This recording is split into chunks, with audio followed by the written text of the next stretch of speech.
Okay, everyone, we should be live, hopefully. We're still not quite sure. We're going live? We should be live.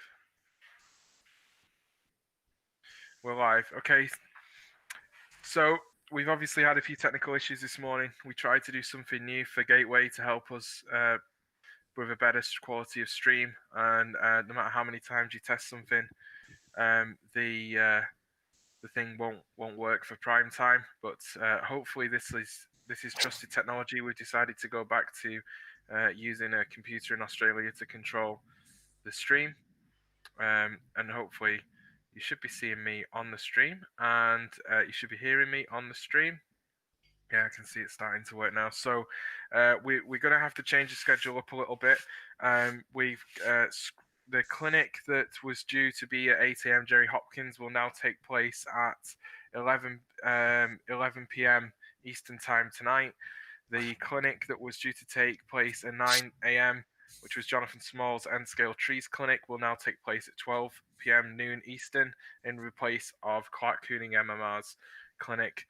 But we have here with us now Mike Hill in New Zealand. It's got to be pretty late there, Mike, in New Zealand. Yes, it is. It's 2 a.m. in the morning down here, and it's nice and chilly too. It's about 3 degrees down here at the moment. So got the heater blasting behind me, so it's keeping warm. That's awesome. So you're going to give us your clinic is a introduction to Arduinos. Yes. So I'll be quiet, turn my camera off, and we'll get going with clinic number one. Only 9 minutes behind schedule. So over to you, Mike. Okay. Hi everyone. This is my first NMRA clinic that I've given, so hopefully it all goes to plan.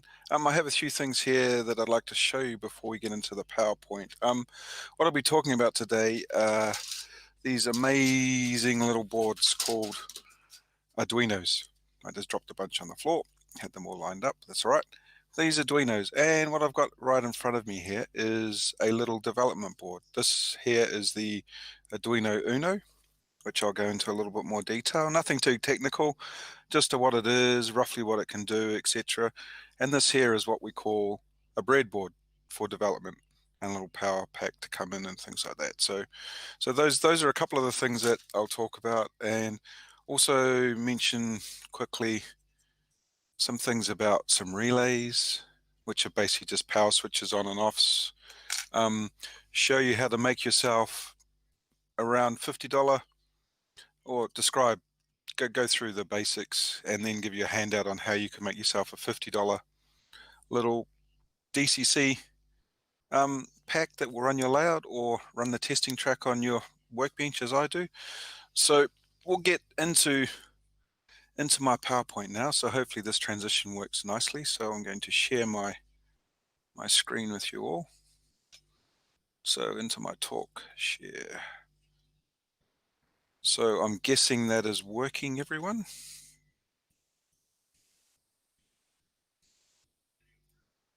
Yeah, everyone can see your presentation. Nice, thank you. That's all good. So we're into this. So this is the very first introduction to Arduino. Hopefully it won't be too technical. I've tried hard to pull it back because I'm a web developer from down in New Zealand. I myself, I model BNSF, the Santa Fe BNSF transition era from about 95 through to about just a 10-year period around that. So, and I model that, and I love weathering, building buildings, and also Arduino and electronics is something that I've got a passion for as well at the moment. So it's something that's fun and exciting because you never know what you're going to discover, and you meet so many people that are interested in this thing, and you hear so much about it, and so many little cool things that you can do to animate your layout to make it look a lot nicer.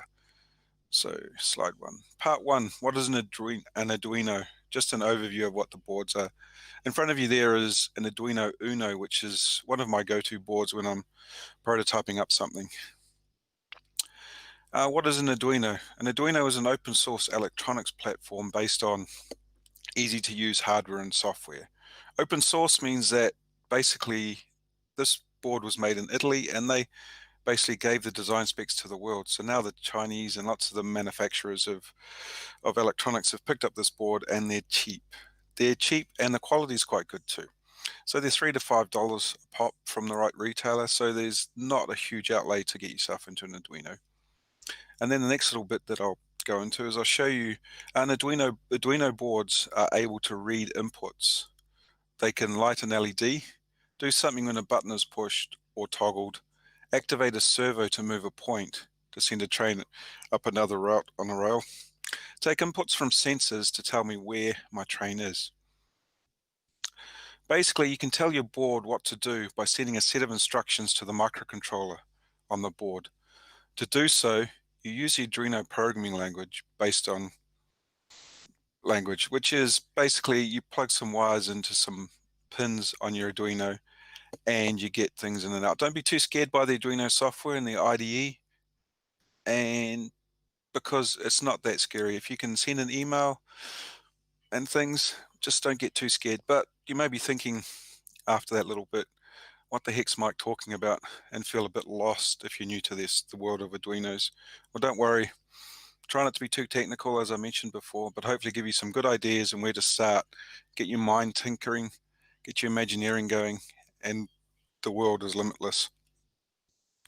Part 2, Arduino boards. What are they? What are some of the types of different Arduino boards? On the right-hand side there, you can see the big daddy of the Arduino boards, which is the Mega. Basically, the Mega has a slightly faster processor, a bit more capacity on storage, etc., and a truckload more pins than the other Arduinos have, which means you can plug more devices directly into it. But with some smarts, you don't need to use a lot of the pins these days. You can get away with doing lots of things on your Arduino without plugging in too many pins.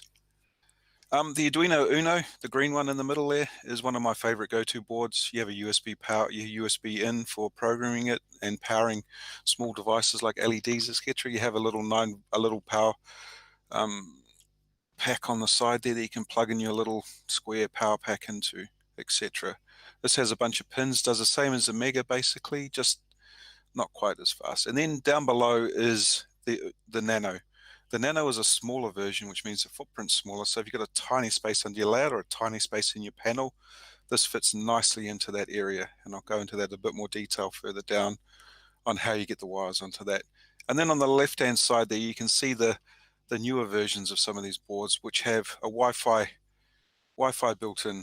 This is one of the cool things with the newer boards is you have Wi-Fi on it, and you can then talk across a distance without running lots of cables. So instead of having to run 2 meters to 5-6 foot of cable, you think in your yard, you run a foot or so of cable to your points and your sensors and your signals, and then the Wi-Fi will send back to your panel, and away you go from there. How do I power my Arduino? Well, that's a good question. You can use multitudes of things. You can use a thing like a 9-volt battery to power your Arduino if you wanted to. So basically you put 9 volts in, 5 to 12 volts in, and you basically, the board will run. So it doesn't take a lot of power to run them. Some of the Nanos will now run on, and the smaller ones will run on 3.3 volts, but 5 volts is a good voltage to run towards, to run into your Arduino to power that. And if you've got lots of devices running off it, you'd run an external accessories power off the side. And then we'll get into what modeling projects can I build on my layout and my dioramas with my Arduino. We'll start first with the Arduino Uno. This is a classic one, which has the bigger chip in the middle. The slightly newer ones have a little integrated circuit, which is a bit flatter. But basically, that's what the Arduino looks like. This is a great starter board, as you see, because you have those little pins at the top and the bottom, little rails at the top and the bottom where you can plug in your little cables without any soldering, etc. The connector pins actually, and the size of this make it a great starting board because you can actually see the numbers quite easily, etc. You don't need to. It's not too small that you can't pick it up and handle it, and it's a bit more rigid and solid, etc. So that's the basic Arduino board there.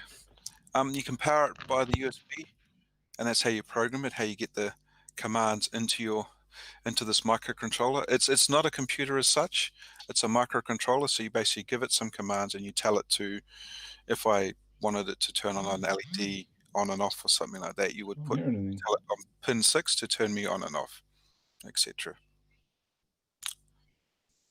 And now we get to the Arduino Mega. The Mega's the big daddy. He's got loads of pins. So if you need lots and lots of pins, you go for a Mega. They're a little bit more expensive, but they're a little bit faster. But the speed for running your model trains, etc., is not needed that much, because 100 under a second to half a second or so to move a signal from one place to another is plenty long enough for your trains. The main difference is the wiring pins, as I mentioned. There's a truckload. There's 50 odd on the Mega, and there's only 30 odd on the 13 on the Uno. Then we get into my favorite little board for building things, because the footprint's so small, is a little Nano. Even though it is small, it has the same number of pins as the Uno, and it's about the same speed as the Uno. You don't really notice it in your model trains for what you'll probably be doing with it when you first use it. You may be thinking, how the heck would I actually get the wires, get the power, get the outputs, the outputs into the little Uno? And one way is to use one of the little boards you can buy. This particular board I brought out of China from AliExpress, and it cost me a whole, I think it was $1.20 or something like that. And basically you plug the Uno, you push the Uno straight on top, and it gives you all the pins get pushed into normal little screw-in wires. So you can put your little wires into the side, and you get your inputs and your outputs that way. You've got your USB on top, so you can power it the same as the Uno, but the footprint on that is nice and small. There's many other boards that you could use as well that do the similar things, all sorts of different things. Next, we get into how I go about powering my Arduino. Well, as you can see in this little diagram, this little fritzing diagram here, is down the bottom you've got the Uno, and basically we're plugging in just a little brick that is 12 volts, just a 12-volt brick, and you've probably got a bunch of those floating around somewhere, and it needs and about an amp's a nice amount of power for that. And you plug that in, and the Uno takes care of controlling your power, dropping your power down to the 5 volts that you need to run most things, or thereabouts. And then if you've got something that's a little larger that you're running off the side, say your model, you want to run 5 or 6 servos, or you want to run some solenoids or some stepper motors to power, say a stepper motor to power a turntable or something like that, you might power in through power it separately through your prototyping board or your little circuit board, etc. So you'd run the power that runs your accessories. So you work out what your accessories need, and you power it that way there, of course. Okay, now to get into the fun stuff. What projects could I build with my Arduino? Now the mind starts going, so what can I do with an Arduino? An Arduino is good for turning things on and off. An Arduino is good for reading sensors. Now you might be thinking, what can I do by turning things on and off? Well, turning lights on and off could be signaling, turning lights on and off in a building, sensors to trigger, to send a signal back to the Arduino. Then the Arduino sends a signal back to the signal on the track, and you can turn the LED from red to green as you go through that, from green to red or red to green as you go through a section on your layout. Or you could send something back to a computer, to the command controller, to say the train has passed through this area successfully.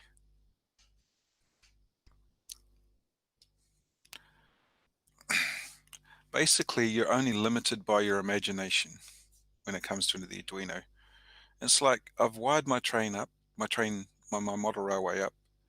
I've got my engines running on my DCC or my DC. They make a nice noise, but my scenery looks fairly static. What can I add to my scenery, to my scenes, to make the animation, just to give it a little bit more interest, to catch the eye of the passer, of the person looking and enjoying your layout? Well, one thing you could do is you could simulate an arc welder.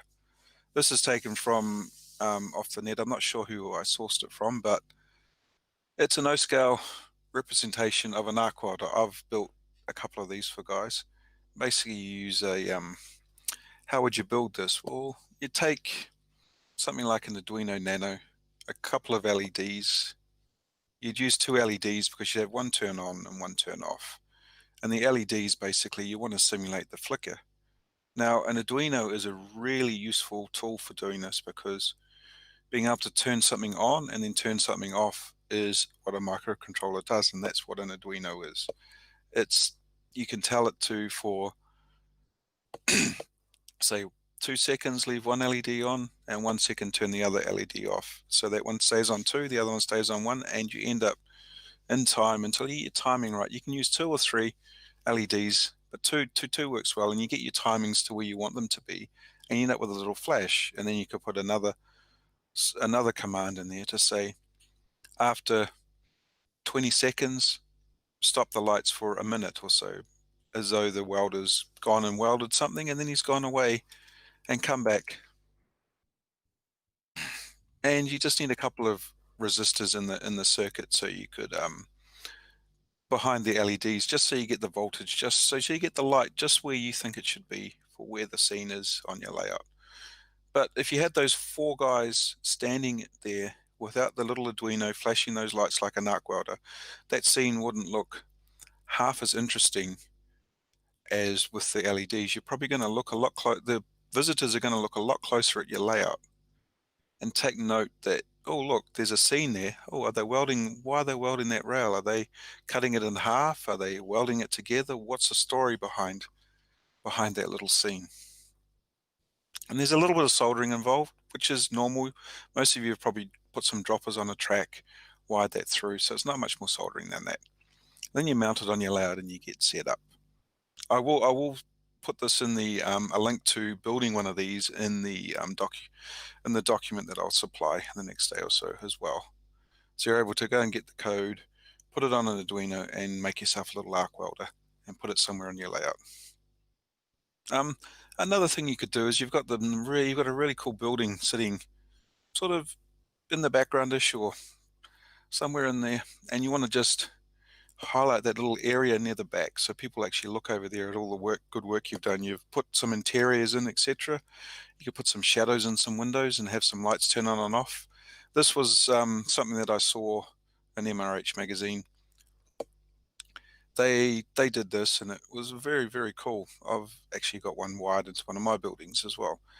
Slightly different colored LEDs, sort of purple hazy ones and some light ones, and you can paint the windows slightly different colors and things like that. But something you could do is you could put some timers on your LEDs. So you could have 6, 8 timers, 6 little LEDs into your Arduino, and your Arduino, you can tell your Arduino, leave number 1 on for 10 seconds, number 2 on for 5 minutes, and turn them on and off. Maybe even maybe you could use you can randomize them. And in the older before Arduinos were around, you'd have to use little chips like 555 timers, if anyone remembers those, all these chips and lines and things like that to try and make your timings work, etc. This way each LED is basically controlled off the Arduino, and a little bit of code says LED 1 stays on for this long, LED 2 might come on and it might flicker. So you might set one to turn on and off quite fast, like the bulb was actually a little bit flickery when it first comes on, then it goes on solid, then it turns off, and then after an amount of time you can tell it to turn back on and repeat that same little sequence.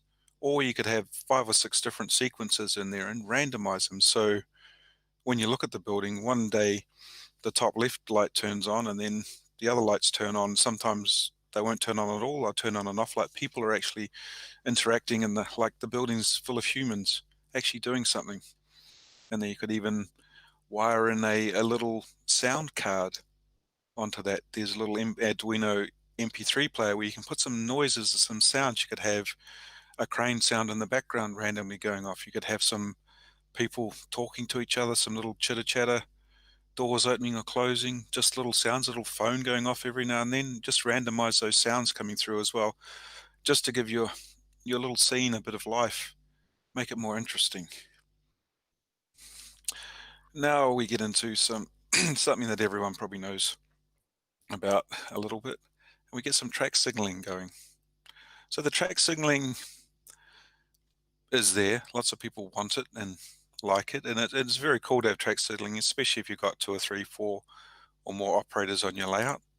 Track signaling becomes a big go-to thing where you drive along, you know that orange, you got to slow down, etc., depending on which part of the world that you're actually modeling, etc. So track signaling is done relatively easily with a not easily, but is very achievable with a Nano and an Arduino, and using a Nano on a what they call a prototyping board, which is perfect for model railroading needs.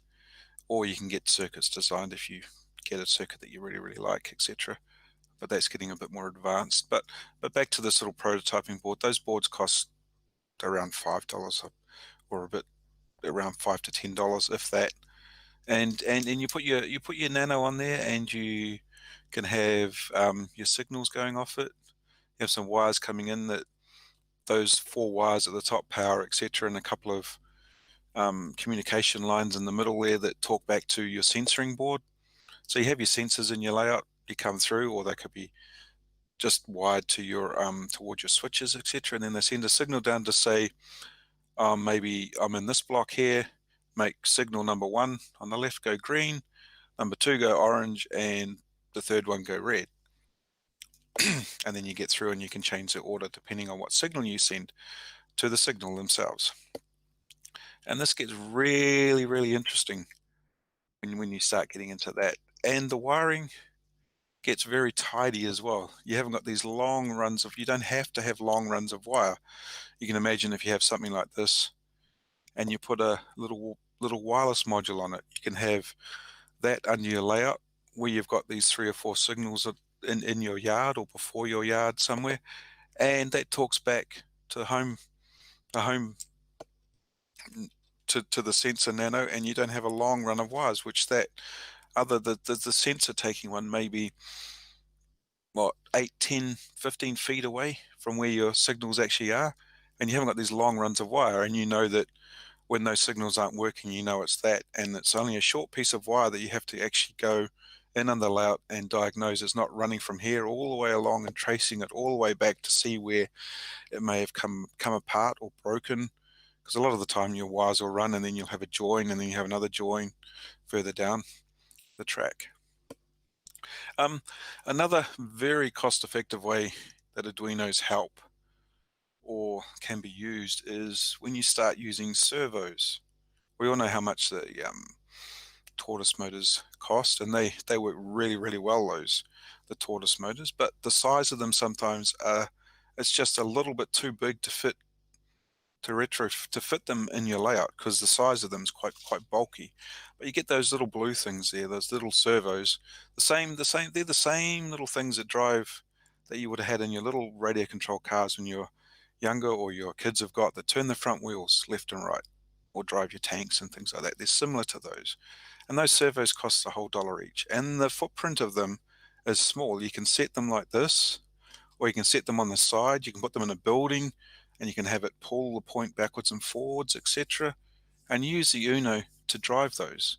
Or if you get a little bit further down, a bit more advanced, you get a little driver where you can not use up all your pins, but you get these little boards that will allow you to run 16 servos off one Uno or more off one board. So you get a little bit more advanced. So if you've got a big yard, you don't have to worry that, oh, I'm going to have to put in a whole bunch of these Unos. No, you get a bit smarter and a bit more advanced than when you first begun, where you're running 4 things off there. You run these little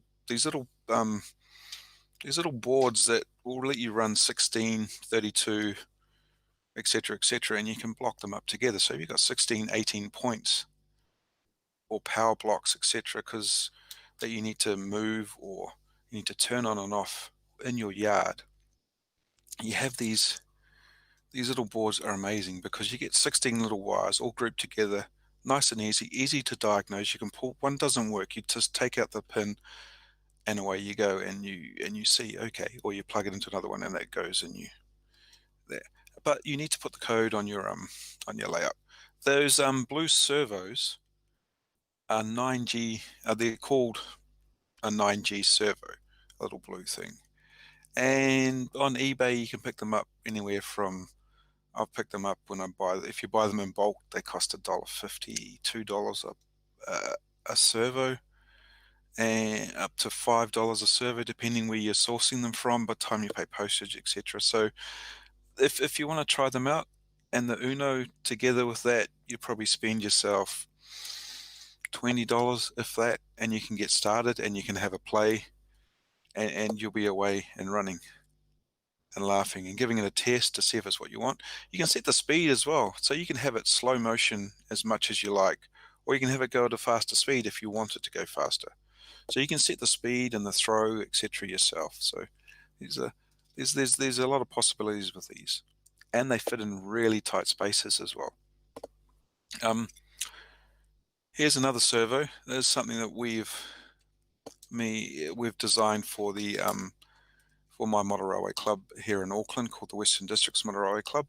We have a number of points that have been down for 30 plus years, and some of them have just worn out and just been used that much that they've worn themselves out. So as we replace them, we've been putting servos on. So we've done 1 yard where we've upgraded the wiring, etc.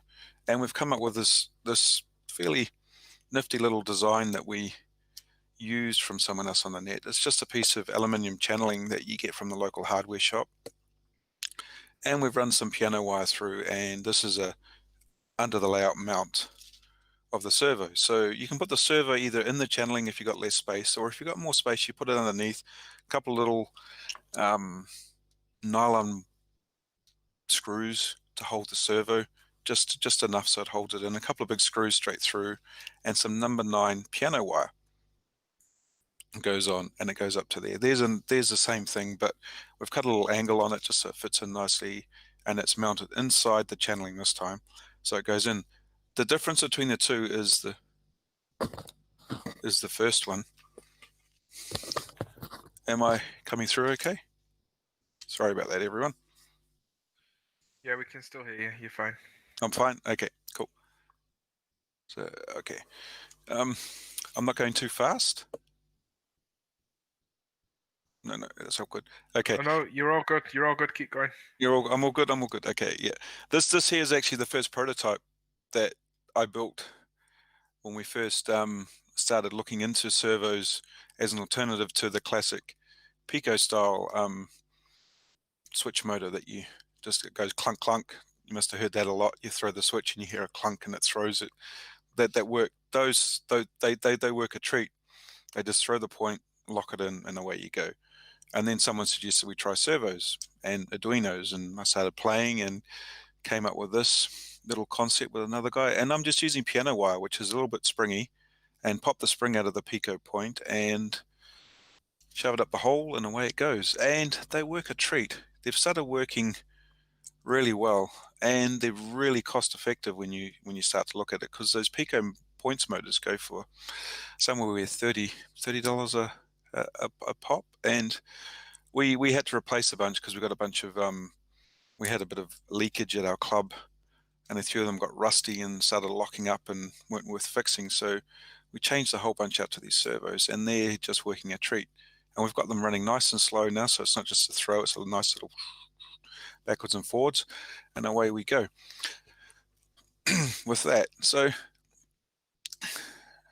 and there's many examples. There's I've seen people on the net, they have a whole bunch of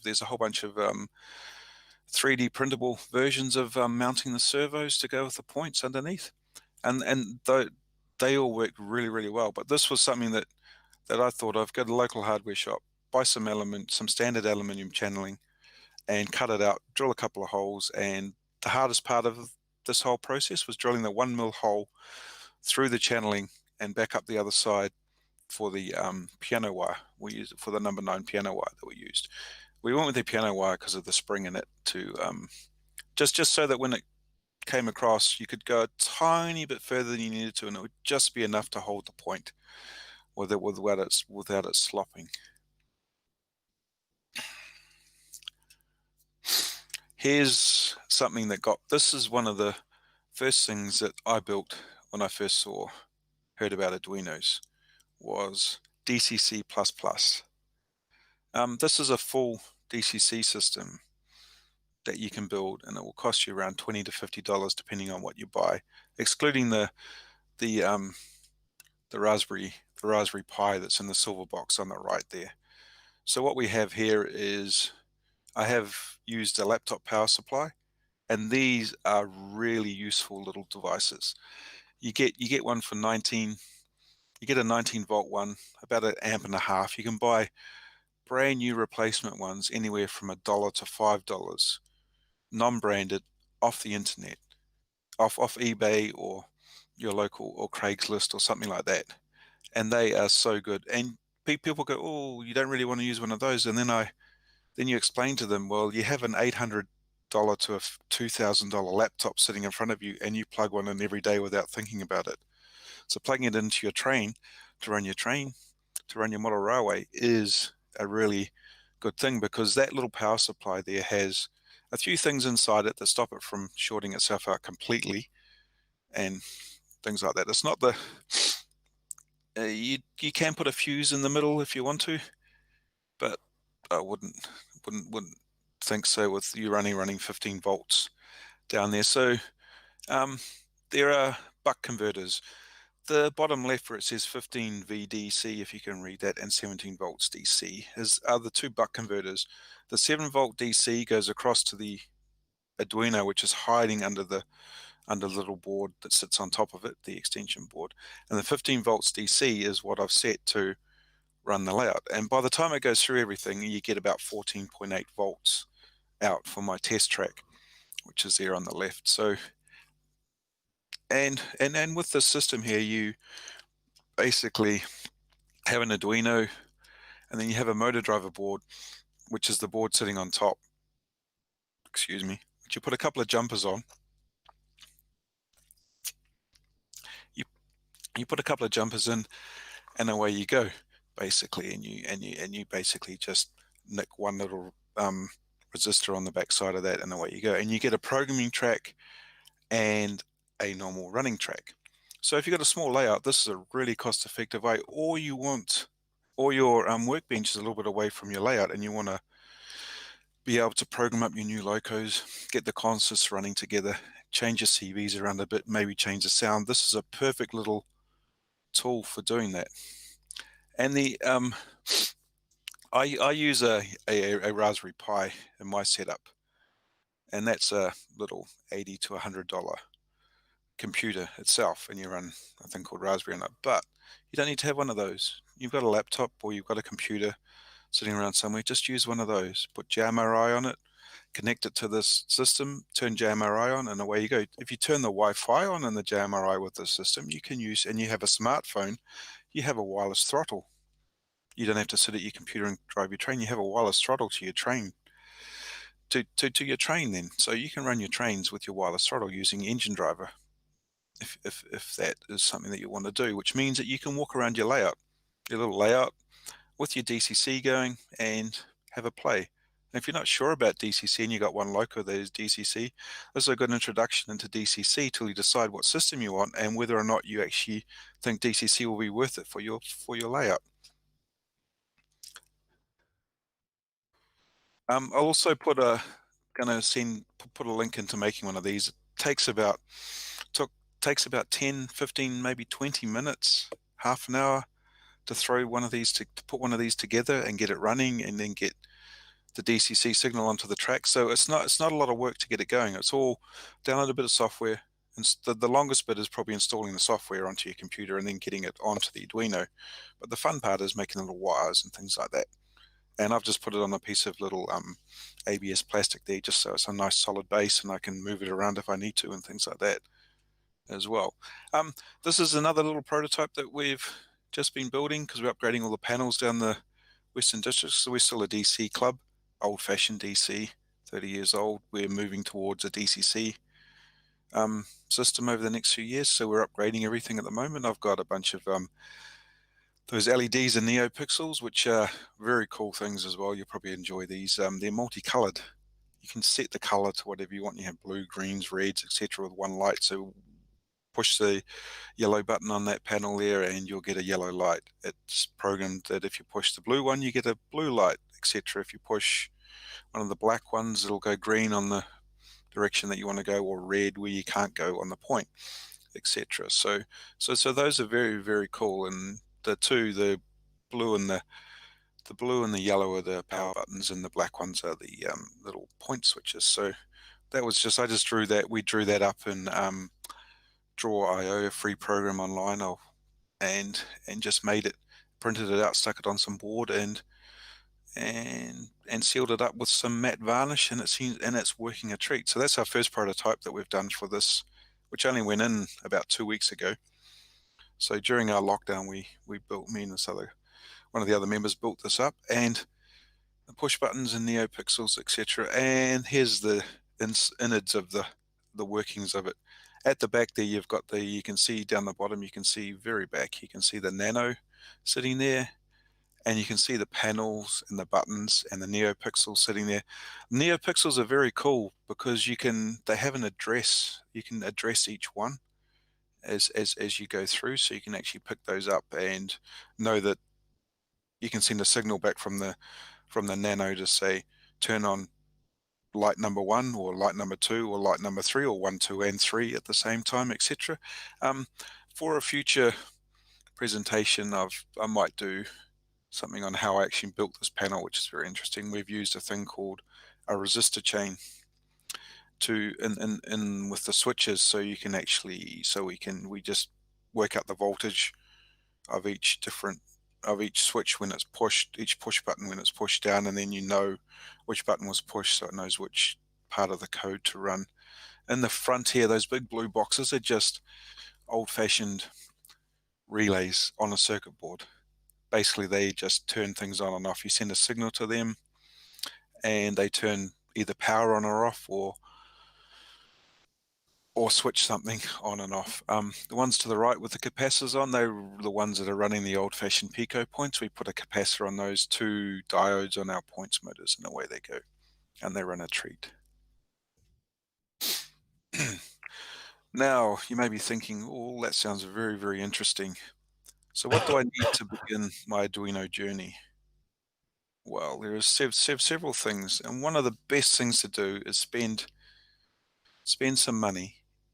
And that's not a lot of money. It's $30 to $40, and that would be a decent carriage these days, a pre-built, ready-to-run carriage. A nice hopper car from Scale Trains or somewhere like that, or Intermountain, and there's a price of probably more. They're probably worth more than this little starter pack. But in the starter pack, you'll get yourself an Arduino. You'll get what's called a breadboard there with the stripes on it, which is your development board, your prototyping board, basically. You get some of the cables that you need to start you off. There's a whole bunch of resistors and things, and they're all those little things that you need to get you started on your journey into the Arduino. And you get an Arduino, and then you get a breadboard. The breadboard itself now is really, really interesting. It was really useful because if you've got an idea, I want to make a flashing light, or I want to make this light turn on and off, you can do your little bit of code, which you might be going, ooh, scary. But there's so many examples online that you can, and it's not too bad. You can then prototype yourself up onto the breadboard and test things. Try your resistors out till you get the right with the voltage that you're running. So the light's not too bright or it's not too dim. It's like, oh, that seems about right. And you get that right, and then you know that when I go and solder it up, I don't have to solder that one on, then desolder it and add another one on, and it gets a bit annoying, or try and hold them together to get the power and things. You just put them in, they can sit there, and you can tinker away and try different ways of making things work along the way. And the wires for the breadboard are these little things with these little pins on that basically just push in. And another useful thing that I've also got is there's a little power board for when you need a bit more power if you're prototyping with servos and things, because they take a little bit more power than what the Arduino actually puts out. But you can run your lights straight off the Arduino without an external power. So what really is a breadboard, and what does it involve? Well, the breadboard is one of the things that is really useful to have with your Arduino when you're starting out, because you'll probably go through a bunch of online videos and how to flash a light, how to drive a motor, how to do some simple little things just so you get familiar with it. And the breadboards are really useful for this because you can pin them on and follow the little diagrams you get online called fritzing diagrams, and it shows you what you're doing. So basically, the red and pink line, the reddy pink line, and the blue line is for positive. So all the way down that strip is positive, but things go right to left in a straight line across the board. So A30 goes all the way up and across, sort of thing. And the blue is your negative power. So if you're to put an LED in there, you might put it into, say, A1 and A2, and then run a positive and a negative into B1 and B2. So you get that little loop across there, like we have here. So we've got our ground coming out, which is our blue at the bottom here, and that goes into our ground one on this board because it's the other way around on the colors. You get different colors, but they normally have a plus and a minus at the other end as long as you run them the same way around. And you see how the LEDs are put in there across instead of up like the resistors are. The resistors are the little brown things in the middle, and some jump wires, etc., going up and across and back. And the three LEDs are in the board here. And with this little circuit here, this is one of the learning circuits that I'll put through in my documentation for you all if you're interested. Basically what it does is it just loops through and will turn on the green. It's basically simulating a traffic signal, so the green will stay on for a little bit and then it'll go orange and then red, and then the red will stay on for a little bit, then it'll go back to green and then loop back through, so you get a time delay in between, like it's a traffic light, like driving through traffic lights, which is quite cool. And when you get it running on the breadboard and you look at it for the first time, you go, whoa, that's pretty cool. I made that happen. You've looked at this little computer program, you've sort of gone, I don't really understand 100% what it's doing, but I can sort of work it out. I've uploaded it via the USB from my computer into this little microcontroller. This microcontroller is now controlling these lights, and it's going, etc. So the Arduino IDE. So this is something that I'm going to touch on briefly. It's something that you need to be comfortable with. Don't be too scared of it. And basically, it's the development environment, which is cross-platform application that is written in functions from C and C++. It's used to write and upload programs to Arduino compatible boards, etc.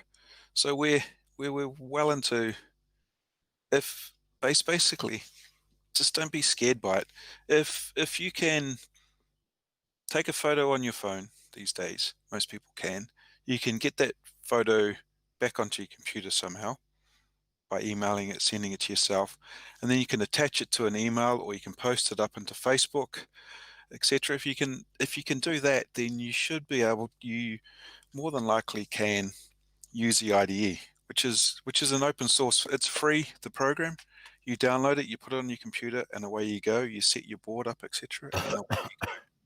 So there's a few rules, but I'll put some links into some nice trainings on how to use that and how to get yourself started with an Uno, because I'd suggest you get an Uno first because that's nice and common and easy, and it detects a lot of the time which board that you've actually plugged into your computer when you turn the IDE on, and you can download lots of examples of code and load them into there, and then work out the diagram and do the wiring part and not worry too much about the code when you're first starting, because there's a lot of help, a lot of videos out there on this stuff as well.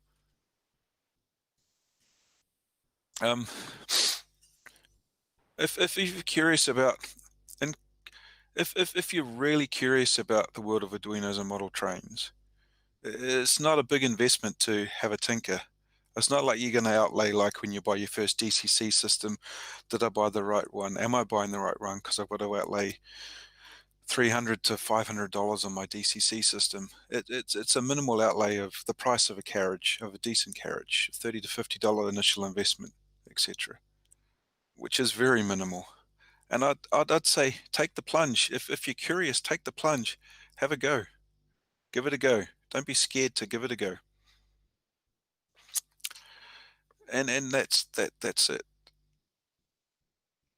Thank you very much, Michael. There's a few questions. When do you use Arduino versus a Raspberry Pi? And we don't have a lot of time, so I know you showed the DCC Can't actually Plus hear you Plus speak. system that uses Is both. it? But when do you go Arduino? When do you go Raspberry Pi? I can't hear you speed.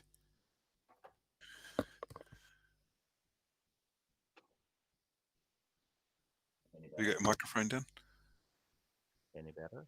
Can you hear me? Can you hear me, Michael? Okay. Michael, can you hear us? It's Michael's end. Michael, can you hear me? It's Gordy. Can't hear any of us. I've lost everyone at the minute. I haven't muted myself, have I? Can you see us? Do you have a visual? Can you see? Can you hear? Yeah, you can see us. Can you hear us? No. Yeah. Okay, so how about we ask him to answer the No question hearing. in the YouTube feed?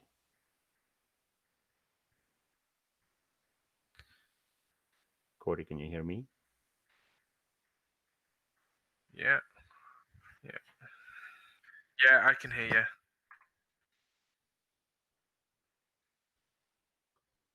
Hey, tell everyone. You can see we're having a few problems today.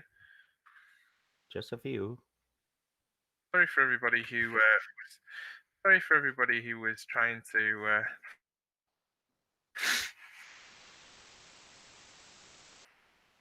listen to us in the on Facebook there, and Facebook decided to lose its pants.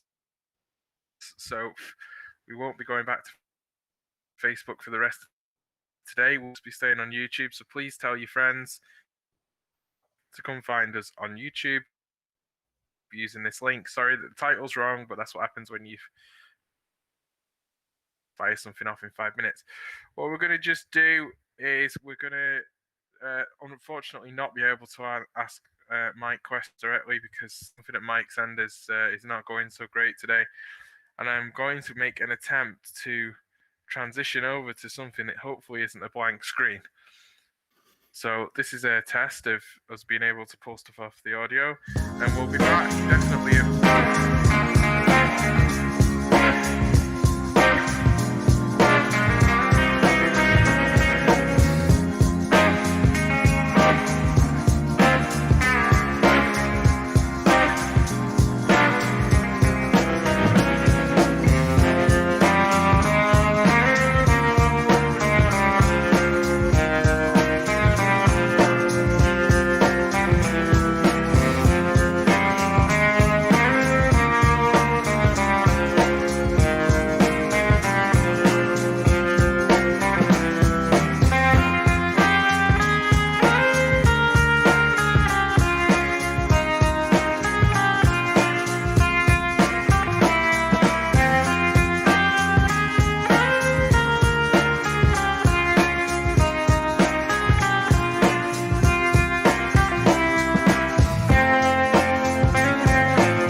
I hope Gordy's going to toggle his mic.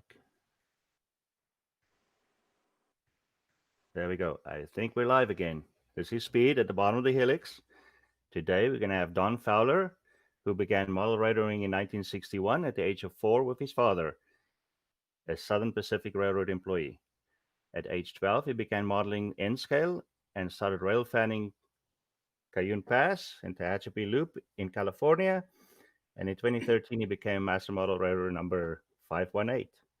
And upon retirement in 2015, he began the construction of a new N-scale double-deck 20 by 22 feet model railroad, depicting the scenes between Los Angeles and Bakersfield in California.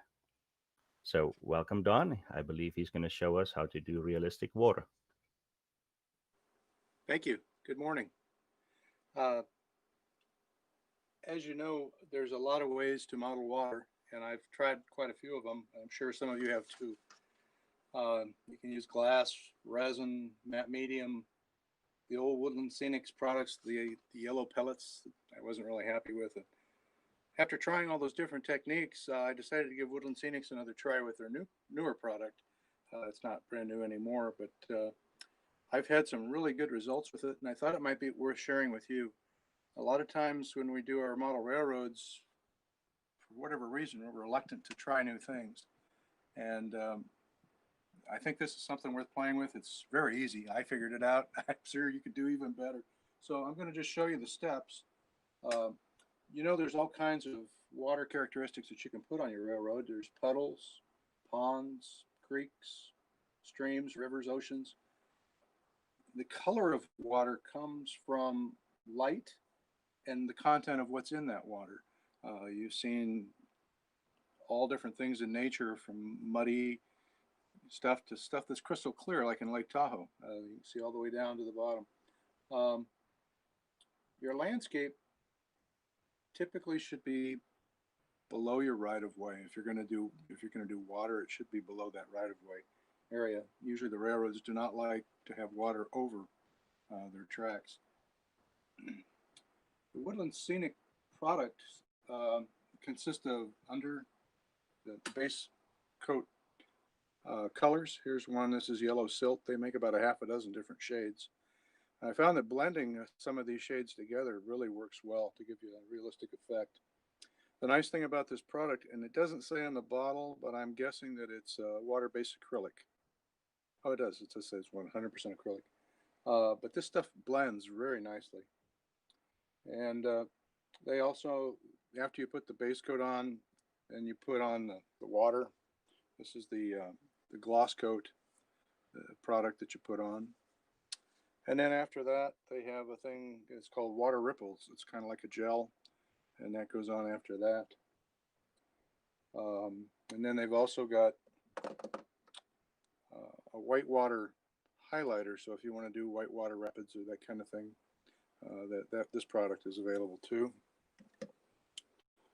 And then for keeping it clean on your layout, if you have a problem with dust, this little dust dabber works really good. It's very much like, I can't think of what the kids play with. It's, you remember what? But anyway, you just break off a piece of this and dab it on there, and it cleans things very nicely. You can use it to clean anything on the layout, really. It won't hurt anything. But that's called the dust dabber. So there's a couple of things you have to remember. It's kind of like gremlins. You don't feed them after midnight. You don't get them wet. And but that doesn't apply here. For this, each coat takes 24 hours to dry. So you put your paint on, let it sit 24 hours. Put your gloss coat on, let it sit 24 hours. Put your ripples on, let it sit 24 hours. And that's important because you don't want to get ahead of yourself or ruin the effect. The other important thing is wherever you're going to put your water, do not put your ground cover, rock, or that kind of stuff in first. Paint, then put your gloss on, then put your ripples on. When you're done, let it dry. Then you blend your ground cover down over the edges, and you get a much better effect. Otherwise, you're going to get that loose material into the water effect, and then it's not going to look right. So with that said, I thought I would demonstrate some of this for you. My wife came up with the idea of going to get some little practice boards over at Dollar Tree, $1 a piece, of course. And so I just hit them with a little bit of primer. On my layout, I use masonite, the smooth side of masonite for my sheets. You can use plywood, you can use whatever you want. If you use plywood, I'd probably seal it though.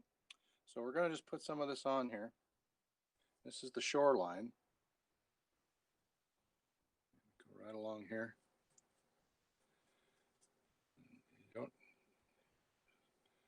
Nothing really fancy or magic about it. You just put that on. And we're going to set that aside, clean the brush. Go to the next color, which I picked olive drab. So we're going to get into a little bit deeper water now.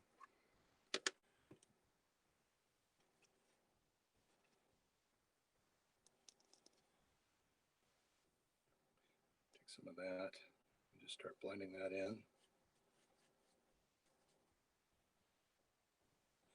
I've had this for a couple of years, and I've done 2 or 3 effects on the layout, and I've still got quite a bit left, so you really get your money's worth out of it. I'm going to leave that as it is for right now. And the next color I'm using is Hunter Green.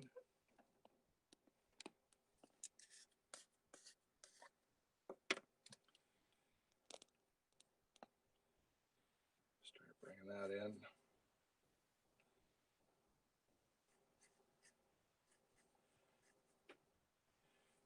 And into the darkest color I use is the deep blue. Black would probably be the very deepest. If you look at the ocean on a given day, it could be green, it could be blue. Again, that has a lot to do with the lighting and what part of the world you live in, I suppose. So now we're adding the blue in here.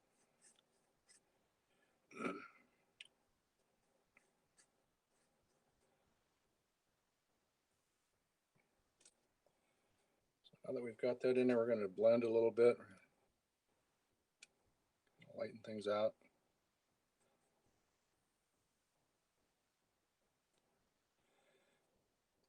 You've got some time to work this stuff, so you don't have to be in a hurry.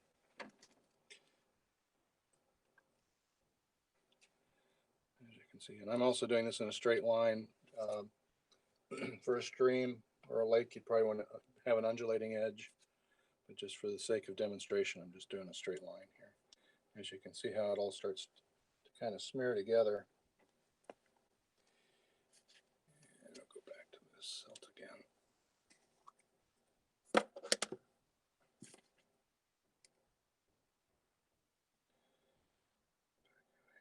the edge.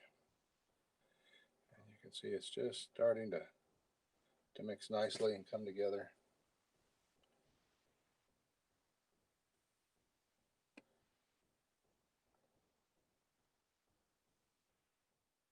And you get your blended effect.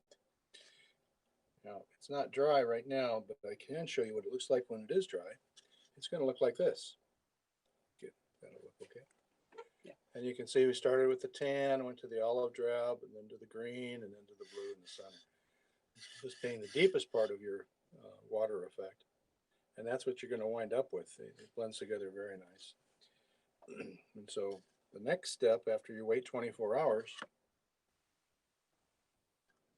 set this one aside, move these up out of the way,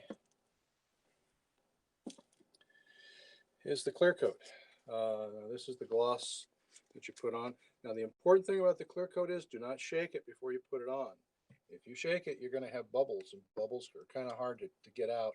There's a way to get them out, but you don't use heat like you would with resin. And what you do, I'm going to show you that right now. So we're going to open this up, and we're going to gently just pour some out here. It doesn't take much. You only need about a 1/16 of an inch.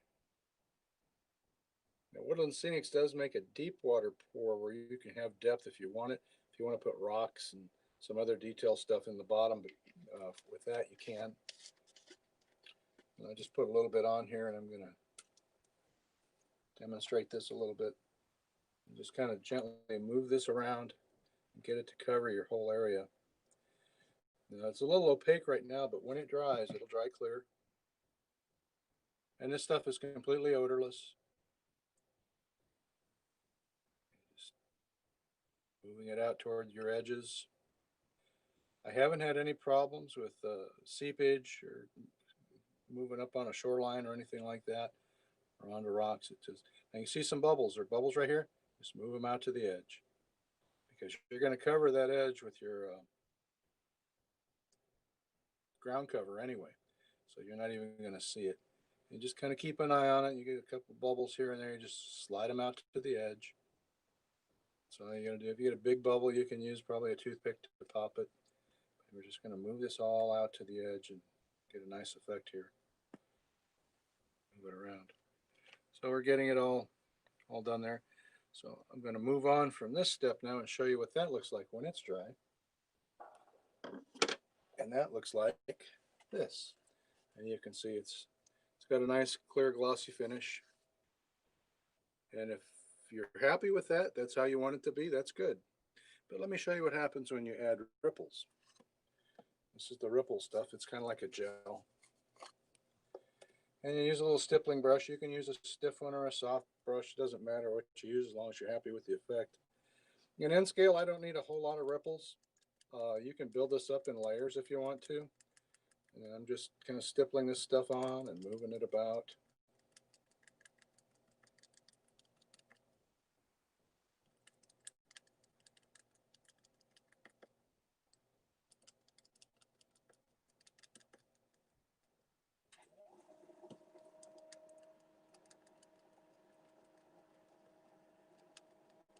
Yeah, you just kind of want to get an even coating all over with this stuff. And again, each layer is 24-hour dry.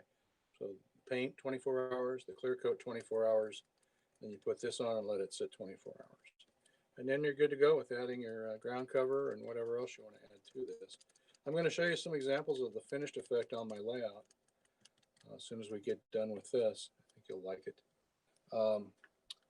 And so you can see what it looks like wet here. Here's what it looks like once it's dry. You get that effect. And it's the effect of moving water. And as I said, if you wanted to put some rocks in here, you can do that. I would add the rocks after you paint, but before you put the gloss on.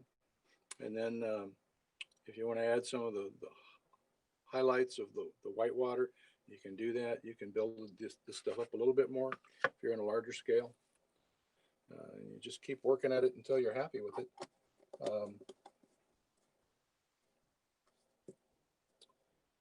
Let's see. We're also going to talk about installation when you do water, and I want to show you a couple of applications of that. As I said, you don't want your water effect at track level. You usually want it below. And I'm going to show you how I accomplish that. If you're building your layout, it's quite easy just to allow for it if you know where the water effect's going to go. But even if your layout's built, you can always go back in. I'm going to show you how I did that too. So there's no way to do this wrong. You just keep playing with it until you get it to where you're happy with it. And I think water is a neat addition to scenery. Adds to things. Okay, we've got everything sealed up. So let's move over to the layout and we'll start looking at some things on the layout at this point.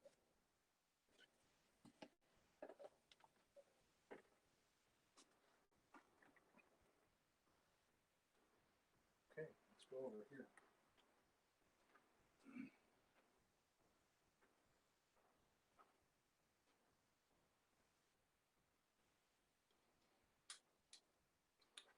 This was my first effort with this product, and again, if you look closely, you can see how the edge, it goes from a lighter shade to the center where it's the darkest.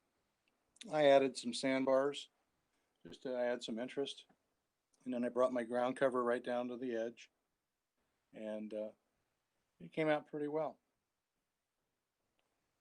Now the way I did this was this is a sheet of masonite, smooth side up. I just screwed it to the underside of the frame, and that's how I did the install for this. And you see it's well below the track level. I put the piers in before I did the pour. So.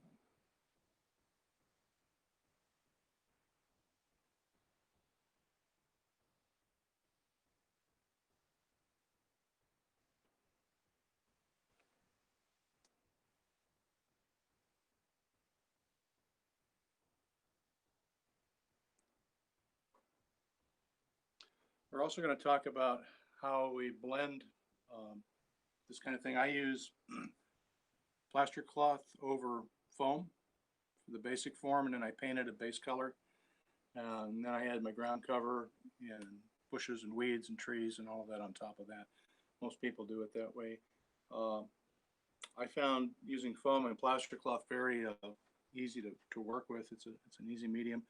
These are just rock castings that I added, painted and added, but it gives it a pretty nice effect. Of course, you can add boaters and fishermen and whatever else you want. And I don't know if I mentioned it, but I'm modeling an N scale, so this is N scale.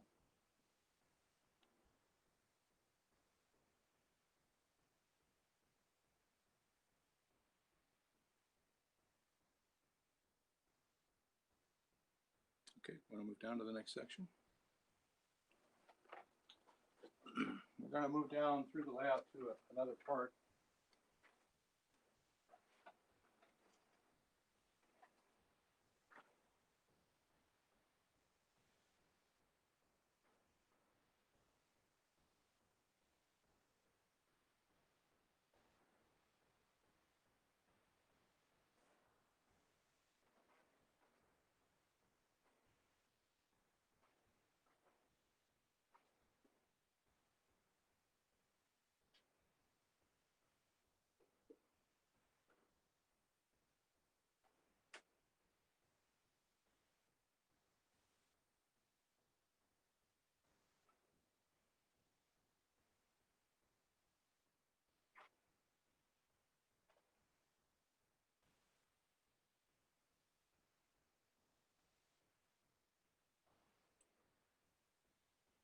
This portion of the layout illustrates even better about the use of masonite. It's 1/4 inch masonite, and I just screwed it up to the bottom of the frame of my bench work.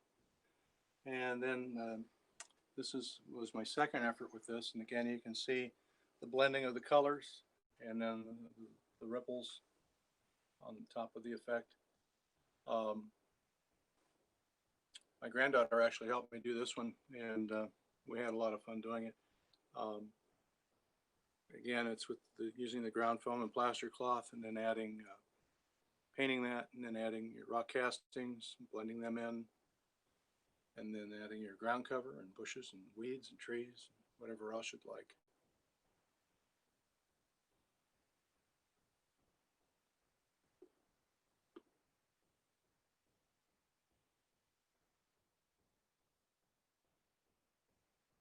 Maybe you could give them an overview too when you're done.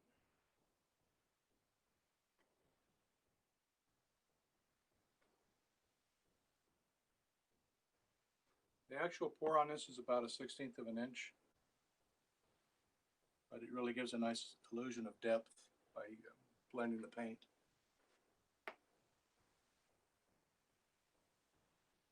And I'd like to show you one other area as well.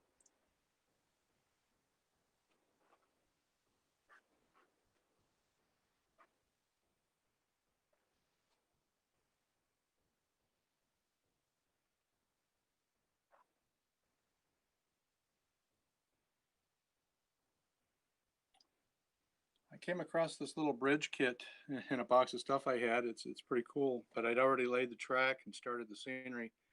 So what I did was I took my Dremel router and I just drilled into the plywood to create this little ravine.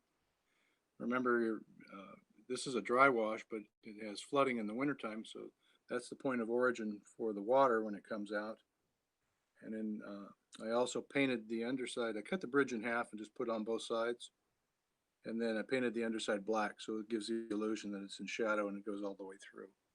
So that was a pretty simple effect. You could put water in that if you wanted to make it a creek or whatever. But even if your track's already in, you can still go back and add special effects. I think in nature, very little area is actually totally flat. You've got to have hills and ravines and things like that to look realistic.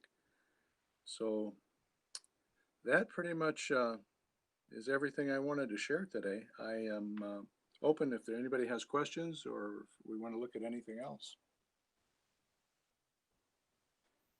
Would you mind showing some of your layout to us? Absolutely. I'm going to ask my cameraman Ryan to just walk around the layout and show some of this. You can show finished and unfinished. I don't care. I started the layout in October of 2015 when I retired. This is in my garage, and so I totally emptied the garage, drywalled, put in a drop ceiling with lights, carpet, and air conditioning. We're in the San Diego area, so it gets pretty warm in the summer.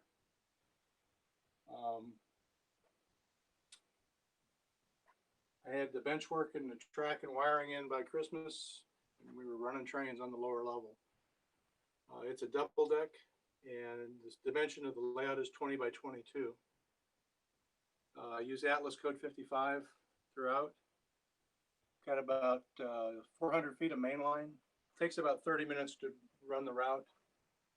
We have an ops group with about 6 guys, and it takes about 3 or 4 hours for an ops session.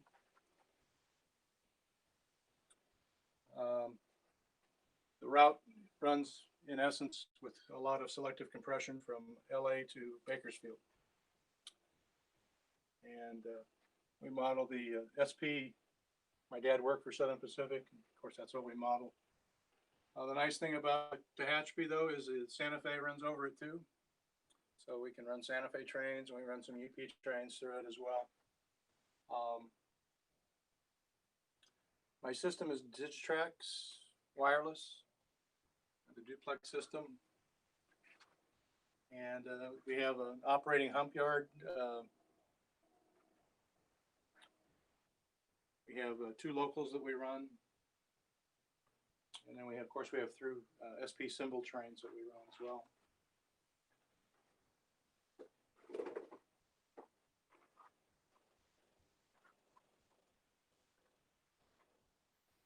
The era of the layout is 1975 to 1995. It gives me some flexibility for what kind of motive power I use in rolling stock. No energy coming from those windmills? What's that? No energy coming from the windmills? Oh, not today, but I can turn it on.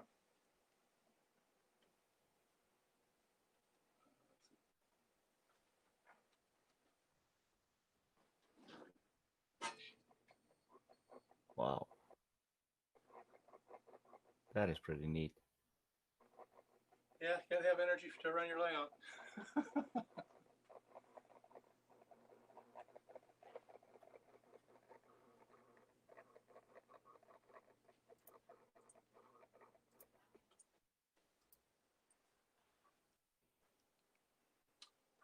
Don't forget to show them the ranch. We passed by that before. We Oh. should stop and have you talk about it. Okay. In the Tehachapi Loop, there's the Loop Ranch. The Loop Ranch actually is outside, just outside of the loop. But my choice was to not have it at all or put it in the aisle. So I decided to put it inside the loop, which is not actually prototypical, but kind of gives a nice effect.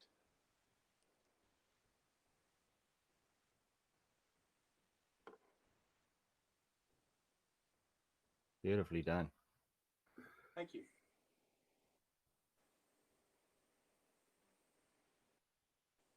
We have 6 automated grade crossings on the layout. 3 of them are functional and 3 of them are in construction mode. The bells that I use are actually from the railroad. I had to wrap them in foam and put them in a Xerox paper box because they were so loud. And anybody that runs with sound on their layout realizes that after about 5 minutes, it's not cool anymore. So I have cutoff switches for the sound.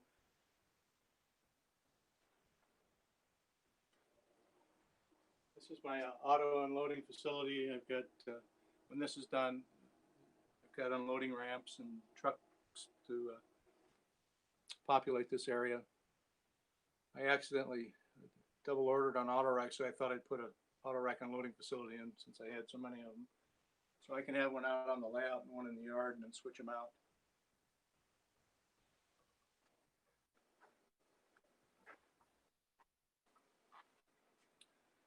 And Ryan, showing you the yard that's based on the one at West Colton. That was my dad's last assignment before he retired. How many cars can you fit in there? I can get 275 50-foot cars in the yard. And then Nice. I've got another yard. I've got another yard at Bakersfield that's not quite as large. The target signals are functional. They're detection signals.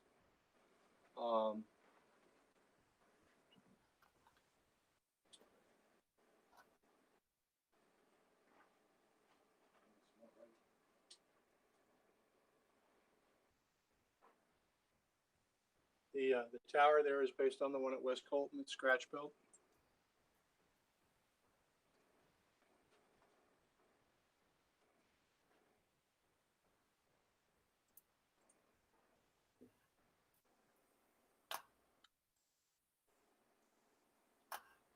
And we're coming into the intermodal facility.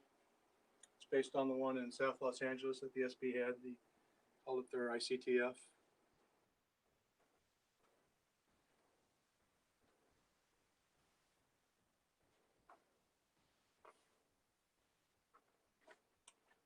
All of the scenery in this area is temporary because I'm going to have to take it out when I crawl up under there to put the signals in for my grade crossing that goes above. Looking forward to that.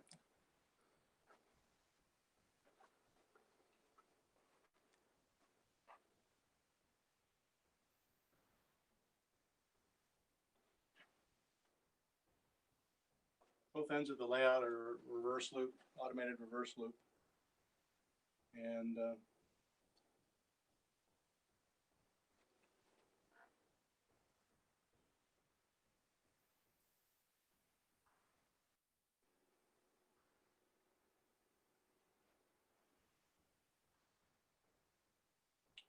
I've also made provision to do night operations. I can show you. I don't know how well it'll show up, but we'll try it.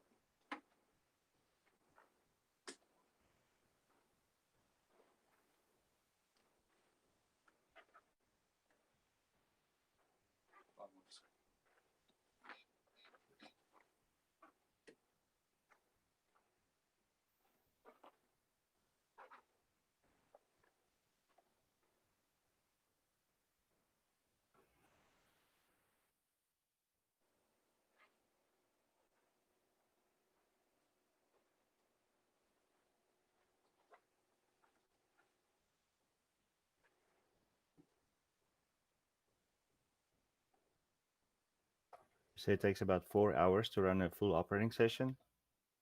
Yeah, 3 or 4 hours.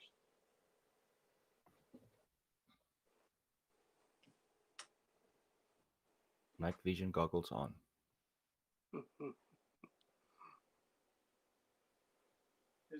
Are you able to see very well? Yes.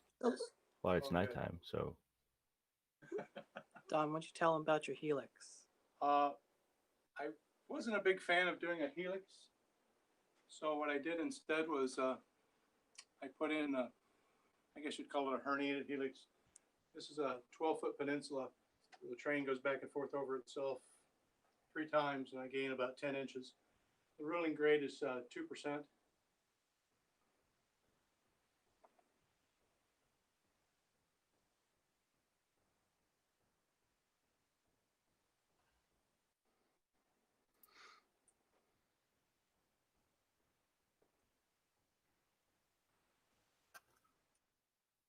So I'll ask the layout questions first. Someone asked, did I see 4 engines and a single trailer, train flat, and a caboose? Is that your version of the Super C? That's exactly it. That's kind of a joke version of the Super C. I think the smallest it was with 1 car with a trailer on it. That's for my Santa Fe friends. I'm going to bring them over and show them the ranch. Yes. We've been through the ranch, but you can talk about it a little bit more. Yes. Do you want to put a little more light so we can see the ranch again real well? Yeah, and saying, come on over and show them. In Southern California, we have a lot of wildfires, so we have yeah. California Division of Forestry station here. Oh, neat. In the event a fire comes up, boy, we're ready to go.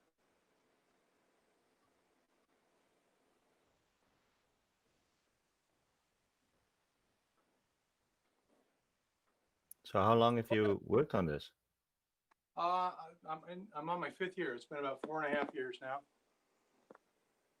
and I'm having a lot of fun with it. It's as you build layouts over the course of your life, you learn lessons like no more duck unders and plenty of aisle space, that kind of thing. Really been happy with my progress thus far. I'm about 50% done with the scenery. I just have finished all the mountains and rural areas now, and so I'm getting ready to start doing my towns and cities.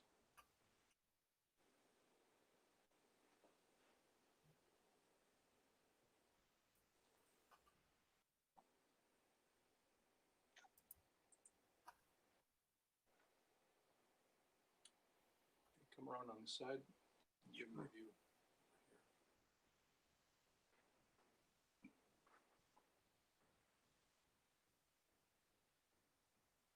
We're fortunate in the San Diego division. We've got a lot of great modelers, and we help each other out a lot with ideas, and sometimes even physically with working on projects that we may not be comfortable with. Ryan's showing you a little better scene of the night view of the ranch. In case you weren't aware, there's a lot of cool products on eBay now that people are making with 3D printers. A couple of the structures on this ranch I picked up on eBay very inexpensively, and they worked out really nicely.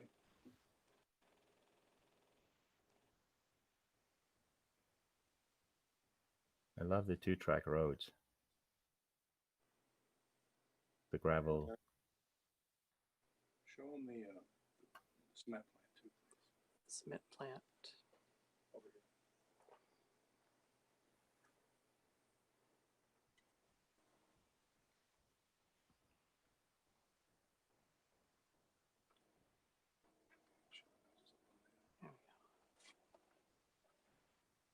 If I lived in Tehachapi, I'd want a house like that overlooking the railroad. Don't we all? Yes. And down here, I didn't have enough room to do the monolith complex. That's a cement plant there, and so I guess we call this mini-lith. Mini-lith. But yeah, but one of the neat things about it is I thought, a lot of these complexes have the little lights on the top. And so I put some LEDs. It's a really easy thing to do. Just add a few little lights. It added a lot to it. If you'll stay here, I'll turn the lights back on.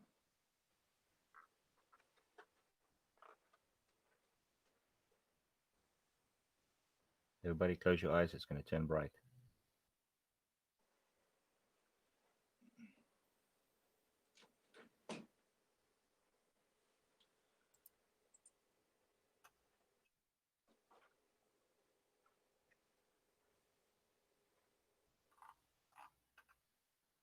This complex was a kit bash of a couple of Walther's kits and then some other accessory items.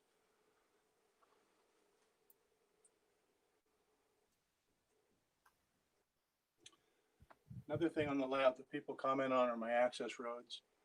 It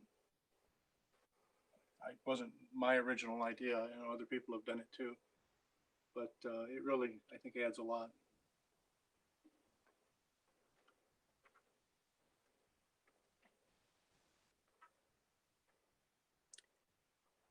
Gravel and pan pastels, right? Yeah. Beautifully done. Thank you. And then we can go back over to the ranch. The ranch is the last thing I just finished. Oh, the backdrops, those are just self-adhesive vinyl wallpaper. And then I just did the sky and the clouds myself. Cool. I'm not much of an artist, but kind of gives the flavor.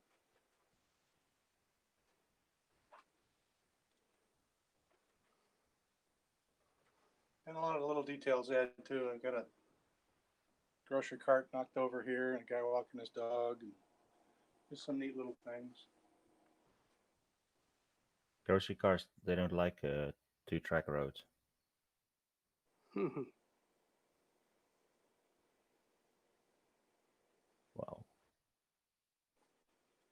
Come back over this way a little bit, please. So this is how I did the ranch. The gray building on the left there, that was a 3D find I found on eBay, and a little shed down there in the corral was also from eBay.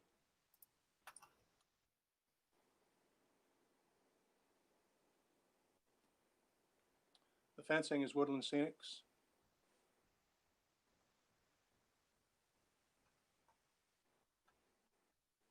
Should tell them about your cows and your horses. Oh yes, I learned in researching why people don't house cows and horses together. It's because they can spread disease between them, and they don't eat the same way, and they're not supposed to eat each other's food. So part of it's dietary and part of it is disease control. So I had to make a separate corral for the horses.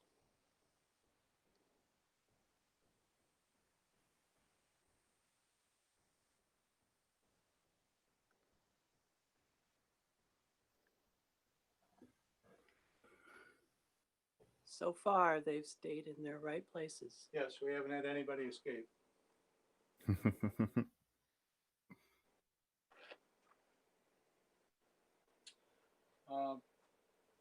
That's pretty good tour of the layout. Anybody have any questions? There's some questions about the water. Okay. First one is when you showed all or your first go at it, is this better than a glass Mod Podge? I've used the Mod Podge, and I've also used the matte medium. They're okay. I tend to like this process better, but you know, it doesn't cost very much just to experiment a little bit and try them and see which one you like better. And that's what I encourage people to do. Look at different people's work and see if they like the effect. Cost, of course, is an issue. So, you know, you can do the same thing with Mod Podge. You can paint the base and then put the Mod Podge over the top. So I'm not a salesman for Woodland Scenics, and I'm not knocking any other process. I think what's most important is that the modeler has to be happy with the effect that they get. Correct. And I'm always trying to find a better product or a better effect to get the most out of what I'm doing. So I just thought it was something cool to share in case someone hadn't tried it. I'd used the Woodland Scenics plastic pellets years ago, and I didn't like them at all. You just led yourself straight into the next question. Are all the And you can go online at the Woodland Scenics website. They've got tutorials. They do it a little differently than I showed it, but it's okay. I mean, it's just another way to get the job done. And then they've got, like, you can see their full line of the water effects products. And they're very easy to use. I did it, so I know you guys can do as well or better. Someone said that one of the hardest things they think to do is the whitish foam on the rapids. Any suggestions? Well, yeah. The best thing to do is to dry brush that in the area that you want it and use a water base. And then if you don't like the way it looks, you can wipe it off and try it again. So, I mean, none of this stuff is forever. So if you don't like the effect, you can clean it and redo it. That's the beauty of the water-based product. Someone's, Putting it on heavy. they said they've seen someone else use compressed air to form the ripples. Have you tried any of that? I have not. I suppose it could be done that way, but I've never tried it, so I really can't comment on it. That's the end of the questions. Let me just do a Okay. quick check and see if there's more. No, that was everything. Thank you very, very much for showing us and also the layout tour. Absolutely. I think we need to get you to videotape an operating session for us, and then we show that on a future clinic. I've also got a PowerPoint of the layout in stages of construction. Thank you very much. Thank you, sir. Take care. Cordy, we need to spin the wheel.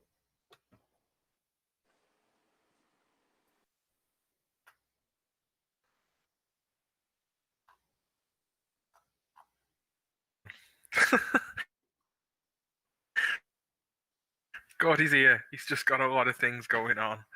We need to spin the wheel. We might just have to spin the wheel on the desk and then tell everyone what the question's going to be, Speed, I think. What's the question, Speed? How about what scale you model in? Okay, so everybody in the chat, pop down the scale that you model and the railroad that you model.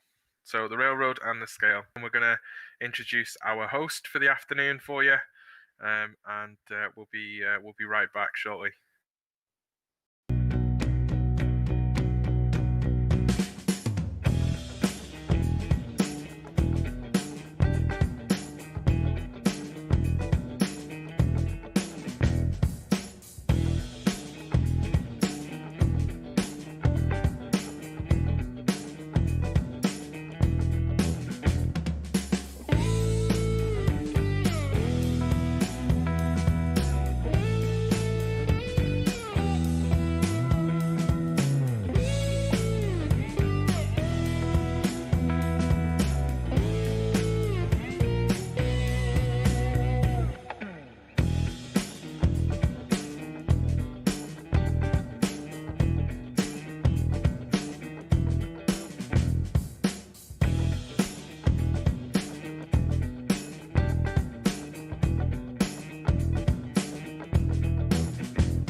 You want me to hide the camera? Mm-hmm. Okay, I'll do that. I'm going to try that again. And transition. I'll wait in the background. I'll be back in a minute. We know where you are. Yeah, just turn your camera off for a sec because we'll unmute. Hi everyone. Okay, so back in NMRX. Yeah, just yeah. Thanks, Jonathan. All right, so we're live. So hi everyone. Back with the NMRX studio. Everything's going really well today, swimmingly. But we had this scheduled anyway, not the disruption, but to do this little bit of an introduction of Mr. Bruce Wilson, otherwise known as the moderately agitated mailboy. So we've done a bit of recruitment to help get us through a whole week of NMRAX. We've recruited some extra people behind the scenes, and we've recruited some new hosts. And we're really pleased that Bruce has come along to do some hosting for us this week. I'm thrilled And we just thrilled wanted to to be take the here. opportunity to introduce Bruce and talk about railroads, which is quite cool. So, hey, Bruce. Yes, sir. Yeah, oh, we're glad to have you. So whereabouts are you located, Bruce? I live in Barrie, Ontario, which is about an hour north of Toronto, Ontario. So right southern Ontario, Okay. central Ontario. Oh, that's cool. And so where would people... So people will be going now, Bruce Wilson. I've heard of Bruce before. Where would people have heard your voice before? They would have your name? They would have heard me quite often on a Modeler's Life podcast that Lionel Strang produces, because I do show up and refer to as the moderate agitated mailboy. So so we hear me there. We're doing Veer Mail or Veer Posts or anything like that, and I do also some of the interviews with Lionel. So they may have heard my dulcet tones over on AML Network, and if you haven't listened to it, I encourage you to check it out. I'm going to put a plug in. Go to our website, modelerslife.com, and you can get all the information you need.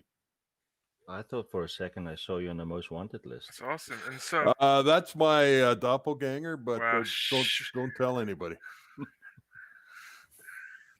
We don't talk about the post office. So, it's people are going to find out this week that your capabilities are more than giving out the email address. And that you're actually doing a clinic for us later this week. I am doing a clinic later this week, but I don't want to give it away. But to say tune in, because it's going to be fantastic. That's awesome. Yeah. So what do you model, Bruce? Well, I'll give you a little background.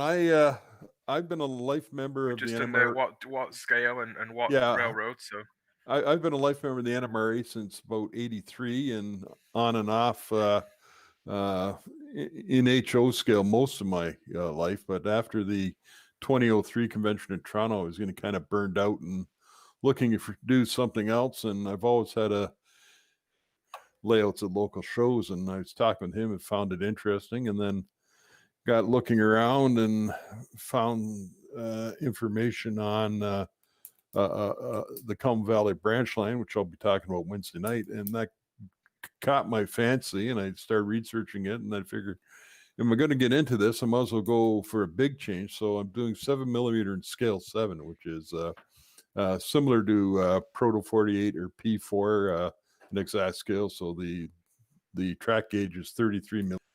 Grandfather stayed the Battle of Courcelette, and then spent a lot of time in rehabilitation. But then he was transferred to 10th Canadian Railway Troops and was working in the War Department Light Railways. So there's another rabbit hole I've been going down, because it's fascinating stuff. What the War Department Light Railways did to support the supplies getting to the front in World War II or World War I, I should say. So that's where I'm at. 7mm, 014 for the 2-foot War Department Light Railway, scale 7mm, and I still mess around with North American Outline HO scale. I've got a couple little switching layouts I'm playing around with while I'm currently out of a house and waiting to get back into ours and get construction underway.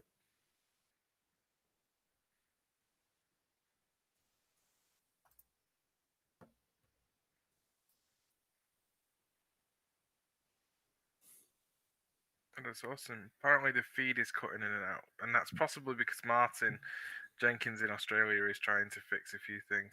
Ah, okay. Just a second. Stream is. All right. It's Apparently I'm fun. keeping my Live memory is safe, fun, right? Whatever.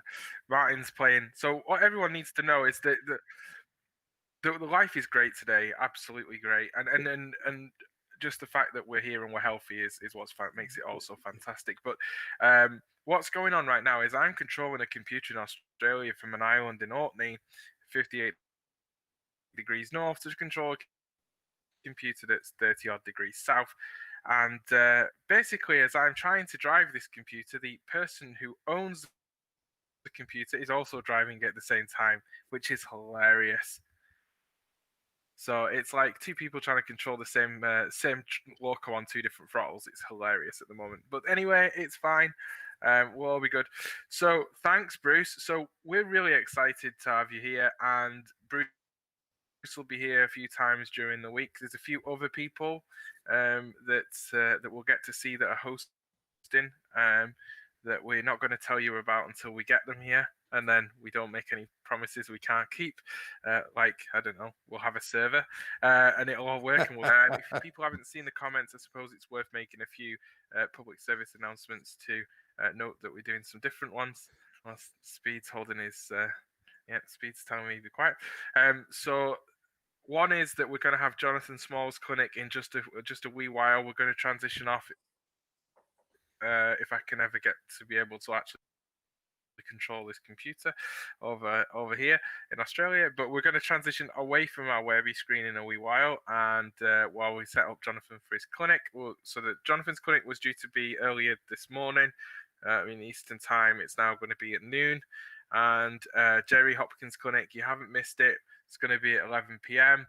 And Speed, we said we'd run till 10 p.m, but it's 10 p.m. Central now, so it's still 10 p.m. somewhere, so you'll be fine, and we'll make sure that your pay rises in the post.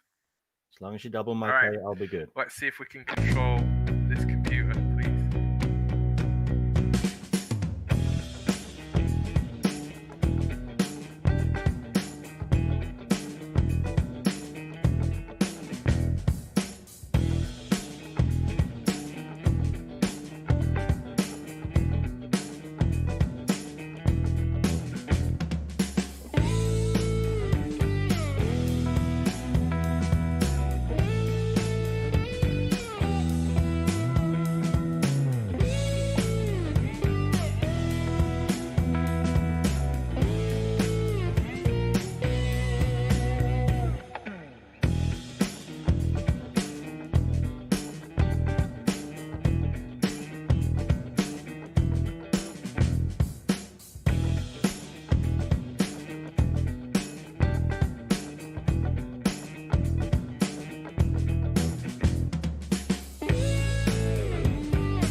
Okay, good afternoon, everybody. Welcome to the afternoon sessions of Gateway X for the NMRA X, Brendan. Our next speaker is he's the current Vice President of the British region, and he models the Great Northern through the Cascades. So not exactly in Britain, but a good railroad nonetheless. He's also principal oboe at the Royal Liverpool Philharmonic Orchestra and senior tutor of oboe at the Royal Northern College of Music in Manchester, England. And welcome to Mr. Jonathan Small, who is going to talk to us about N-scale trees. Take it away, Jonathan. Thank you, Bruce. Good afternoon, everyone. Or good morning, good evening, wherever we are. It's great to be with you. Thanks for that lovely introduction. You might wonder why, I guess we all model our favorite railroads and we pick them for various different reasons. I wanted to start my talk just by talking briefly a little bit about how I got into American model railroading. I'm sure it's an experience many of us have shared, particularly in the UK. Why would you model American trains? Well, American trains speak for themselves, don't they? The beauty of them, the color of them. I was very fortunate. My school, my headmaster, Cliff Young, who I was an NMRA member in his time in Northeast London, modeled the Denver Rio Grande. He'd never been to the United States. He never visited Colorado. I think he'd have liked to. But during the war, he was in the Royal Air Force, and he met American servicemen who introduced him to photographs of Denver Rio Grande consolidation, his layout, which became quite legendary in the UK. It was featured in a number of publications, in books and magazines, and I saw many photographs and diagrams of it during my youth. And I kind of fell in love with the whole concept of American trains, but didn't have a handle on it until I met my wife, who is from Maryland, and her father, my late father-in-law, who had American N-scale, and well, the rest, as they say, is history. Choosing a railroad, well, I guess I was a little bit of influence from Cliff because Rio Grande, of course, from Denver, his layout was Denver up to the Moffat Tunnel, the wonderful line up the Front Range, and I kind of just liked the concept of going from a city, a populated area, up through various small towns to a major tunnel through the mountain range. And so I guess subconsciously I sought another location where that was the case, and I found the Cascades. And I also fell in love with many things, didn't I? with the Great Northern, partly for the beauty and efficiency of the railway, but also, of course, the color scheme, the post-war Omaha orange and Pullman green color scheme was just very, very appealing. Of course, that involves mountain scenery, and well, I'm a great lover of mountains. One of my other pursuits is to climb, we call it hill walking in the UK. There's a difference between the UK and the US, particularly, where you go trail hiking there, I believe, except for the serious guys who climb mountains. Here in the UK, we often do hill walking because our mountains aren't quite so high, and you can get up and down in a day. So that's one of my pursuits, and I go to Scotland regularly, where, of course, there's very beautiful mountain scenery. And I think, as you'll see when I share with some of my photos with you, that the scenery bears a number of resemblances, particularly since the introduction and planting of a lot of coniferous areas in Scotland in the last 100 years or so. So I chose the Great Northern in the Cascades, and Stevens Pass has its similarities to the Scottish mountainsides, as I say. So I'm going to go into my clinic now and start to share the slides that I have. Start from beginning, and so I'll just share. I've got to share this. Hang on a sec. I will get there. There we go. Share screen from beginning. There we go. Hopefully you can all see that. So trees from Astilbe flowers. Now this clinic has been titled trees in N-scale, but actually just hang on, Jonathan. We've got a blank screen from you there, so you need to do something else. We need to fix that. Sorry, Bruce. Sorry, everyone. Well, I'm trying to share the. What am I doing wrong here? You want to share the application tab? Yeah, I've got that. It says it's not responding. Oh no. We're having our fun today, aren't we? It's challenging to say the least, isn't it? Oh, it's not NMRAX without a few technical difficulties. If you just escape out of your slideshow that you were presenting and go through it the way that you did it before, and you'll be fine. So just stop sharing. First thing. I've got back to Webby and just stop. Gordy, I've got Google Chrome not responding apparently. Okay, close the program. All right. We're having loads of fun today. Come on. Don't worry about it. Honestly, it's fine. So what's the weather like in Orkney today, Gordy? Lovely. Light breeze. You know, light breeze, only 60 miles an hour? Yeah, 60 mile an hour. No, not today. Okay, no, Jonathan's back. I'm back. Get him going again. 20 knots. Let's get that screen shared. So share. All right, let's share your screen. Let's get us there. Let's get going. Okay, how's that? Are you seeing that? We got you now. We're good to go. Thank you. Seeing it, yeah, and then just present that from the beginning, and we're gonna try and make that full screen for everyone. It's full screen. It's full screen here. The absolute opposite. Sorry, everyone. It will be on here. Right, you're good to go. All right. Okay, I have full screen. I hope everyone else does too. Yeah. So this talk is billed as trees in N scale, but as you'll see that actually some of the trees are a fair size and can be would apply for HO, probably not for O scale, but for HO and one or two slightly larger scales perhaps. Anyway, the picture you see is the east portal of Cascade Tunnel.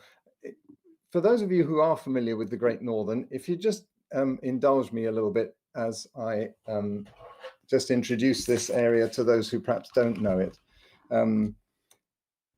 The Great Northern was a very successful railway that ran from, still does as part of Burlington Northern Santa Fe, of course, runs all the way across to Seattle. And they had the knack of building chunks of their line just at the most economically propitious times.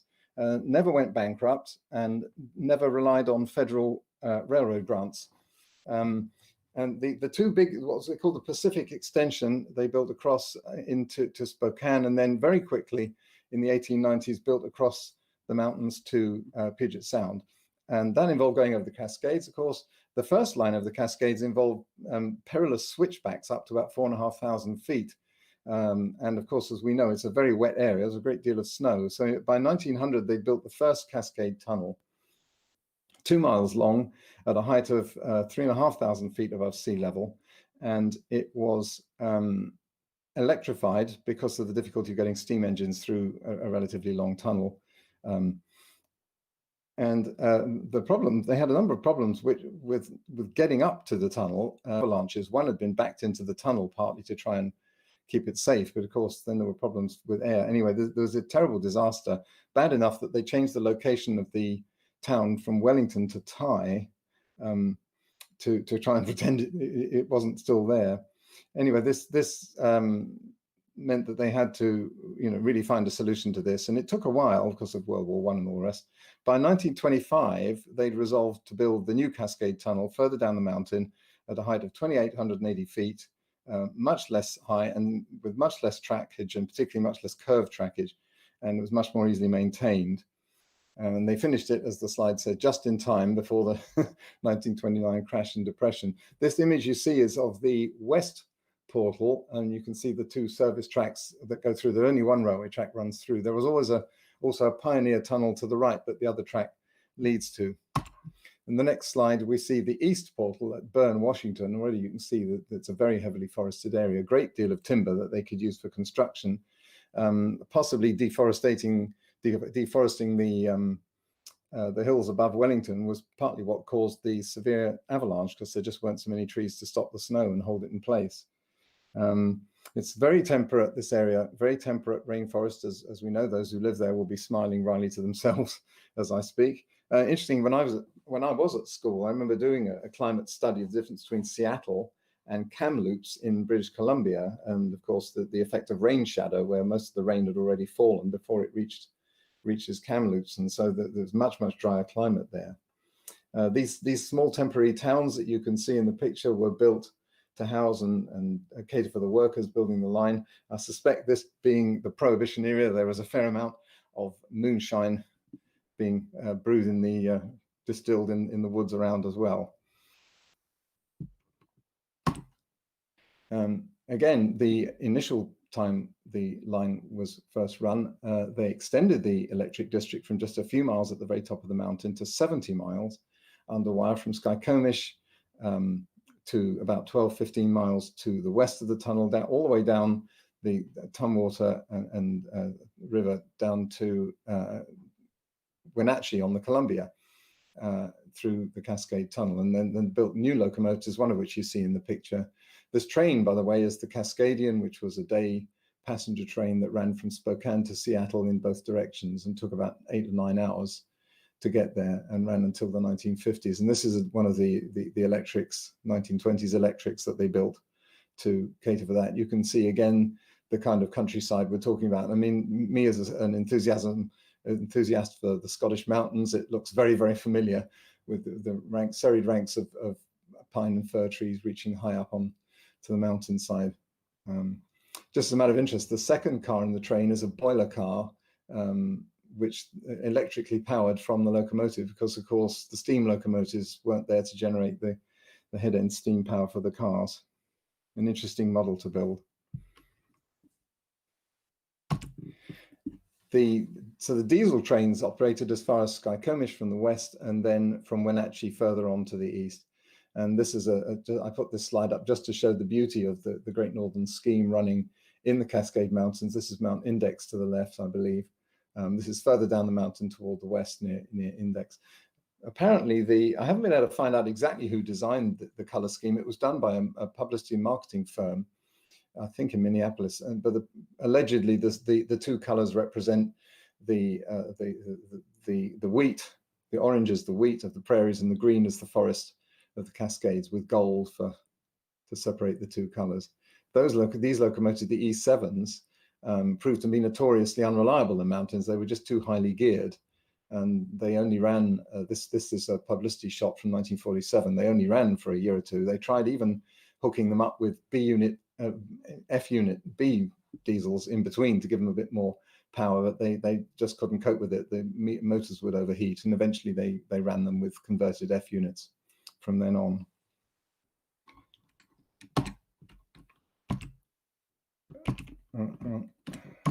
Right. In 1956, they did various studies and concluded that they should take the wire down and run the diesels through the tunnel. That required ventilating the tunnel. It's a 7.8 mile long tunnel. It was one of the longest in the world was the longest in the world, I think, certainly in the Western Hemisphere for a number of years. And they had to put in a pumping system that ventilates the tunnel with fresh air, which it still runs to this day. There's also a shaft up the mountain halfway along the tunnel, and a door that closes when a train is going to come into the tunnel eastbound, which is the upgrade. The door would shut, and basically the tunnel becomes like an enormous hydraulic ram pressing fresh air past the train, and just opens just before the eastbound train exits. You can see in this watercolor that the artist has represented the smoke from the diesels working hard coming up and out of the tunnel. It can take quite a while to close, so this tunnel is still a bottleneck on the BNSF system to this day.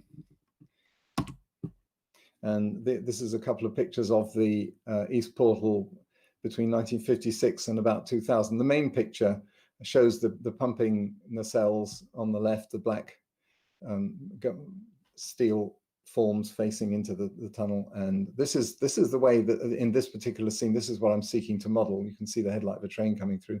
The smaller inset picture is what it looks like today. They've erected this rather grotesque framework over the pumping machinery so that they can be lifted out and taken laid on trucks up on Stevens Pass Highway just above and behind the tunnel there to take them away for servicing. But the main picture there on the right is the way that I prefer to see it. And here is a picture that I took when I visited, on my only visit to Washington so far, in summer 1993. This is at Bern, Washington. And here, getting on to the subject of making the trees, you can see the way that this is quite a well-known scene to Great Northern fans, with the famous scree coming down just behind there. The highway runs just above and behind the tunnel portal, and then there's a variety of different trees, little electrical station there, substation to the left. And this here is my model of the Cascade Tunnel East Portal. The sign on it, by the way, is taken from a photo directly of the mountain itself.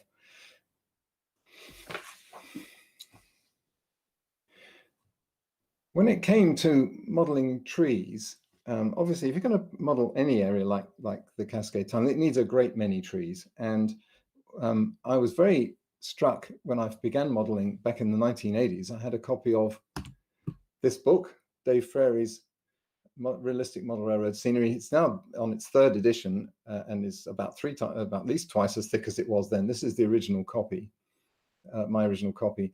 And Dave Frary refers to this, the little picture there on the left, this weed, Astilbe arensii, also called Forspirea, as a widespread perennial. Interestingly, he calls it a weed. In this country, it's a garden plant that is quite popular. And I mentioned them to our head gardener, alias Mrs. Small, who said, "Oh yes, I know those. We can get those." And she rather likes them because, as she puts it, nothing eats them. And that includes, for those of you in the US, that includes rabbits and even deer. They're apparently quite unpalatable, but they do produce every year these flowers, which, as you'll see, which can be dried, and as Dave said, just spray with dilute medium and coat with scenic material. Now, basically, the whole technique I'm going to show to you here is this, just basically what he suggested, but kind of scaled up. Not far from where I live, up in the Lake District, I live on Wirral, which is just near Liverpool. This is Liverpool. A couple of hours away is the Lake District, Windermere, and this garden, Holeherd Gardens, is they have the national collection of these plants called Astilbe. And this picture I took actually just earlier this week of the Astilbes in flower. I'd never been at this time of year to see them all. And as you can see in the pictures, a variety of colors from white to pink to red. They're really quite attractive. But all of this foliage comes up and goes down every year, with it being perennial. And the different species, there are many, many different species, produce quite different shaped flowers, which can produce different species of trees, if you like. That's another picture of the whole bed. And they fade to a sort of brown, dried out brown by the autumn, in which time that you can harvest them. Moving on. And this is our garden. This is a couple of years ago. In the distance there's several pink spears of the Astilbes growing, and quite a few more today. And that's a little bit closer up. So you see how they grow. The ones at the bottom are fully fledged, and the growth seems to go all the way to the top and eventually become quite feathery. Sometimes they can be slightly bent, but it is possible to straighten them out unless they're really very stubbornly bent, in which case they just break, of course. But each of these spears are potentially, as you can see, if you can imagine each of the little pink spears is a couple inches long, it could potentially produce a reasonable tree when they're dried out. That's another variety in the garden which has a slightly different shape. They seem to fall into two types. There's Astilbe arensii and Astilbe chinensis. These ones that you see on the screen now are chinensis. They have the longer, more spear-like flowers. The arensii ones are more sort of like deciduous tree shaped. I use both, which make, as I'll show you later, they make quite interesting different shaped trees. So we cut these in the autumn, and this is in my garage. I hang them upside down to dry, and it keeps them safe and keeps them straight. And as head gardener says, it's very similar to the way that you dry lavender. This was quite a big stock that I built up. I have to say now the strings are empty with lockdown. I've been able to get through quite a lot of the trees.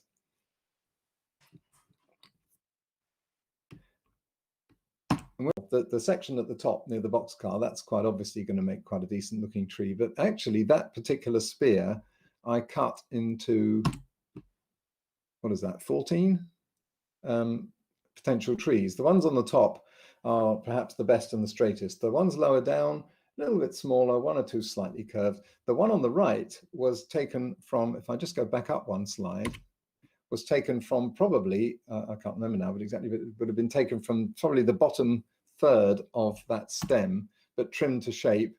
And it's not as beautiful as, say, the third one from the left on the top row, but in the middle of a forest, it will do its job and say, I am a tree, which is all we need it to do.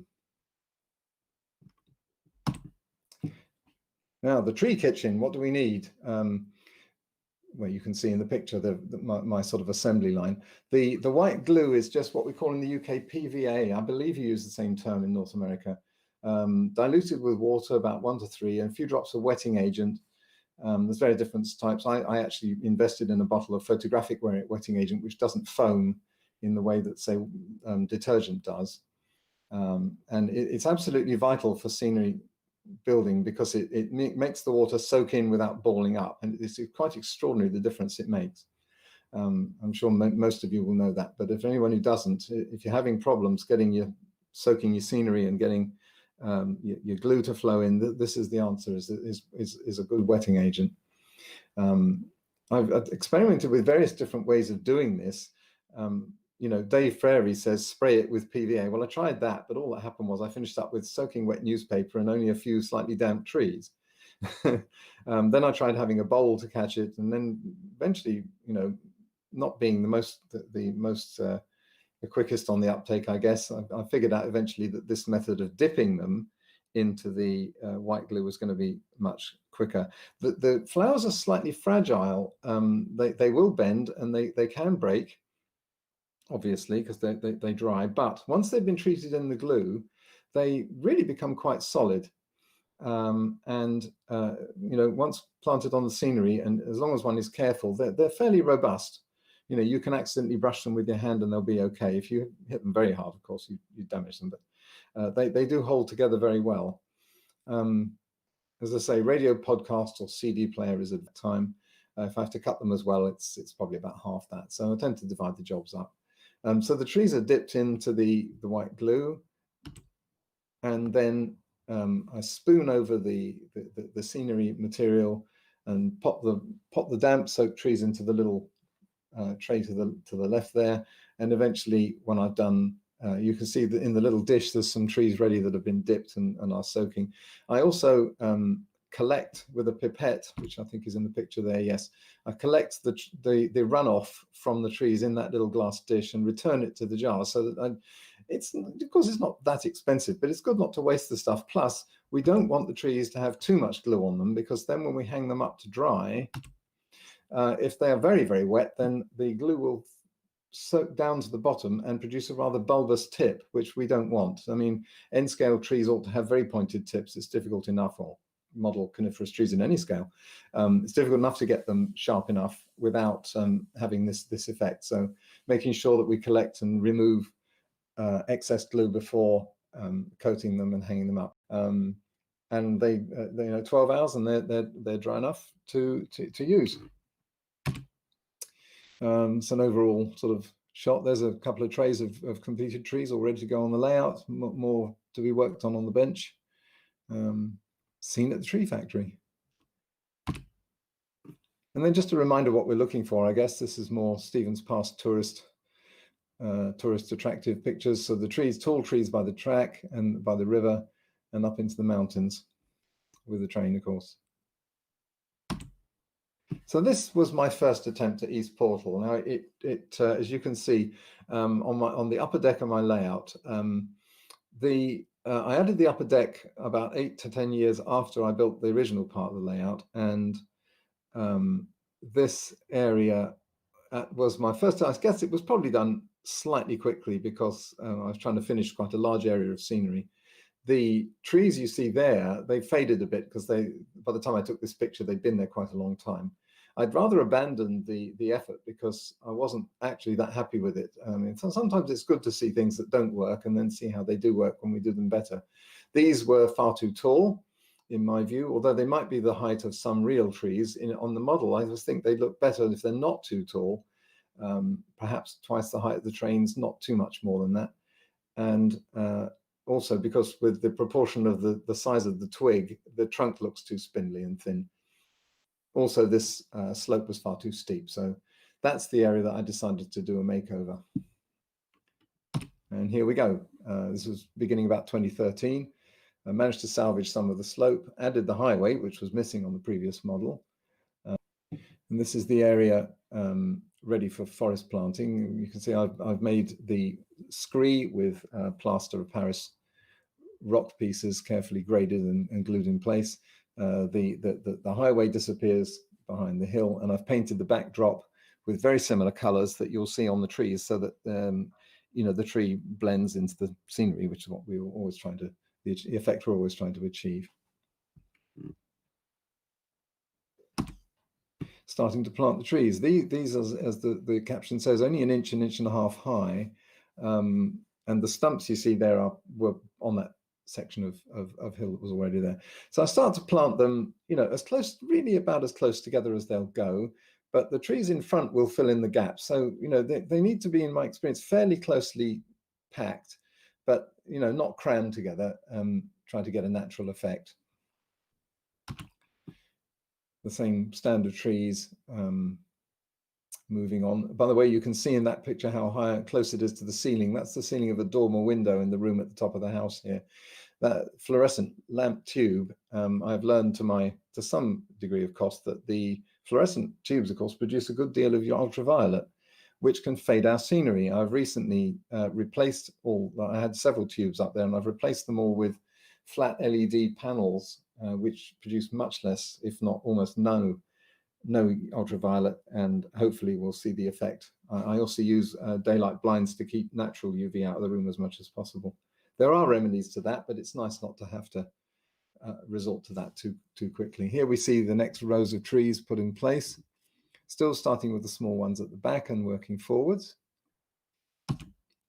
And some more pictures around the scene. So there we see the forest on the right is pretty much done above the mountain, and further along the burn, you can see Mount Index on the backdrop poking over the picture underneath the clock there. That's on the far side of the layout, which won't feature very much. And day and night shots just near the tunnel portal. And we put I put some of the better tree specimens near the front where they'll be seen, where people might notice that they're actually quite nice models. As I said earlier, once they're in the middle of the forest, they doesn't matter really. You can, just so long as it says I am a tree, that's all you need. But nearer the front, we want trees that look nice. Hopefully you can see in the right hand picture the resemblance between the structures at the Cascade Tunnel and the ones that I've modeled.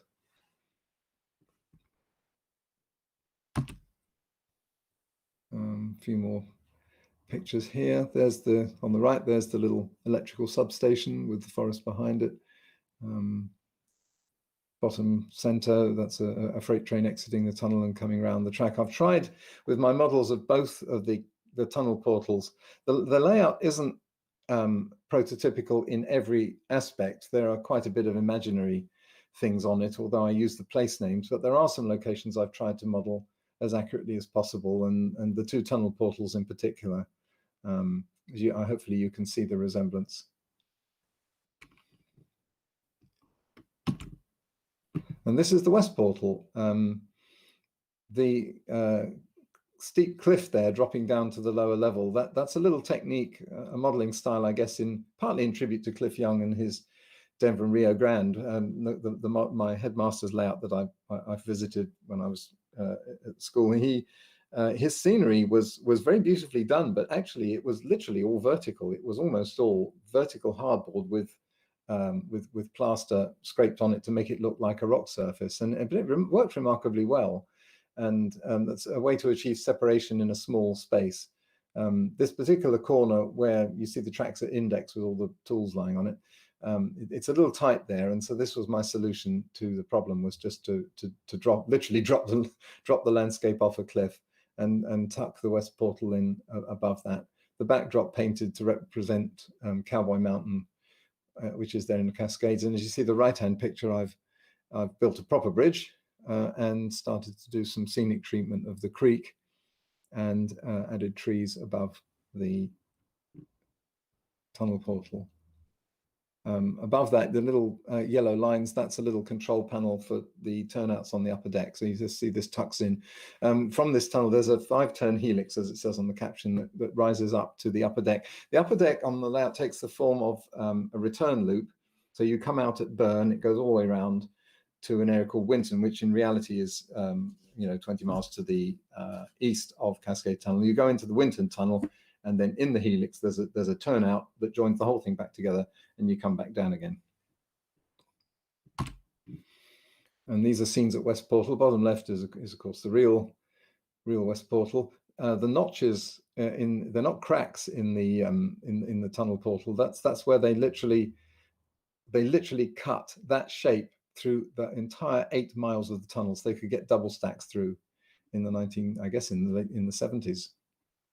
It must have been quite a job. And that's my model representing it. And then looking the other way towards Scenic, the track layout at Scenic is the same as in the real place, with a long passing siding and then a shorter one as well, and with the forest up behind it. The depot is not in the correct place. The depot should be to the right of the main line, but there, unfortunately, on my layout, there's another cliff dropping down to another track, so I've relocated it across the track there. And now with a few more, now with a few more trees and a few scenes, just to say that the light leaks on the bottom right picture have now been fixed. And this area was perhaps one of the first that I completed to this level, with the trees and with the forest that closely packed. And I was very, very pleased with the effect. I mean, I'll just go back up a couple of slides. The difference is really quite dramatic. And the scenic texture there was once, grass green, but had faded.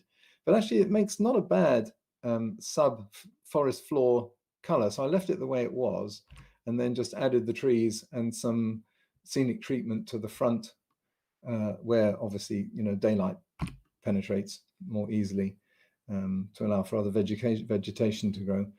The bottom left picture, actually, you see the white, those trees look like they've just been planted. The white glue is still white. It hasn't even dried yet. Now back up to the upper deck.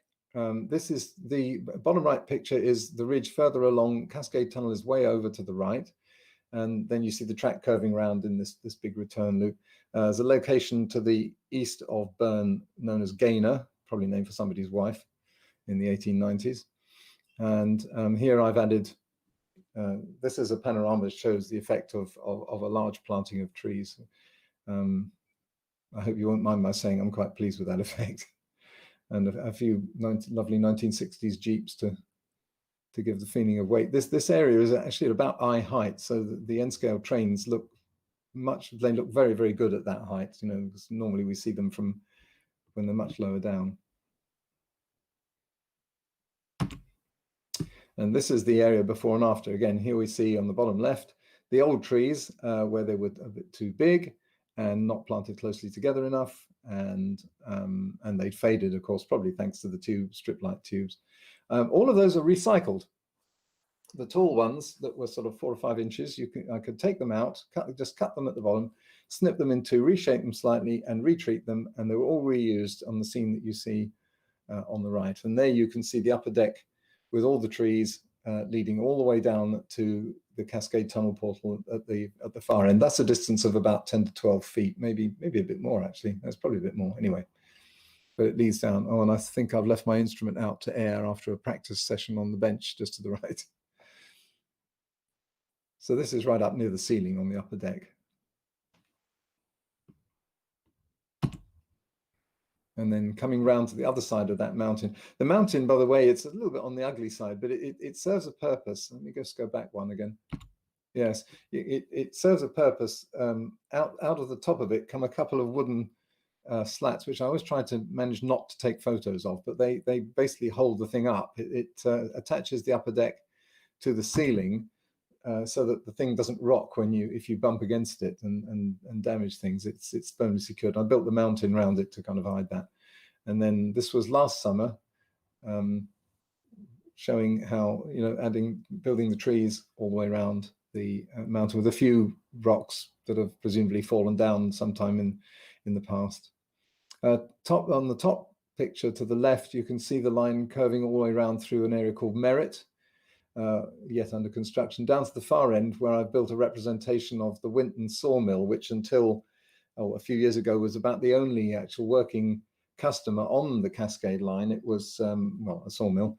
It was quite a big one, and it used to have local freight trains that would come there every day. So I have an operation on my line to run timber from one location up to the sawmill, and then saw wood products going in all sorts of different directions.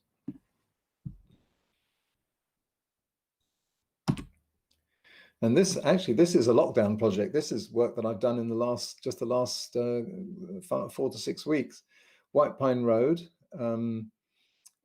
again, a real location that does go nearby the line between Burn and Merritt.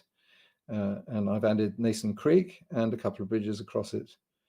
And with the idea of, you know, just a place to really view the trains running through beautiful scenery. I've added that little wooden house there. That's from a laser cut kit. And the little bridge, those of you who've ever read the wonderful book on N-scale modeling from the 70s by Gordon Odegaard on modeling the clinch field might recognize it. He built a beautiful little bridge, footbridge, and I just wanted to do it in tribute to him. I'm afraid mine isn't as neat and straight as his was, but I may have another go at it. But I just wanted to add that as a little feature. So here we can see the effect of, I was very pleased with the shadow effect on the road by adding the trees, and like sunlight, dappled sunlight coming through the trees.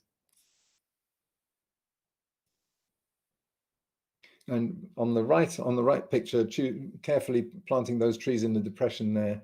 And then, you know, when you plant trees on the outside, one has to be careful that one can still reach the track for cleaning and other details and for operation, and can still see the train. So there's a good deal of peering and looking and holding model trees in place and seeing where you think they should go. And approaching Merritt, this is the same location, just a couple of other pictures. The effect of the trees around the house with telegraph poles, those look like they've just been glued in place too. And then a picture, I actually took the bottom right picture I just took this morning because I wasn't happy with the ones I had before, of the creek coming down under the bridges there.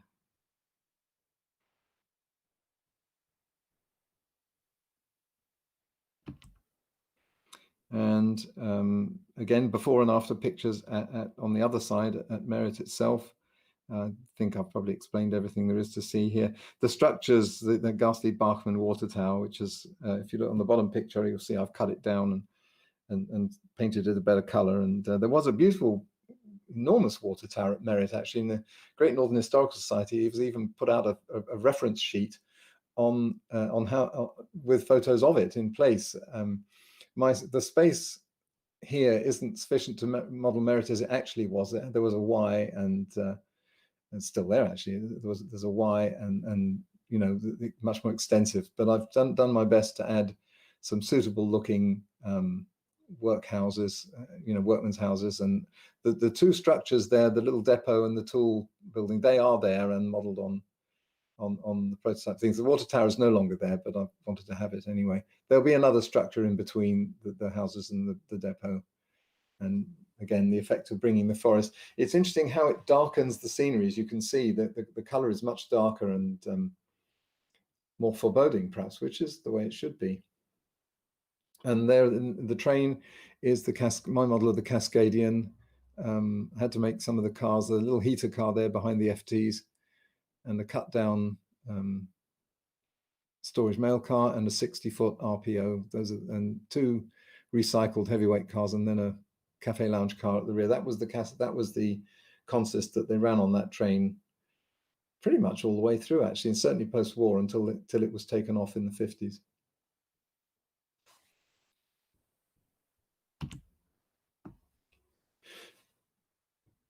Just another picture of the same scene. Mount Bearing on the far side is on the far side of the layout. So as a gardener's term, borrowed scenery, where you can look at your garden with somebody else's scenery in the distance.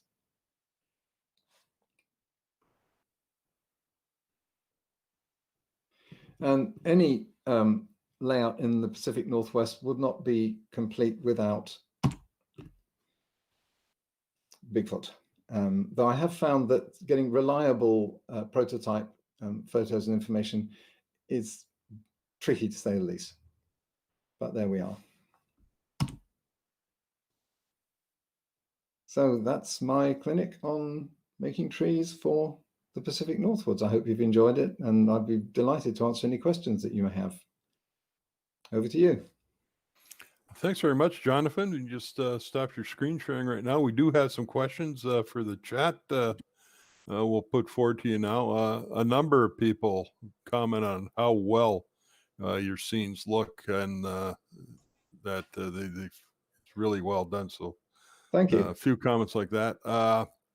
One person made a comment that you talked about your plants being crooked or bent. He says you can make them straight using a soldering iron, lightly applied to the outside of the trunk to strengthen. So somebody suggested that. Yeah. Okay. Yeah, that's good. Thank you for that. Yeah. And then same person says we can dust the top with a yellow rattle can to create some dimension artificial light source. Yeah. You had a picture of your station with light leaks. Somebody wants to know, how did you fix the light leaks? Basically by looking very carefully where they are and using black paper on the inside of the structure. Just, I mean, I do try to mask it as best I can, but where sometimes I've used, excuse me, sometimes I cut a black paper mask, which also, I use LEDs to light the buildings. And sometimes I use a black paper mask, which also reduces the amount of light bouncing around inside the building.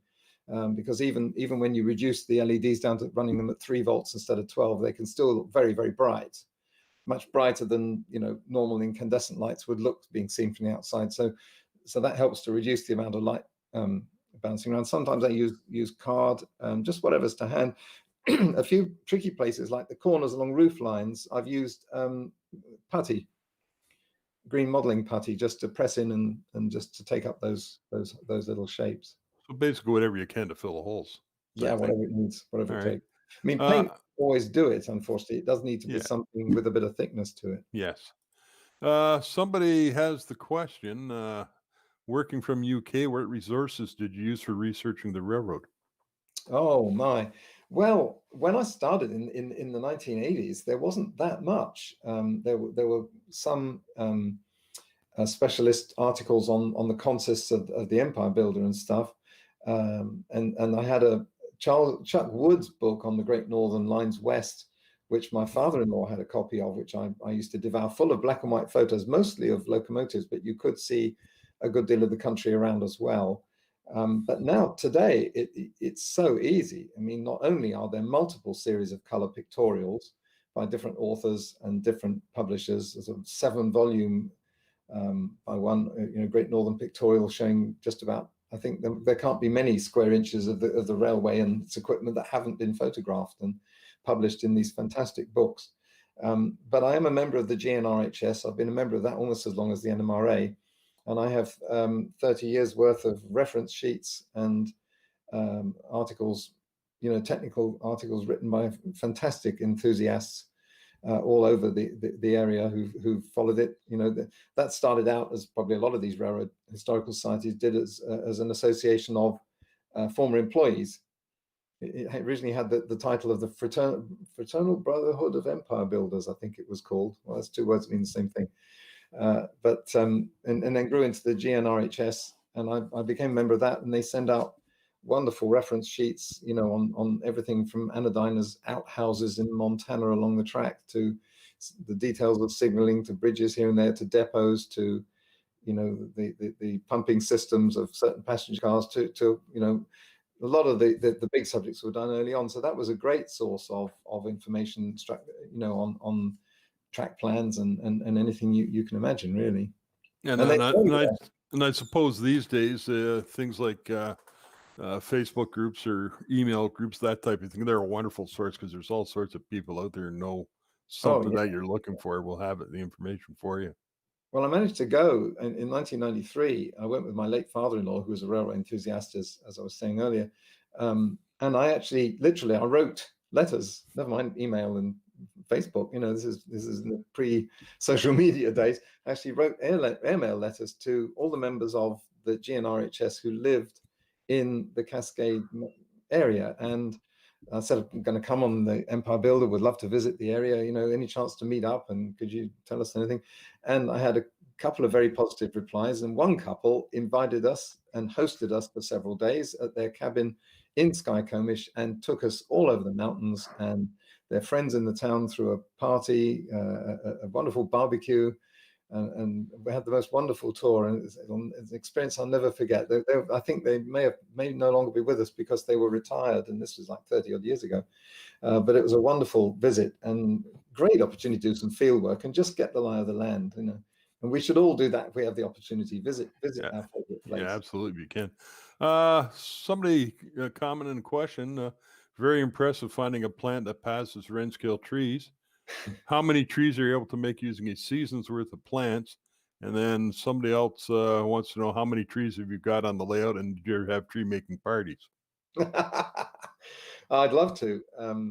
Actually, my oldest son and his fiance spent some merry days when they were on holiday with us last year, planting trees. Some of the forest that you see was planted by Michael and Annalise up near Winton, particularly. As to how many you get it, well, it kind of depends how many you grow. I have several plantings out here, but I must say during lockdown, I've got through so many of them because I've just had time. And I built up quite a stock, as you saw, hanging in the garage there. And I've nearly run out, so I'm going to have to wait till this year. As to how many on the layout, well, I think there must be thousands. So it's a veritable forest of trees, is what you're saying. Oh, it really is. It's a labor of love. I mean, it's one of those things that wasn't built in a day.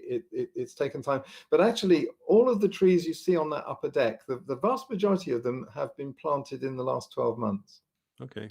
That's that. We've got to bear in mind this is during the lockdown period where there has been more. So you haven't had much else to do. So yeah, productivity went way up. How long does it make you to take you to make a tree? Well, you don't do one on its own. I've got a few here I can hold up to camera. I mean, this is a fairly large one. It's about the foliage part of it is about 2.5 inches tall. That would be a decent sized tree in HO. That's one of the larger ones. How long to make it? Well, you got to cut it. You got to shape it a little bit. Then you got to dip it in the glue and make sure it's wet, and then dust it, let it dry. It's moments. It's for each tree. It's really very little time at all. But of course, we need a great many trees. So a couple minutes a tree type thing there, if that? Oh, even less. Probably even less. Even less. And how long does it take you to dry your plants once you harvest them? They'd be fairly dry when you start, but obviously you got to make them totally dry. And do you have any concerns with insects in the plants? No. Well, yeah.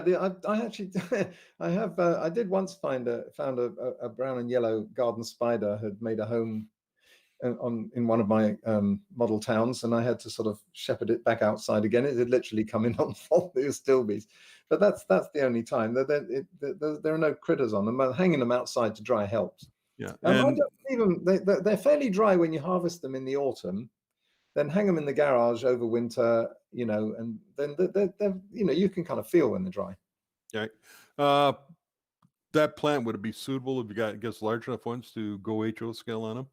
I would say so, yeah. I mean, you wouldn't get quite so many from each stem, but yeah, you can get I mean, as I say, that would be a decent HO scale tree. Yeah. I mean, the point about this is that it's, you know, you can't afford to buy. There are wonderful model trees available from, I mean, many outlets. We have a store here in this country, model tree shop. Alan Bird, an NMRA member, runs his own business, sells wonderful model trees for all scales. But these are specialist pieces to put at the front of the layout where they're going to be seen, or in small amounts. You couldn't possibly afford, well, you know, I suppose some people could, but you know, I certainly couldn't afford to forest your entire layout with those kinds of trees. These, well, for one thing, once you've planted the plants, they're free. They come up every year. You're talking about cents worth of scenic material and a bit of glue, and that's it. You know. Okay. Just one final comment from the chat. Somebody says there's a live stream of the Skycomish area 24/7. You want to look at the mountains of the area, so you yeah. get there. Whenever I sometimes put that on our smart TV, and my wife says, "Oh no, not watching rain falling in Skycomish again." They do get a bit of that, don't they? And the snow too. The snow. Yeah, and the snow. Yes, sir. Yeah. Yes, sir. All right. Well, thank you very much, Jonathan. A very good clinic. Certainly enjoyed it here. The people watching enjoyed it. We appreciate taking the time and shuffling your schedule around to accommodate our technical difficulties. And again, thanks a lot. And we'll hope to see you somewhere later with another clinic. It's my pleasure. Thank you very much. And thank you everyone for your attention. Enjoy the great way.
mouse.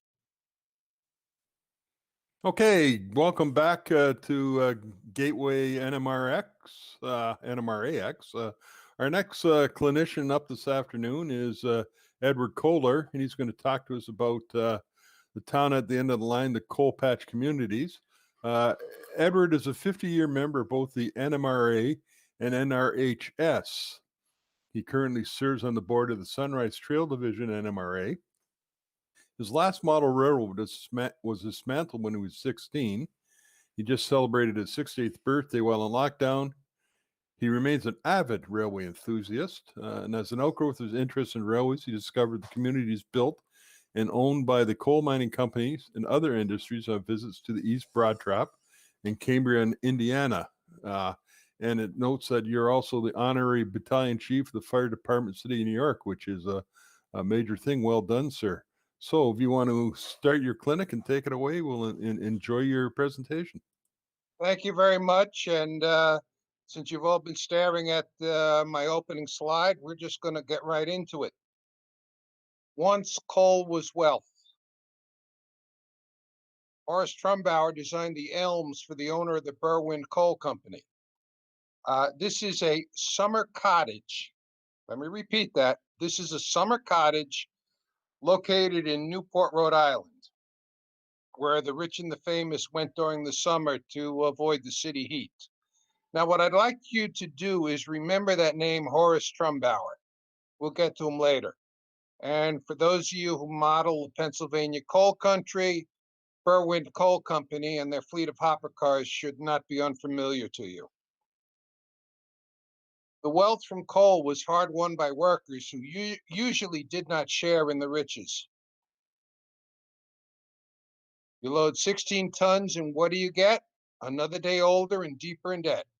St. Peter, don't you call me because I can't go. I owe my soul to the company store. This is from a country and western song written by Merrill Travis in 1947. Some of you might be more familiar with it, the Tennessee Ernie Ford recording in the mid-1950s. Not only were the miners beholden to their employer, their families were also. In this presentation, we'll visit 3 distinct mining-related communities during the 21st century. In Europe, it was once common for industries, especially mines, to provide housing for their workers. In the United States, industrial housing was usually related to mining enterprises, but there were exceptions. In Pennsylvania, these were called coal patches. In this presentation, we will visit several coal patch communities in the Commonwealth of Pennsylvania. We'll be there long after the last of the coal has been wrested from the ground and the railroad tracks have been removed.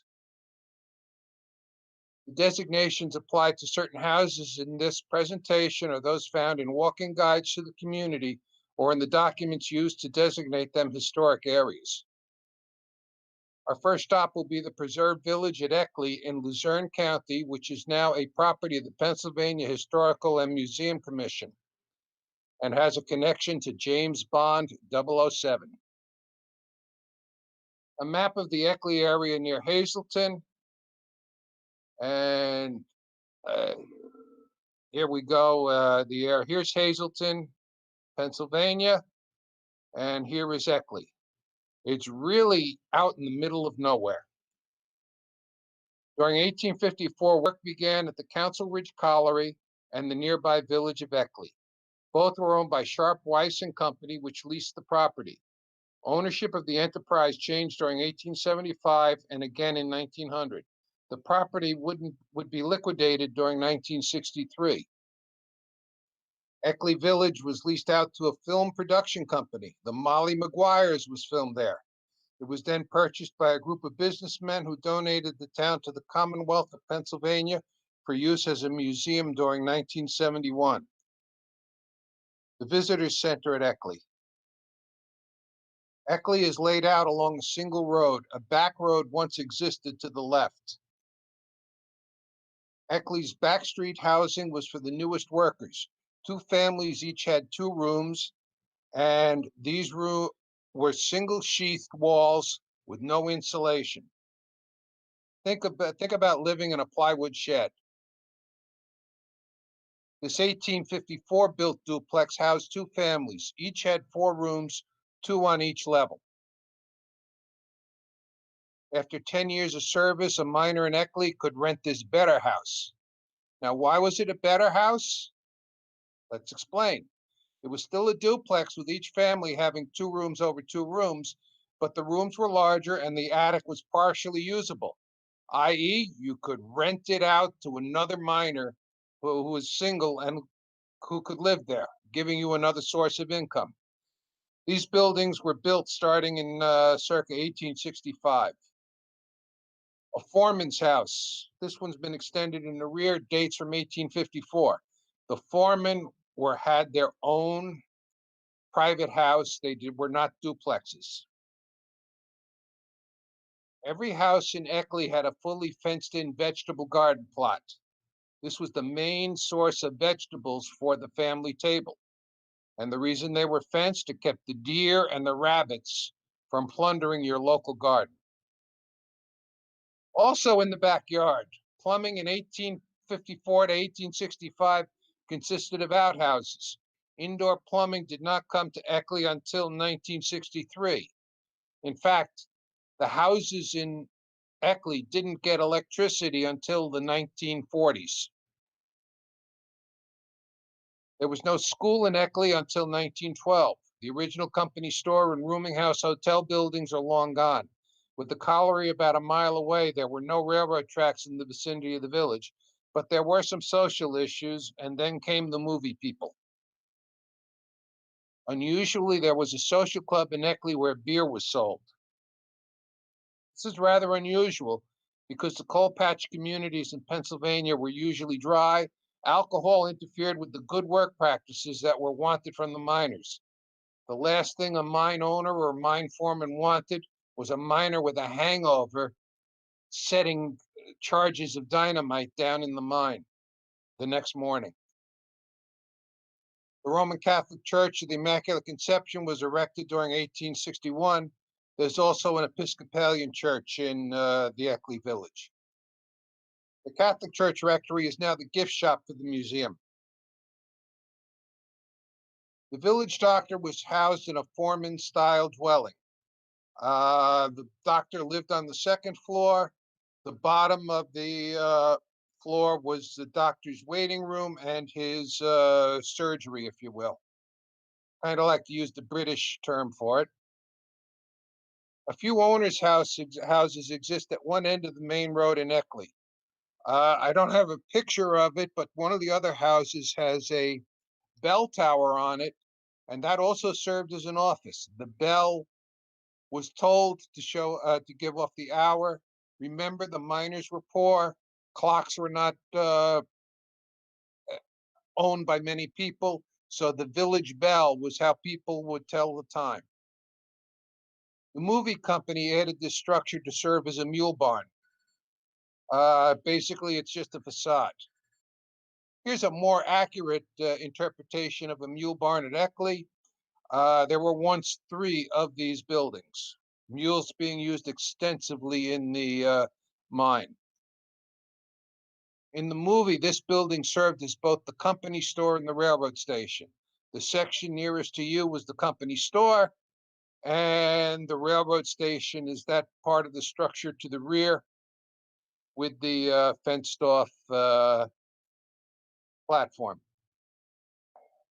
Eckley did not have a railroad station during its active coal patch life, or even now as its museum life. The related Council Ridge Colliery, about a mile away, was served by the Lehigh Valley Railroad, but only for freight service. A quarter-size breaker building was erected for the movie. Looks pretty big, doesn't it? But again, it's all perspective. The rail cars created for the movie were based on English designs. This is basically your English 2-plank goods wagon. 4-wheel, I might add. And like I said, Eckley has a connection to James Bond 007, and here's Sean Connery, who played a member of the Pinkerton, who was investigating Richard Harris and the Molly Maguire's. And of course, Mr. Harris and Mr. Connery both had designs on Samantha Eggar during the movie. From Eckley, let's head to Robertsdale, Pennsylvania in Huntington County. Robertsdale is located at the effective end of the East Broadtop Railroad main line in the East Broadtop coalfield. A map of the East Broadtop Railroad, it connects in Mount Union with what was then the Pennsylvania Railroad. It's now Norfolk Southern, and goes through the Ogwick Valley to Orbisonia. At Orbisonia was the location of the shops. Today, the shops are still there. The Rock Hill Trolley Museum has a mile of track between Blacklock Narrows and Orbisonia Rock Hill Furnace. The East Broad, and then on through the mountains to Robertsdale. There's currently a plan in place to restore the East Broadtop, and that'll be from here from Ogwick to just shy of the grade crossing in Robertsdale. Can't figure out why they're doing those limits, but that's another show. Robertsdale was the creation of the Rock Hill Coal and Iron Company, which had many of the same shareholders as the East Broadtop Railroad. Robertsdale as a community began in 1874. By 1875, there were 27 duplex homes and a store. The town continued to grow in the early 20th century. Robertsdale was virtually rebuilt in 1910, 1915. The Rock Hill Coal and Iron Company began to sell off its properties in Robertsdale during 1948. Mining continued until 1956, after which the company's remaining assets were sold to the Kovalchek Salvage Company. The Huntington County Historical Society has published a walking tour of the Robertsdale coal patch. The center of Robertsdale was a location known as Railroad Square, shown here in an old image. Here's the train is on the Robertsdale Y. This is the coal company's company store, the East Broadtop shops, the Robertsdale Coal and Iron Company general offices, and this is the post office structure. We'll look at these closer. Now, the planned restoration of the East Broadtop will end the other side of this grade crossing, which isn't really that visible in this picture. Let's look at the miners' housing first, and then the social assets in Robertsdale. Type A housing dates from circa 1880. 42 of these duplex houses still exist. They had 2 rooms over 2 rooms on each side. Type B housing from 1910. Split porches, notice the gap in between here, the 2 porches, and 3 rooms over 3 rooms on each side. Type BB housing, which is basically the same as the BB, but they have a full front porch. This was the doctor's house in Robertsdale. One side was the medical office, the other side was the residence for the doctor. Type C housing from 1910.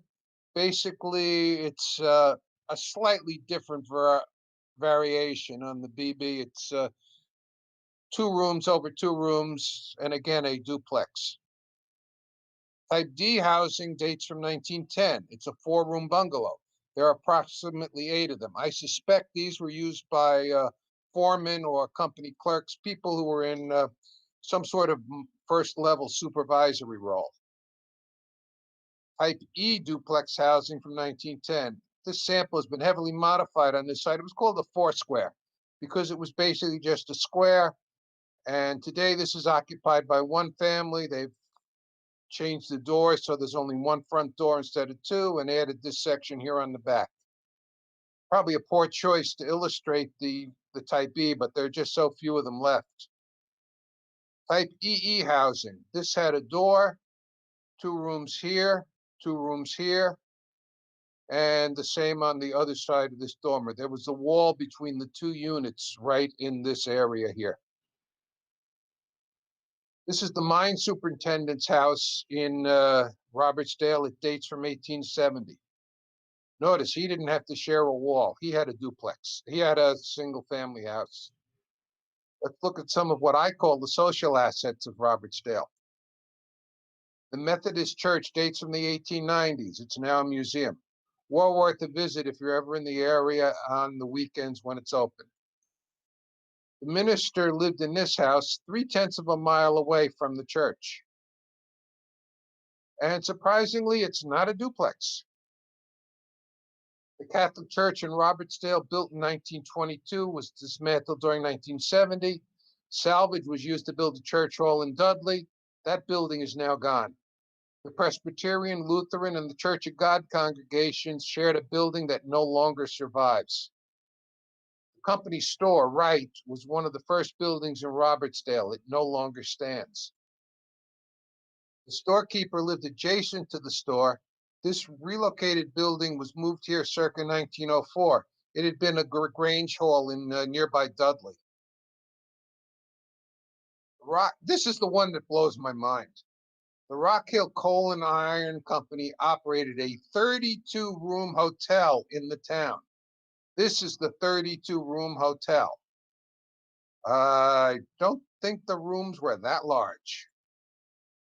Now the post office, this 1915 structure was the offices of the Rock Hill Coal and Iron Company. From 1915 to 1965, this building housed the Robertsdale Post Office.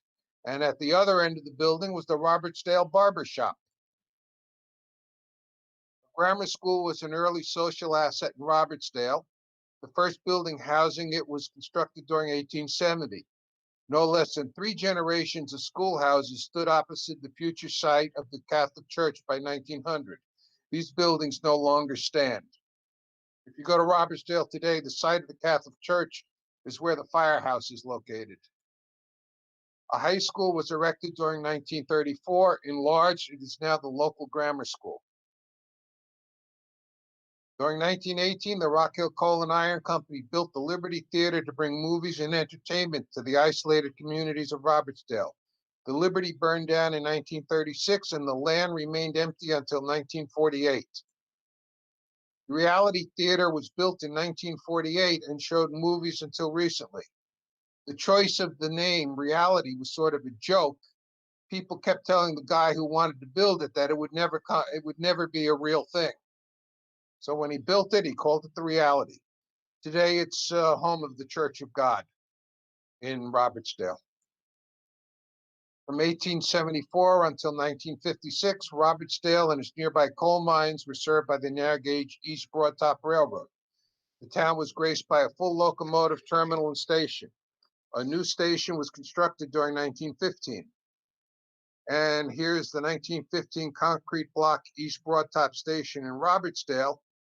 Behind these bay windows was the clerk and control stand for the car weighing scale, which, believe it or not, is still located right here in the tracks that have pretty much been overgrown and paved over. Robertsdale was remote enough that the East Broadtop provided housing for some of its employees in the community. A duplex house was erected circa 1913 on Lincoln Avenue next to the Methodist minister's home. East Broadtop Railroad's engineer's house in Robertsdale. It was a duplex. And although I don't have any facts to prove this, I suspect the engineer lived on one side and the conductor who had the job out of Robertsdale lived on the other. Why in Pennsylvania were many of the coal patch community houses built as duplexes? You know, if I'm doing this in person, I'd ask people to raise their hands, but unfortunately, we're distant learning via Australia, so I'm going to give you the answer. It saved the coal mine owners the cost of building one wall. That's correct. It saved the coal mine owners the cost of building one wall. From southern Huntingdon County, we'll continue west to Cambria County, where we will visit the coal patches and railroad of Coleman and Weaver. Again, it is after the mining has stopped and the trains are no longer running. The coal lands of Coleman and Weaver lay west of the Pennsylvania Railroad's Horseshoe Curve. Here's Altoona, Horseshoe Curve. Here's Revlock, Culver, and Nanty Glo, which are the three main locations of Coleman and Weaver's mines. B. Dawson Coleman and John Heisley Weaver formed a partnership during 1909. On June 30th, 1910, the Black Lick and Yellow Creek Railroad was purchased. It was renamed the Cambria and Indiana Railroad as of April 20th, 1911. As of October 1st, 1911, the Cambria and Indiana extended from Rexus to Elkdale Junction, where it divided with one line to Culver and the other to Manver. Now, where do we get Culver from?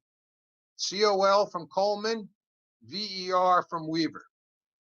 Manver, that's actually the name of the first two syllables. Each of these gentlemen had a daughter. So that became Manver.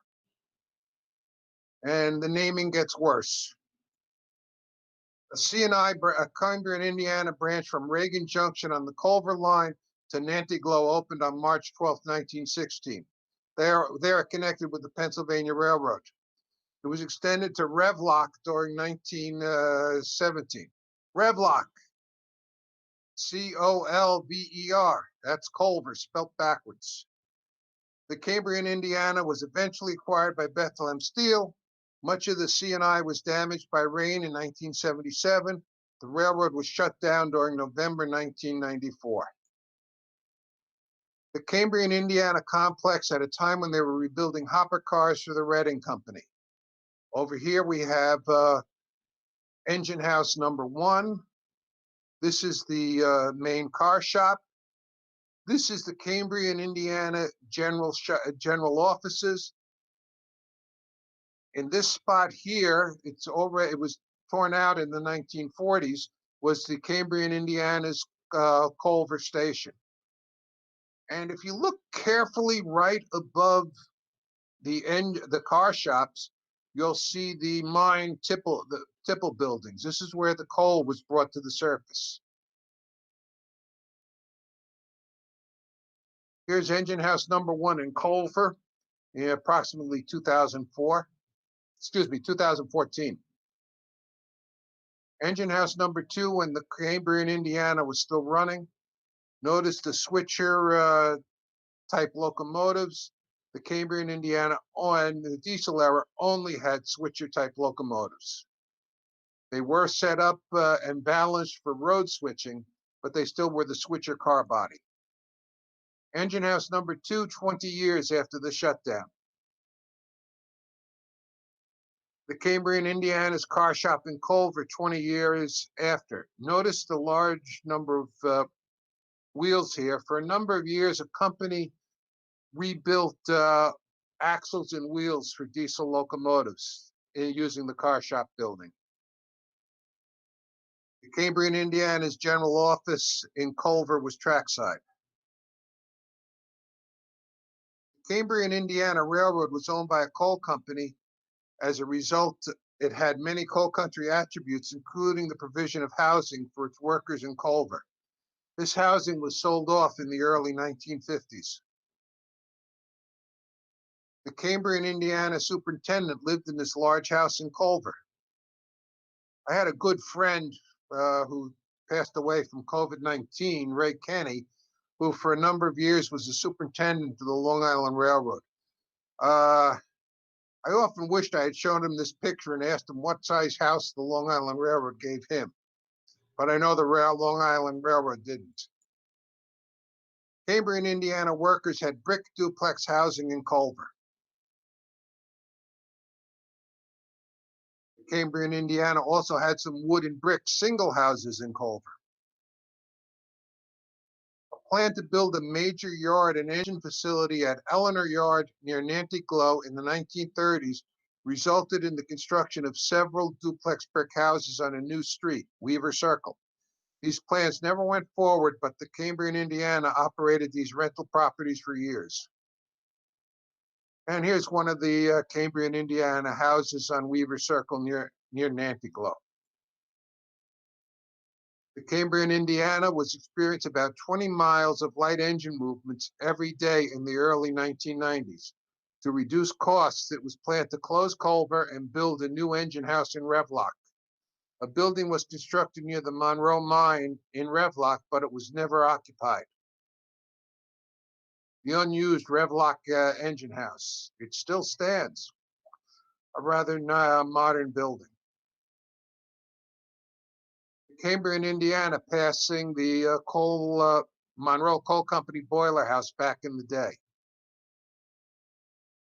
The same building 20 years after the last train. Coleman and Weaver established 3 coal companies to mine their various coal properties.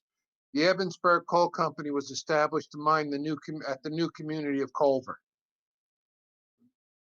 The first residential construction at the Culver site was at a location now known as 20 Row. A total of 20 duplex houses were erected near the Cambria and Indiana railroad shops along a single road during April 1911. 5 additional single houses were added here by 1925. Here's from the Library of Congress. Here's a picture of 20 Row in 1985. 20 Row in 2015. Here's a typical 20 Row duplex house built in April 1911. Notice these forest green diamond-shaped asbestos shingles. This was a hallmark of Coleman and Weaver's coal mining community buildings, houses. The Ebensshade Mine Tipple in Culver was adjacent to 20 Row. This was located right immediately behind and to my right would be the shops of the Cambria and Indiana Railroad.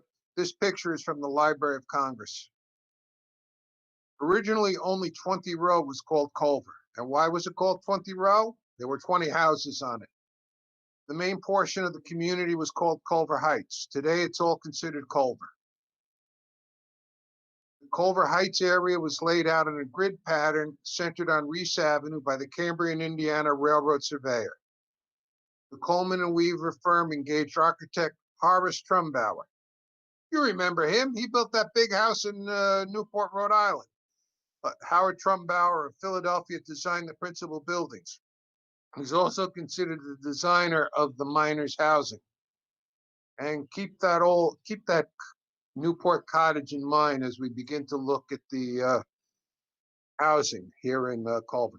South of Reese Avenue, there were 72 4-room houses, 18 6-room houses, and 17 single-level 3-room houses. These houses were all built during 1912. North of Reese Avenue in the town were 72 6-room houses and 11 3-room houses. They were also built in 1912. North of Reese Avenue, 24 6-room houses were built during 1915. During 1921, 1923, an additional 36 4-room houses were added south of Reese Avenue. North of Reese Avenue, 30 4-room houses were added. So as the demand for coal went up, the need for coal miner housing went up. This sign greets visitors to the community of Culver. And as one can tell by the undercarriage of this faux rail car, that's not a real miner's wagon. A 1985 view of housing in Culver from the Library of Congress. Let's take a closer look.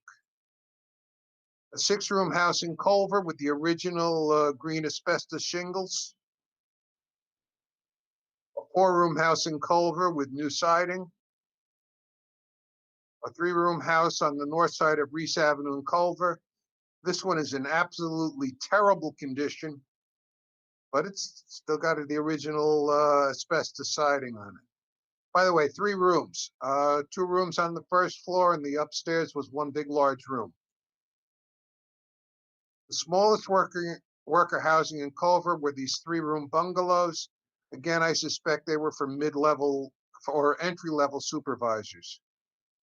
This one has had the porch added on this side and over here on the left, and the garage added after its coal mining days. The residence of the chief clerk of the mine at Culver. This was an important guy, so he got a big, better house, but not the best. The mine foreman's house in Culver, again, it's similar to the chief clerk's, but it has this wing off here to the side. And on to the social assets in the community of Culver. Company office building in 1985. The former Evansburg Coal Company offices in Culver, 2015. Between the company store and the company office, an entertainment theater building once stood. The last movie was shown in 1940. The building was demolished in 2010 due to fears it would collapse on itself. Don't have a picture of it, sorry. Here's the former company store in Culver, though. Over here to the left would be the entertainment building and plus the Cambria, Indiana station for Culver Heights. Across Reese Avenue is the former store manager's house. Again, it's a larger, more substantial structure. The Ebonshade Coal Company built a hotel for commercial travelers in Culver. This is a 1985 view of the structure. And the hotel in 2017, it's now an apartment house. The old Culver community lockup. I'm sure a couple of miners spent a cold night or two in there, one time or another. The Ebonshade Coal Company and Coleman and Weaver were really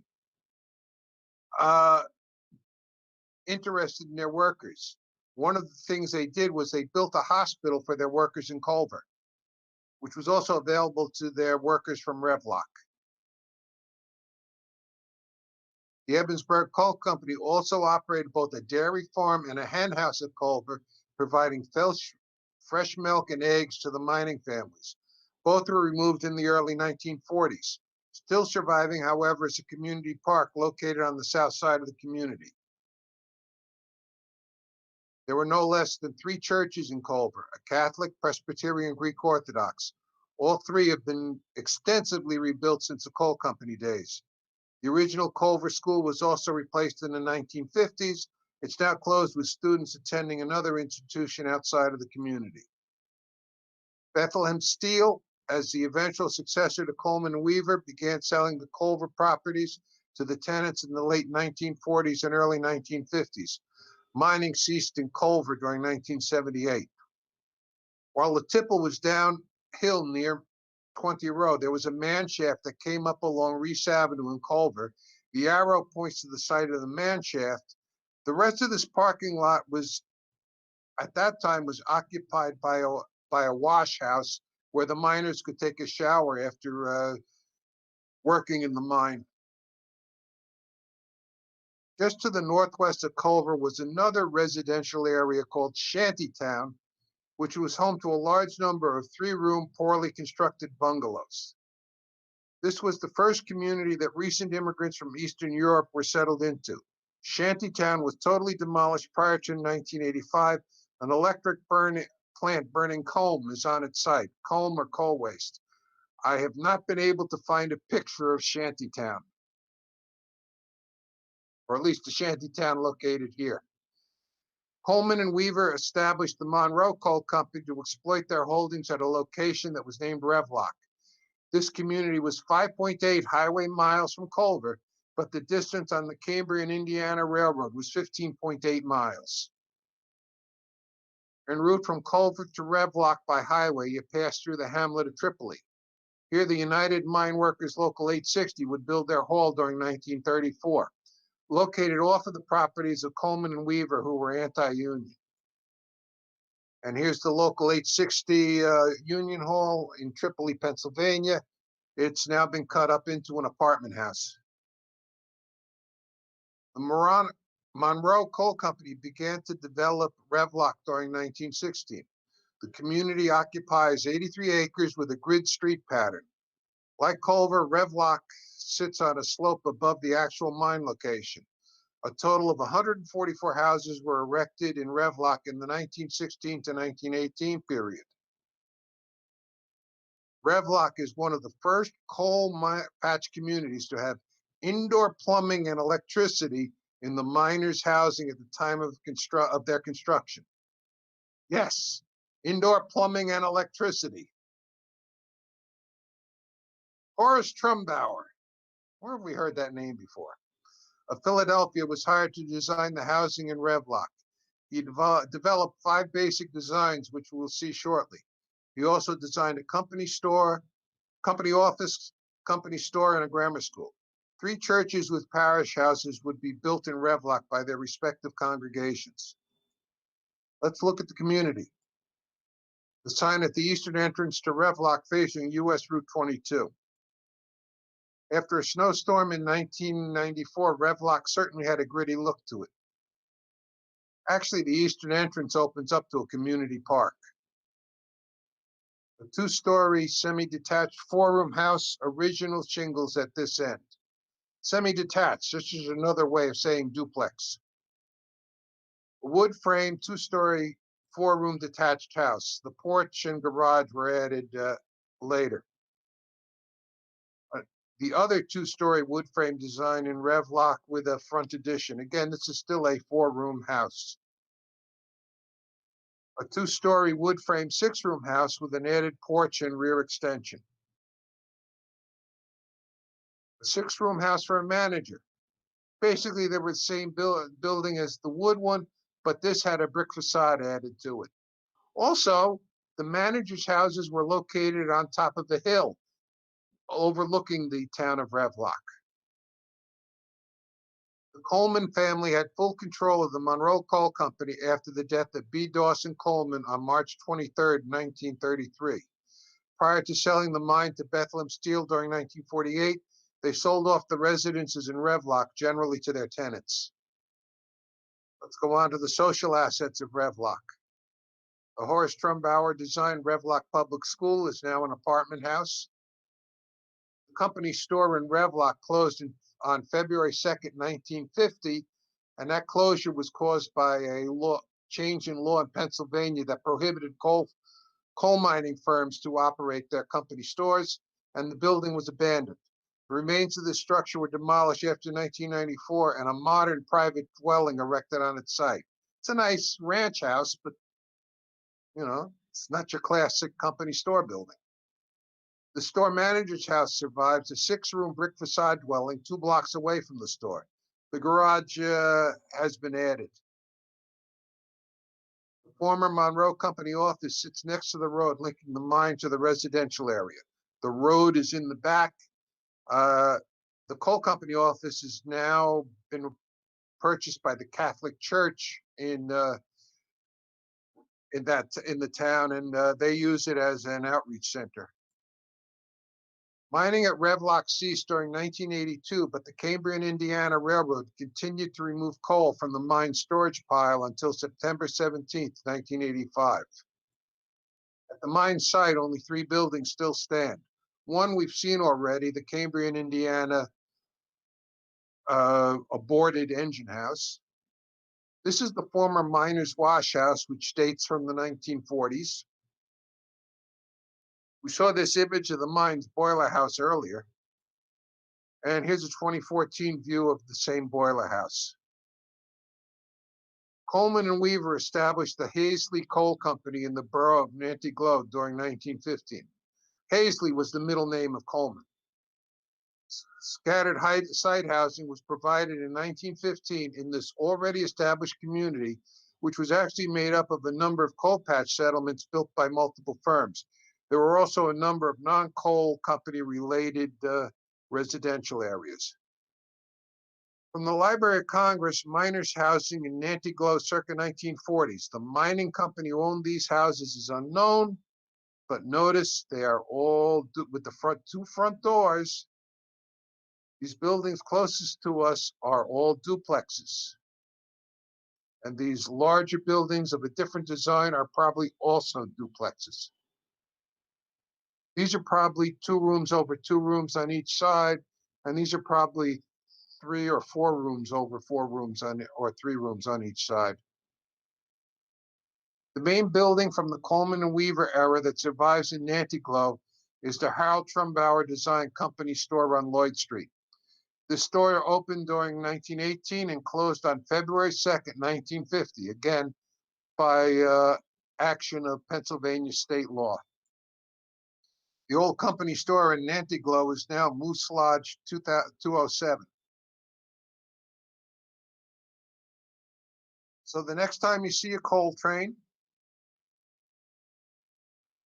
or some switchers setting out to pick up some loads, or even just a line of hopper cars in a yard, remember the lives of the coal miners and their families in these and other coal patch communities. These stories are not pretty and deserve a presentation of their own. We began in Eckley, so we shall end there with a circa 1900 picture showing what appears to be an Eastern European family recently arrived in the community. You load 16 tons, and what do you get? Another day older and deeper in debt. St. Peter, don't you call me, because I can't go. I owe my soul to the company store. Thank you, Merle Travis. Walthers will sell you a 2-pack kit of company houses for $40. Notice they are not duplexes. I've traveled in some sections of West Virginia and seen that company housing in West Virginia tended to be single family houses. So that's probably what they're based on, but maybe I'm taking an influence by the Clinchfield hopper car in the background and the C&O locomotive. Certainly these houses are set up to look more prosperous and lovely than that they would be in real life. The mining companies would never paint these houses white. There was just too much soot and dirt in the air for a mining patch, for white paint to survive. I want to thank you for viewing this presentation. Are there any questions, comments, or constructive criticisms? I'd be more than happy to listen to them. And here's your legal stuff, the text. Basically, I wrote this in 2017, but this is actually only the second time it's been shown. So thank you very much for your attention. And if there's any questions, I think they'll be provided now by Yeah. If you want to stop sharing right now, then we do have some questions from the YouTube chat. Somebody noted that you talked about the companies building duplex houses. Somebody know the textile industry in the South built duplex company houses as well. So I guess frugality was a trait amongst companies. Neil Erickson from Hawaii notes is a lot of good reasons to build duplexes other than one interior wall, but he doesn't elaborate. Fella asked, not sure if you missed it, but what was the motivation, your motivation to research the towns, and what were your major resources or sources? Okay, let me just stop and say that I've photographed a town built by a paper mill company up in Maine, and they're all duplex houses. Also, if anyone does any sewing, Coates and Clark, the thread company, they had a big plant in Newark, New Jersey. And across the street from the plant, there were a number of tenements that Coates and Clark owned, and they used that as industrial housing. Now, how did I get involved in this craziness? Well, I've always been a very anal type person wanting to know everything I could about the subject. I was visiting the East Broad Top, and I picked up a folder on the walking tour of Robertsdale. And it was like, oh my goodness, look at all this stuff. And then I also got involved with some Cambria and Indiana stuff and saw that there was a historical, both communities there have been created as historic districts. And with anything that's a historic district, there's always plenty of federal paperwork, and you can always research that federal paperwork. It just sort of grew out of my research into abandoned rail and shut down railroads. You know, why did the railroads go? I mean, I don't want to denigrate anyone. Many model railroads are basically some sort of circle or out and back. But, real railroads had a purpose. They went from point A to point B and they did something. And in order for them to do something, something had to happen at their terminal. And I guess that's just wanting to know as much as I can and as far as I can. An interesting subject once you get into it. Absolutely. Somebody's commenting about the East Broadtop. Do you know why they're stopping the line before the crossing and not making use of that? Why? Actually, if they stop short of the crossing, there's no way they can use the Y because the switch, they won't have enough room to get the train past the switch. They are also stopping at the north end in the middle of the Ogwick Creek Bridge. I don't know for sure why they're stopping at those two particular locations. My suspicion is, since that road in Robertsdale is a major state route, and at the other end near Ogwick, it's also a major, just beyond there is another major state route. I think they are avoiding the cost of providing highway crossing protection. Also, to renovate the Y in Robertsdale, and this is another show on the East Broadtop, the tail of the Y is actually built on two bridges over Ogwick Creek. I suspect it's a wetland and there'll be all sorts of permitting processes to be able to reinstate that Y. Even though the track is a National Historic Site and the bridges were there well before the wetland protection laws came into effect. I would ask them. They've got a website. There you go. Another question. After doing all the research on the patches, besides the Walthers and City Classics Company house kits, what else would you use to model a patch, and what structures of a patch are important to include? Okay. I'll give you, in my introduction, it was mentioned I dismantled my last model railroad layout when I'm 16, and I'm now 68. There's a good clue that I'm not current on modeling. But be that as it may,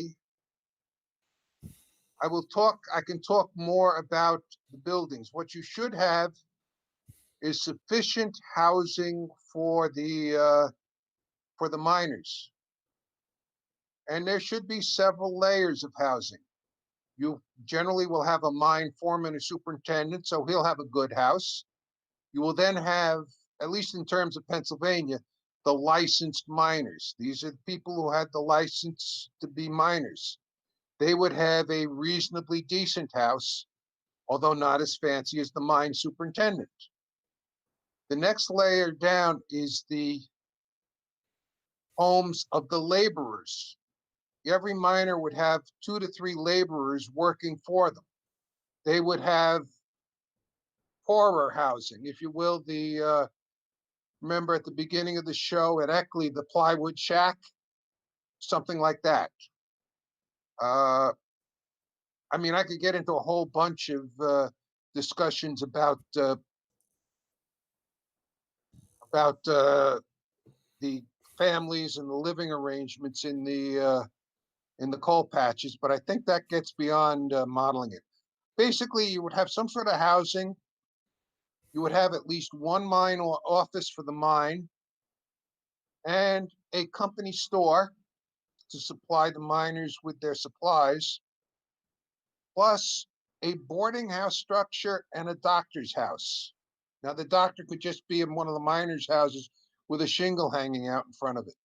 The boarding house might be a little different because there are always people coming in and out of these mining communities, either salesmen going door to door, people coming to visit the coal mine to determine whether or not they were going to buy coal for the firms they represented.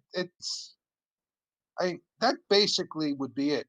Now, on coal mines that they used mules or animals to haul, you would have a barn and a paddock for the mules.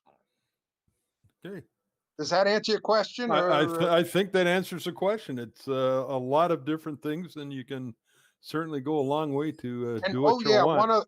one other thing, and this is something I'm going to tell most modelers miss. These are communities that didn't have running water. So in these communities, you will have every house, every other house will have a pump, and behind every house is the ever popular outhouse. Can't forget the outhouse. All right, thanks very much, Edward. A very interesting presentation. We've all learned a bit about the coal country and the people who lived there at the times, and thank you for doing that for us for Gateway NMRAX. Appreciate it. Thank you, and I'll be here again on Wednesday. I'll be doing a discussion of portraying firefighting and fire trucks on model railroads. That's Wednesday at 8 o'clock. I'm sorry if I got to plug in for myself, but if I don't, who will? Exactly. Okay. Thanks very much, Edward. Thank you.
Well, good afternoon. Again, another clinic coming our way.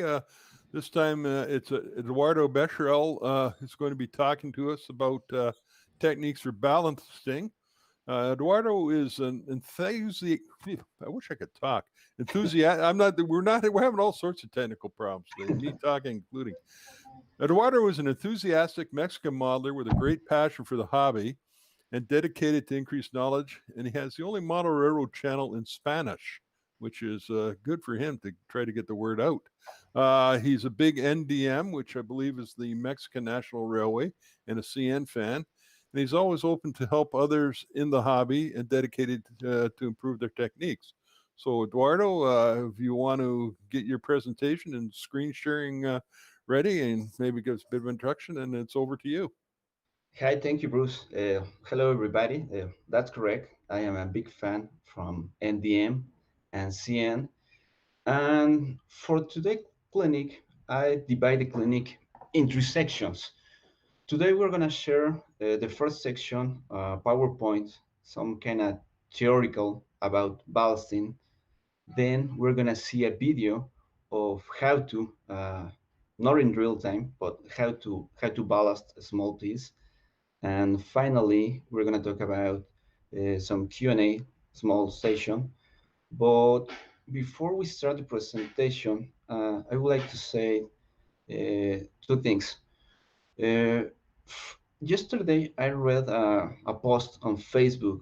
Someone was complaining about this character they call Rubik counter because they criticize their layout because look kind of spaghetti look, and there were like 5 main lines at the same time.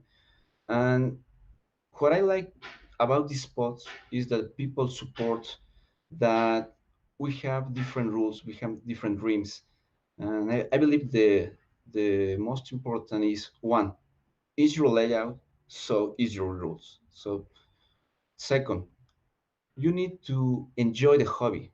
If you, for example, today we're going to talk about ballast, but in other clinic we talk about scenery. There are many ways to do this scenery and ballast.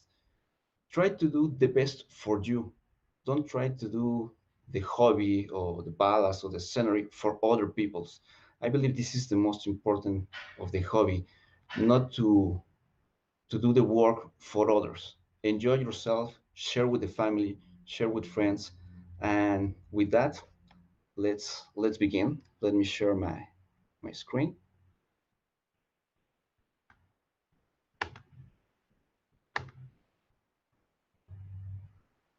Okay. I believe that's it. Bruce, Gordy, can you tell me if my screen? Yeah, you're good. You're good. Okay, thank you very much. Okay, well, like I said, today we're going to talk about ballasting 101. We're going to talk about some principles and a video and try to have fun today. This is the agenda. We're going to talk about prototypical pictures. We're going to talk about tools. What do we need for ballast? And also, we're going to talk about weather. There's always the question, before or after the ballast. I apply both techniques, and well, we're going to discuss later. And we used to have a video of how to ballast a straight track, and also I have a video where I will show you the difference. It's only one difference of how to ballast. I believe in UK and some parts of Europe called point. In US we call turnout, and also Mexico turnout. And at the end we're going to talk about some chalk. This is technique of weathering technique for the last steps and in the process. So before we start with prototypical pictures, I would like to say something about what is strategy and how do I take this to the hobby. Back in the school, a teacher told me strategy is to think before you do something. So this is very important.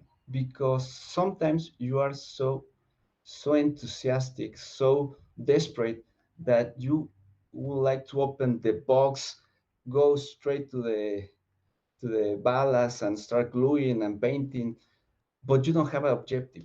You are so anxious. So for me, the strategy for ballast is that you need to think what is the goal, what is your layout, or perhaps you have a small diorama. And in order to achieve this strategy, what I recommend to use is prototypical pictures.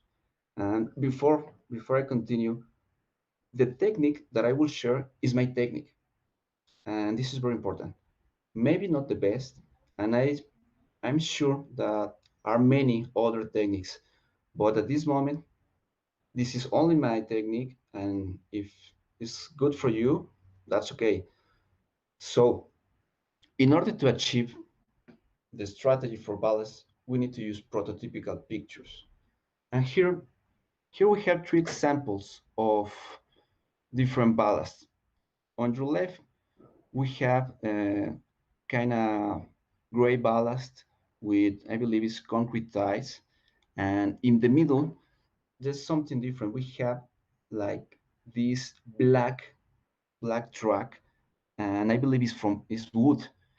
And in the other side, on the right, the ballast cover complete the ties. You don't see the ties. The ballast is all around and inside the ties. So this will give you an idea. What is your objective? Perhaps if you like to do something like the picture, like abandoned track next to the main line, and the look is completely different. And in the middle, I believe this picture is from station, and probably they have good maintenance because the track looks so clean, but the ballast is not great. The color of the ballast is kind of brown and some dark.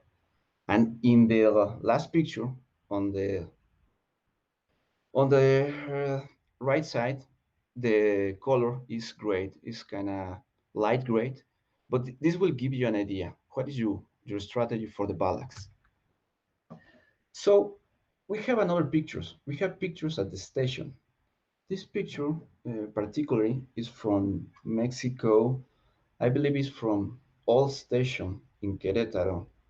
This station is from, well, it maybe has more than 100 years when they built this station, and it has several tracks. I believe the two in the middle are the main lines, and at the side you will find the old tracks. Most of them are with wood ties, but here's a good example how clean the tracks and the ballast look in the station. And if we take a closer look, I believe closer is misspelled, but sorry for that. If we take a closer look, you can see the ties, concrete ties, are clean, absolutely clean. But the color of the rail is brown.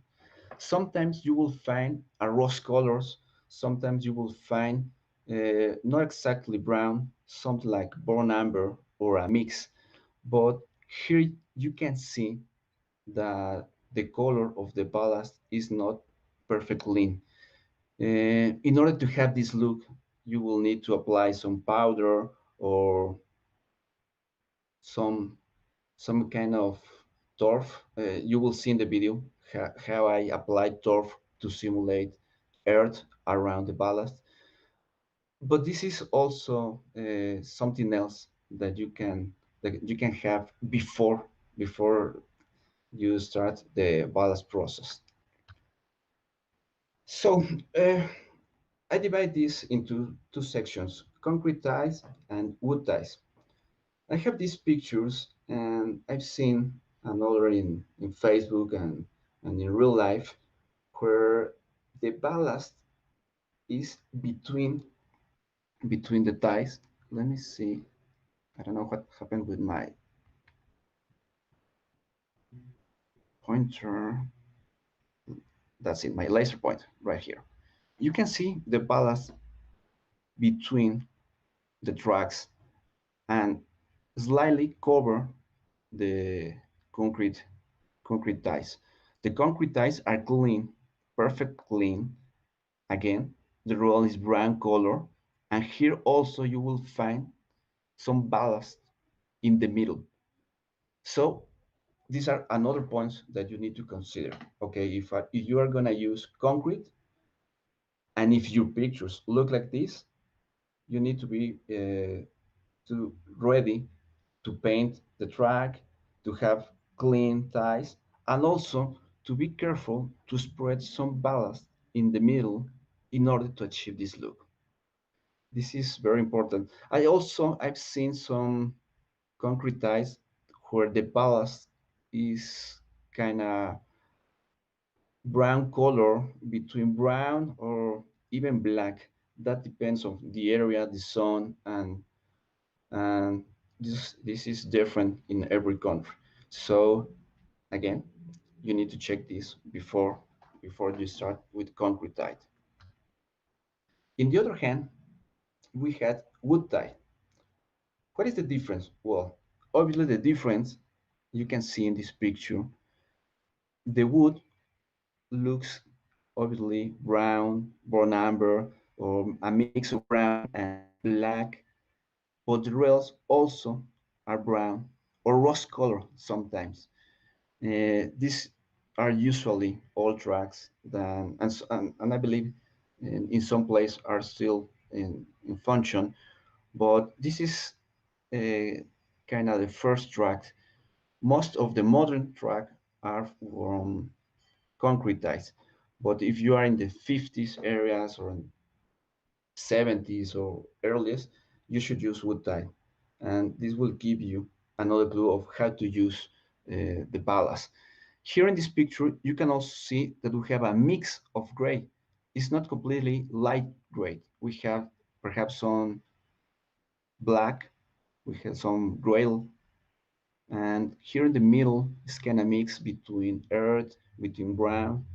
So you need to be very, uh, how do you say? I don't know. You need to be aware of the pictures. That's something that you want to recreate for your layout or or small diorama.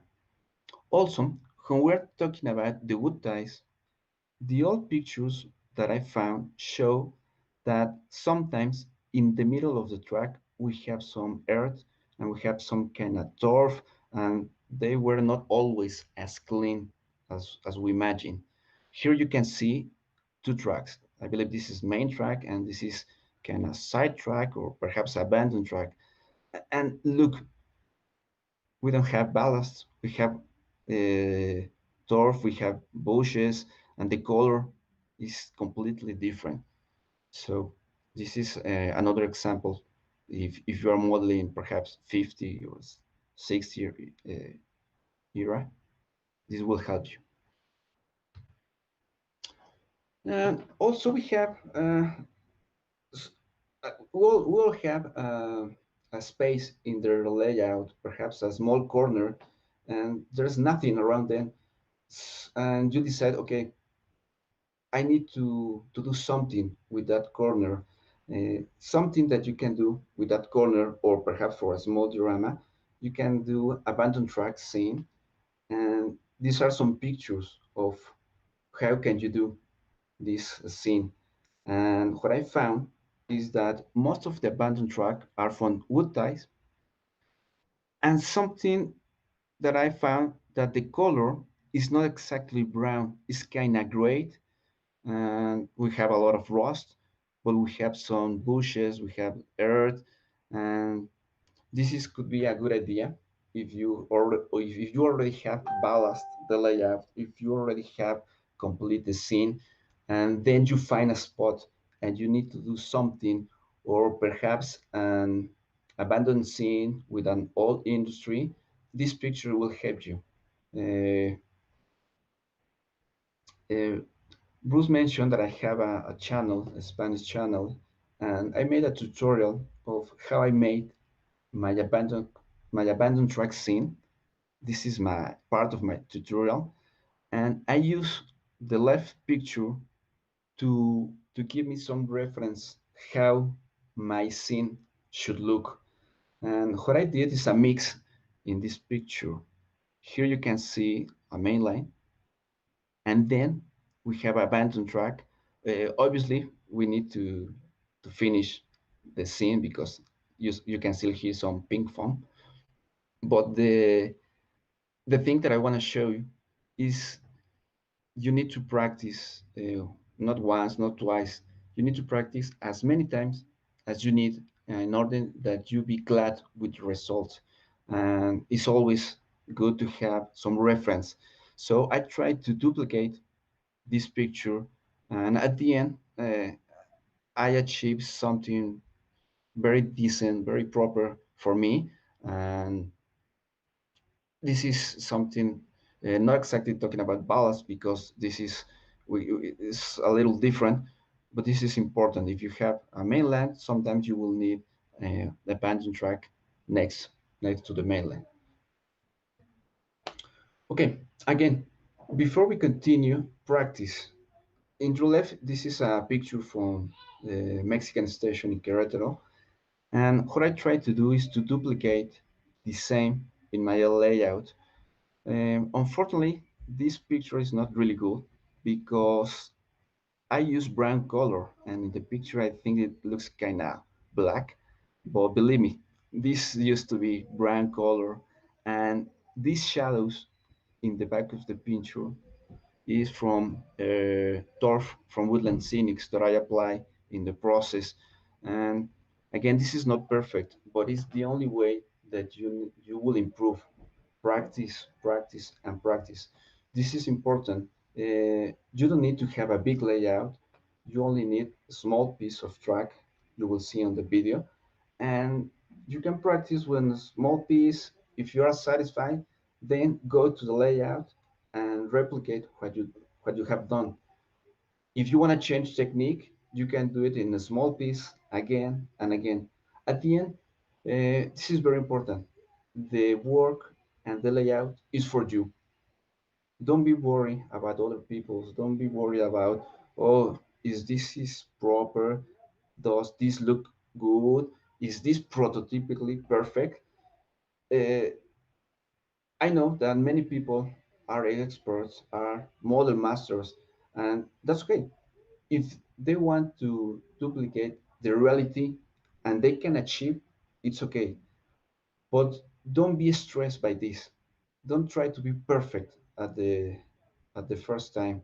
So you need to practice. You need to change different balance, different colors, and you will find something for you, and you will discover if it looks nice for you, it will look nice for your friends and for your family.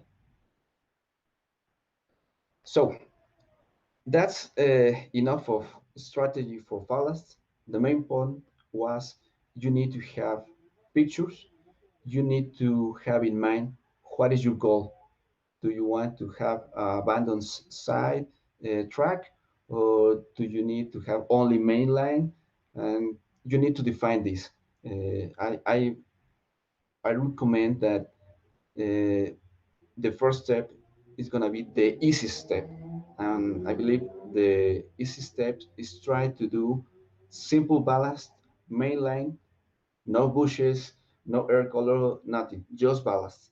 And then eventually you will work to have different colors, different variations, and different looks. This is my advice. Begin with the easiest part. Okay, tools. Obviously, we need to have some ballast. For these clinics, I choose wool and scenic ballast, but I believe you can have other options like Scenic Express, and also heard about that some people use real earth. Uh, I use that method, and but for me it's a lot of work because you need to go outside, collect the earth, you need to separate the ballast, you need to clean the ballast, and they recommend to cook the ballast because they say could be some live organisms in the ballast, and after you apply the ballast, some small trees will grow up in the layout. So this is kind of complex, so it is a different technique. And even some people talk about to use some sand, the one that you use for the cats. I'm not sure about the technique because the sand for the cats has something to with the to smell different, and I also they absorb the water in a bigger ratio than the normal ballast. So for this clinic, I will keep it straight with woodland scenic ballast, and what I use is a mix.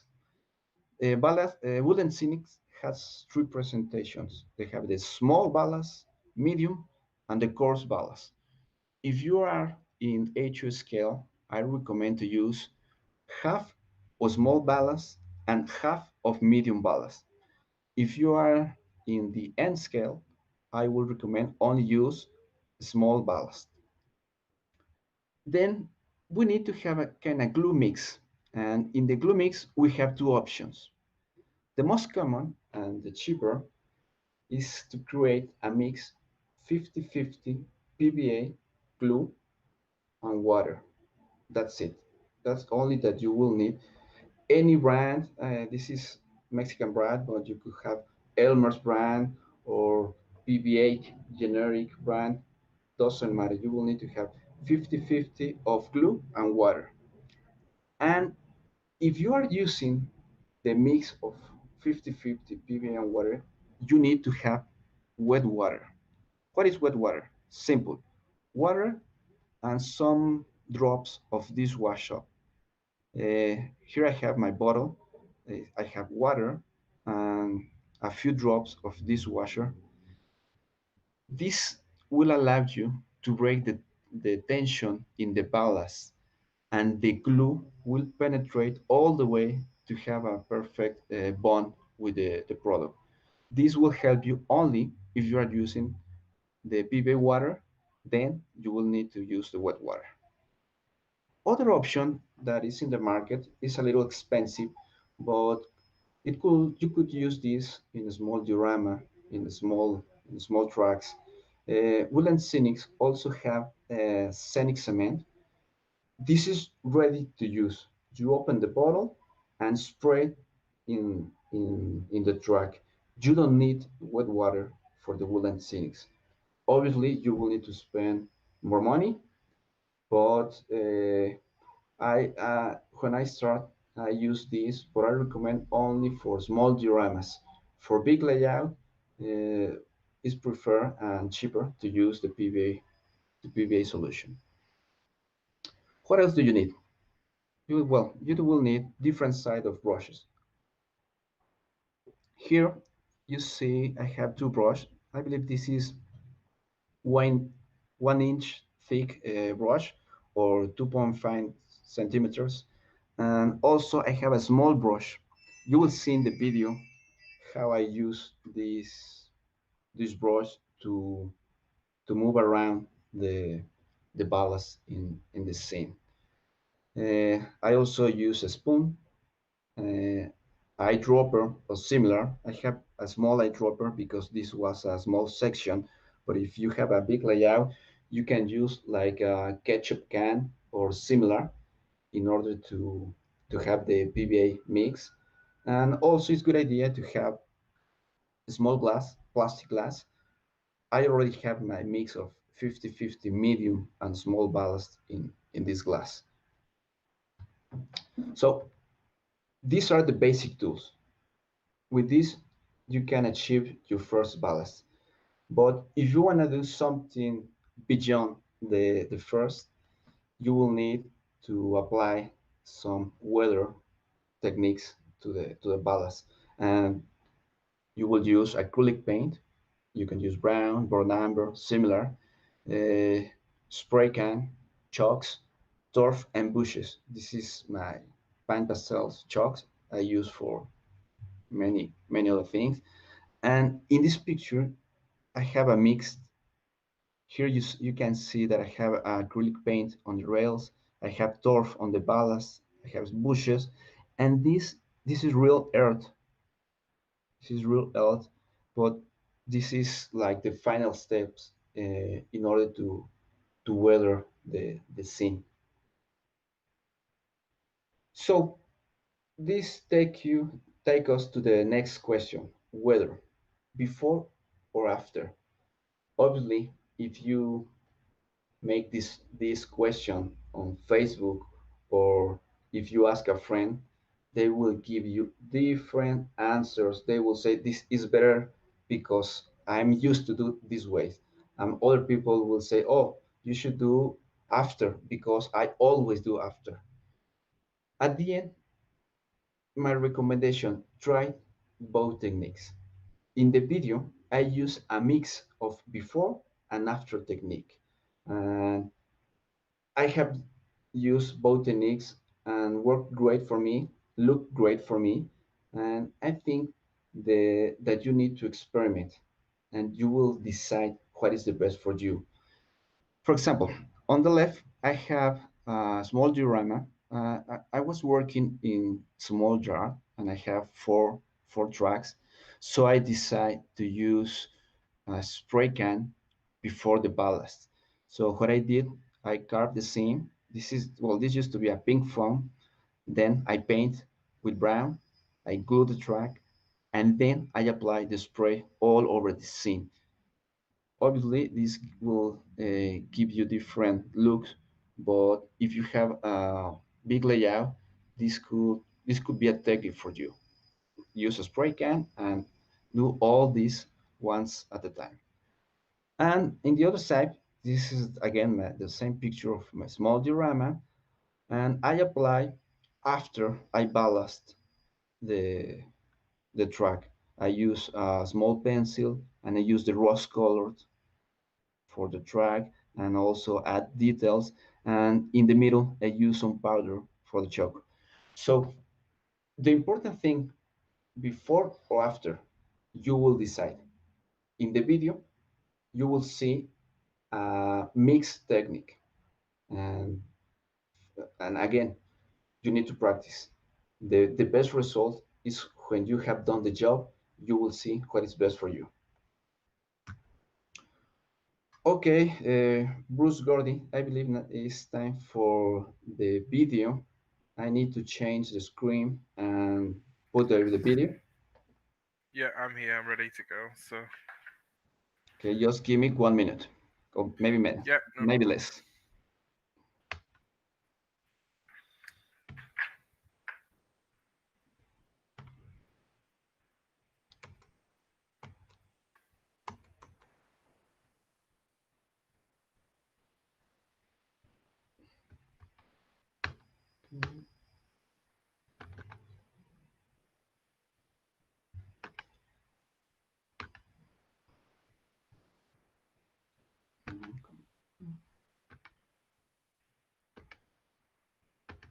Okay, I believe I'm ready. Can you see the screen? Yeah, it's just loading now. I'm just gonna make it go full screen. Full screen. Okay. Okay. Ready to go. Just let me push the button. Ready. Okay. Okay, like I said, I will use a mixed technique of weathering before and after. The first thing, I will use some tape. Eduardo, are you playing your video? Because we're not seeing it play. Oh, yes, I'm supposed that I'm playing the video. Let me try to do this again. Sure.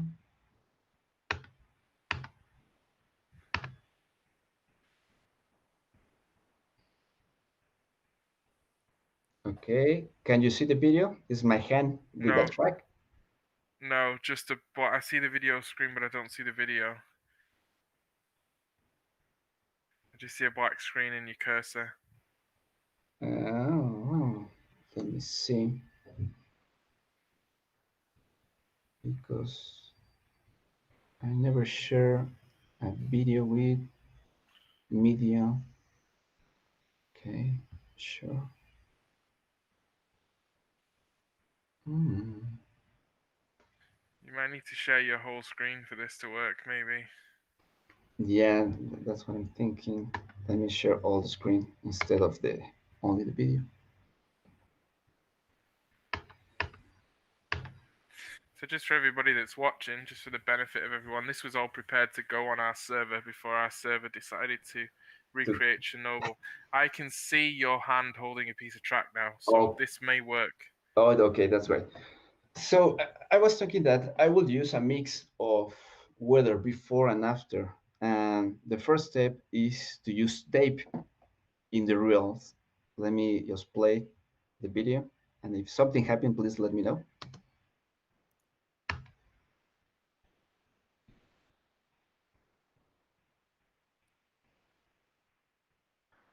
Okay, then I use my spray can. This is brown color, and just let it dry for 2 or 3 hours. That's it, that's simple. Then I remove the tape and I use this color, this rust color with a small brush. You can see the difference in both tracks. I have the brown color with the rust color in the upper side, and in the other is a complete track with no weather. So this will give you something different. This is kind of easy.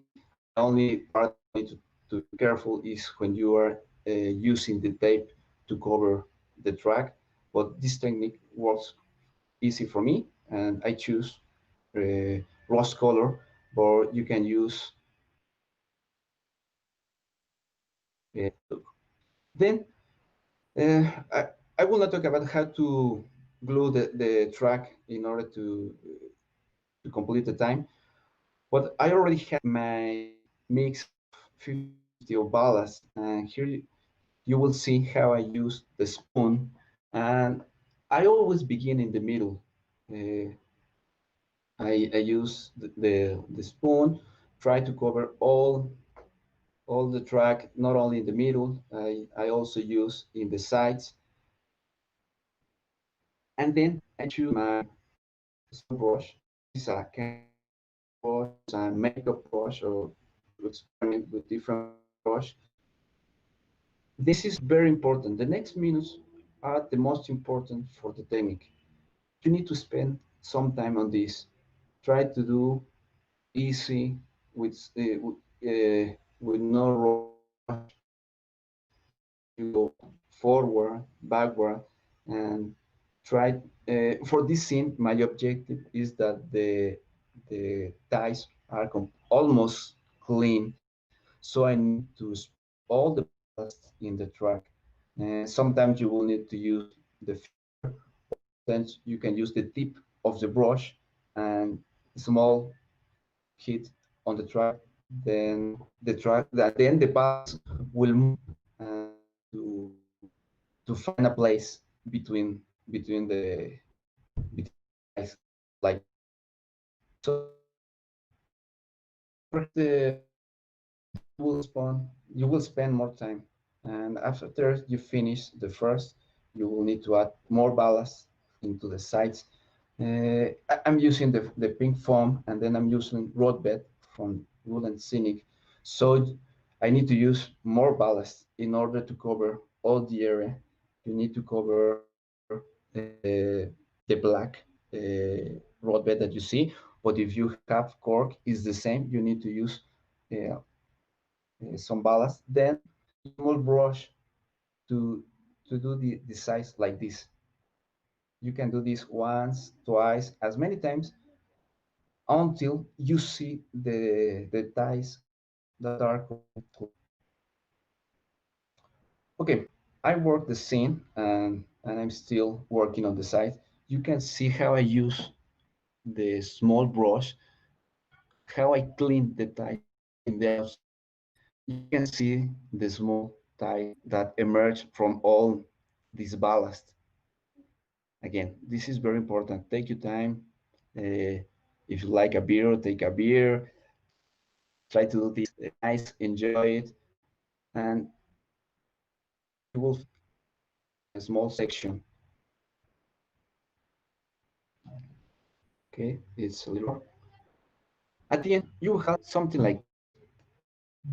And if you want to go further, you can use a small pin or a toothpick, like, and remove the small pieces.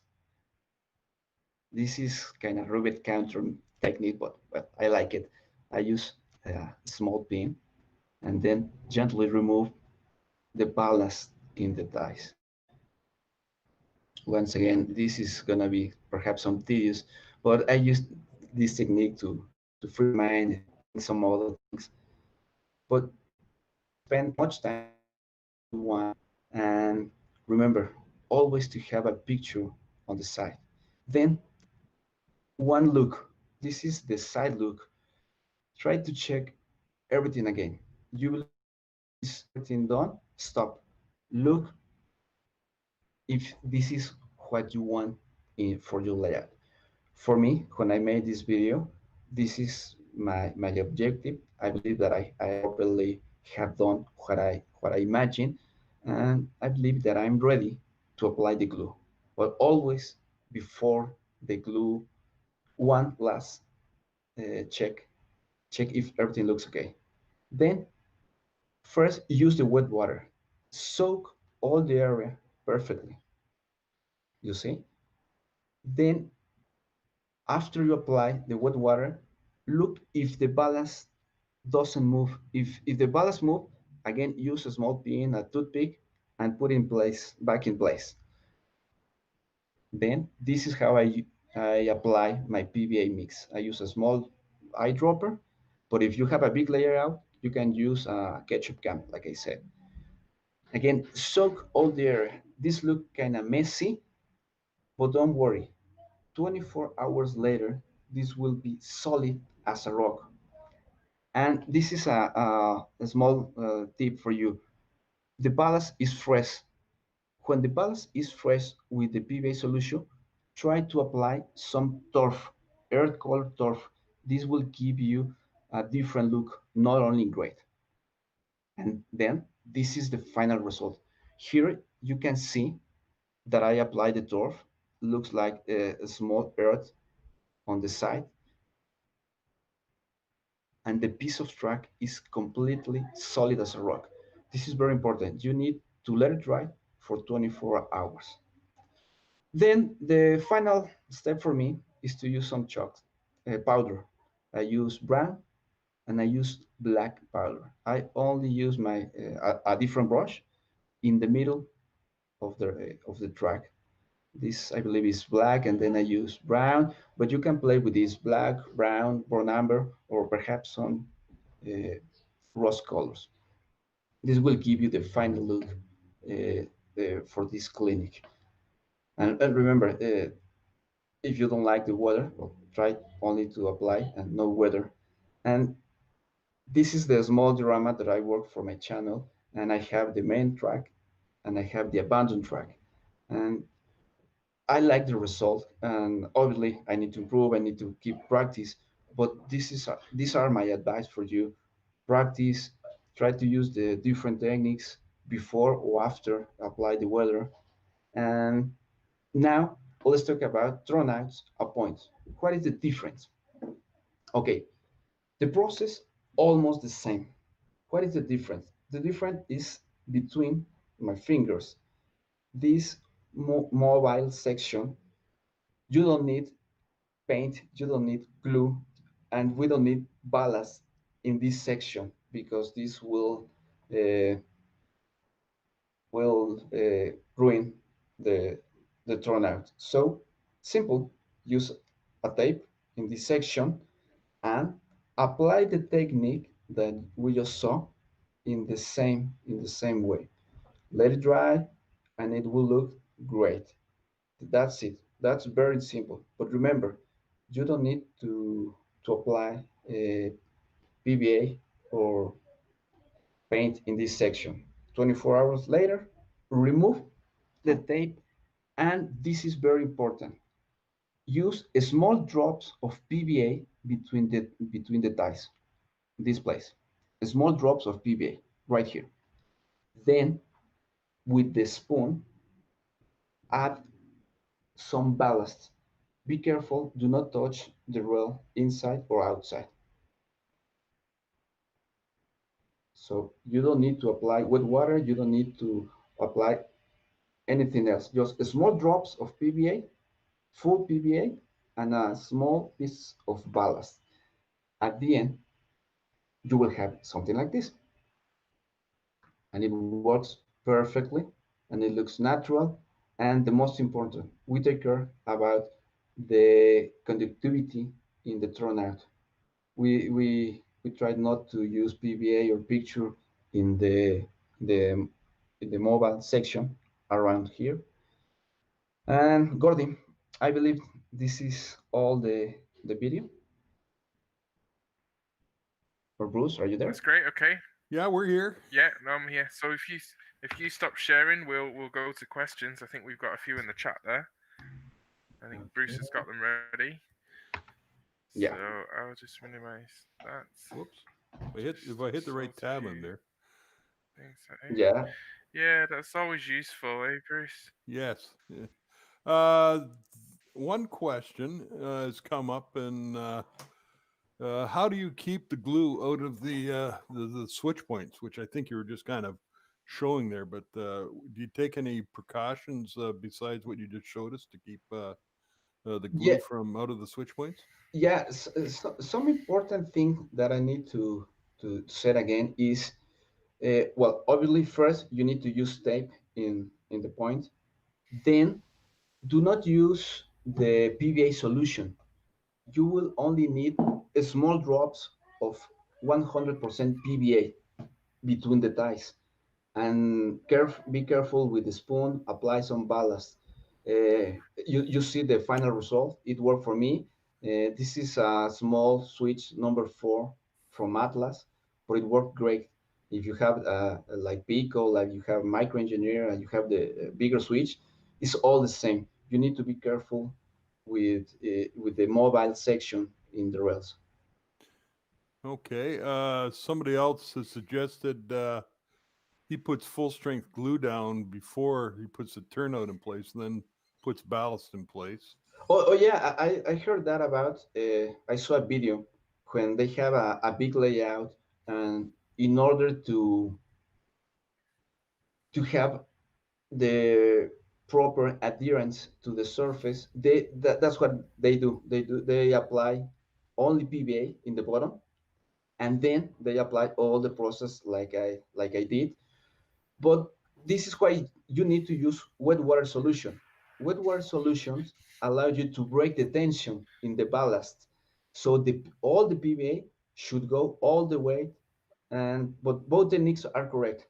Yeah, so so basically you're using the wet water to soak the ballast and not everything else. Yeah, perhaps it's kind of messy, but the results for me are great. You need to only one day, and it's really solid as a rock, and the white stuff disappear because it's on PVA and disappear. Yeah. And then another final question: somebody is wondering if you ever just use dry ballast in the area of the points without putting any glue down at all. Just put the ballast in dry.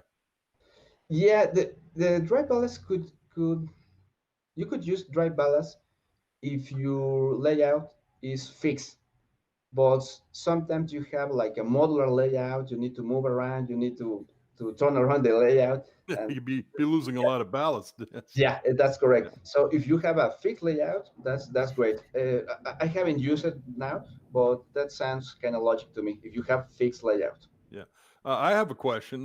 When you were talking about painting your rail, have you ever tried using some of the paint markers and the like the rusty brown and dark colors to look like a magic marker to paint the rail rather than using a spray can? Yeah, I have tried that, but I have a problem with that. You spend a lot of money. For example, Wood and Cynic had this wonderful pen. I believe that I have around here someone, but the tip always something happened with the tip, and the pen only work like for 3 feet or 1 meter if you're in UK, and you need to replace the tip, and you need to spend more money. They look great if you are doing a small diorama because they have this rose color, tie color. They have like different mix, not only woolen. They have different brands. But the problem again, well, if you have enough money, there's no problem. So you're saying they're expensive, whereas Yeah, your $1.50 can of paint goes a long way. that's correct. I believe the one pen is between $5 or $8, one pen. Yeah. You- Okay. and the picture and the paint that I use is like $1 can or $1 for, and you can use it in a bigger layout. Well, very good. Well, thank you very much, Eduardo. Thanks for bearing with us with our technical issues we've been having. Great presentation. I certainly enjoyed it, and look forward to getting over and looking at your YouTube channel. So, on Thank behalf of NMRA Gateway, we appreciate your clinic, and we'll hopefully see you later somewhere. Yeah, thank you very much. I have my all week planned to attend the meetings. I have several options, and I'm really happy to be part of this. Well, we're glad you joined us. Thanks very much. Thank you very much. See you, everybody. Thank you.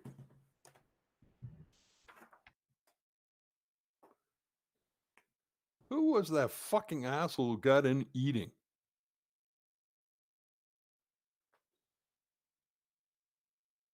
Oh, yeah, Bruce Oh, sorry. was still alive. Sorry. Apologies, everyone. Okay. I apologize. I didn't So, realize. a few people have been asking about the schedule. Yeah. So, yeah. So, have you got me? Can you hear me? I'm Yes. lagging. Yeah. I'm I just can, going to talk. It's easier that way. I can hear you. So on the schedule, I apologize. I Bruce. thought we were. It's okay. We're still live. Okay, so you can hear me. It just must be laggy. All right. Okay. It's okay. You get the second prize for swearing on NMRAX. So, the next clinic coming up at the top of the hour is PVC terminal strips for Carl Blum from South Carolina. Then at 4 p.m. Eastern, we have model railroad photography with Dan Munson. And then we have our roundtable panel discussion about today, which is basically a theme discussion with some modelers and some clinicians from various NMRAX events. There's four wonderful people going on there today, and we're going to talk about tips and tricks for building your first layout or improving your next layout. And that's with Lloyd Henshey, Perry Lamb, Neil Erickson, and Mike Mackey, MMR. And then at 6 o'clock Eastern, we have Ralph Renzetti, who's doing his clinic on weathering. We don't know what he's weathering. It's a surprise, so that'll be interesting. And then Perry Lamb is giving a clinic. We've had Perry on here a few times from the Piedmont Division in Atlanta. Perry's giving a clinic on realistic base level scenery for your model railroad. And then following Perry at 8 p.m. Eastern is a layout tour of the San Antonio and Northern Railroad with John Lawrence, MMR from Texas, from San Antonio. And John gave a great clinic last time. And then we have Greg McComas from Texas, who is doing another layout tour of his Michigan Interstate St. Clair subdivision. And then we have at 10 p.m. Eastern, we have a layout, the history, and a layout tour by Ed McNamara of the Portland and Western Fremo N scale.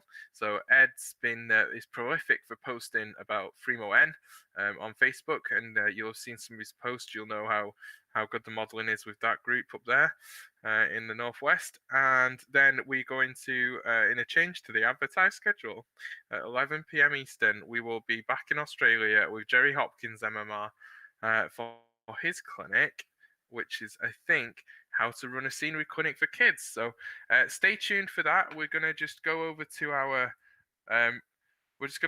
holding pattern slide while we get the next presenter ready, and we'll be all good to go. Just give us a second.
Okay.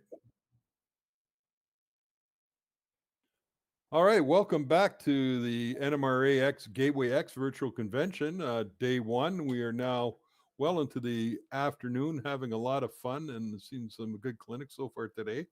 Right now, Carl Blum is going to give us a talk on various wiring terminals for obviously wiring up your model railroad. It says Carl's operates the Misery and Short Life Railroad, which is rewired 3 times. And I'm going to have to ask him, did he name the railroad before or after he rewired it 3 times? And then he's also going to show us how to make some PVC terminal strips and show us some other things. So Carl, if you're ready to go, you can start your PowerPoint presentation. Sure. Well, the Misery and Short Life is actually the nickname for the Minneapolis and St. Louis Railroad. And I just thought it was cute, so that's why I picked it. I grew up in Burlington, Iowa, which was sort of the center of that territory, and not quite as daunting as trying to model the Burlington CB&Q. So anyway, yeah, I did have to rewire it 3 times as I moved from Train Master Lionel Control to DCC, and then finally, figured out that DCC really wanted separate blocks for every booster. So, I had to go under the layout several times, pretty much cut the wires free and reconnect them all.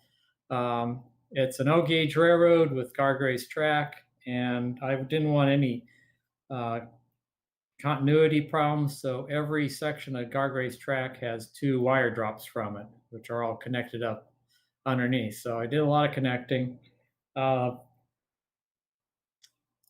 Let's go to the next slide here. Go on into history. One of the most traditional way of wiring is bus wires with solder, and then you might tape them. Some people don't. Another thing that's real popular are wire nuts. They're kind of nice. You can take them apart, but they really chew up stranded wire. I actually heard recently they're not really supposed to be used for stranded wire, but everybody does. And the fourth picture there is suitcase connectors. That's under my layout. And used a bunch of those. They're real convenient, but they're really hard to change, and they're a little bit pricey. And here's some of the other terminal strips. The screw terminals and the solder terminals back from the old radio days. A lot of people use those. The R66B terminal strip, that's the one that's connecting all my bus wires for the throttles. They're kind of nice. They're punched down from the telephone company. If you know somebody tearing down a building, especially an office building, you get a lot of those. The white strip, that's the ISO Euro strips. They're real popular. And then the last picture with all the wires, those are DIN strips. And they're really highly versatile, but they're real pricey. I only have those because I was able to get industrial machine control cabinets and strip them. So I was helping my friend Les wire his layout, and I said, let's try something different.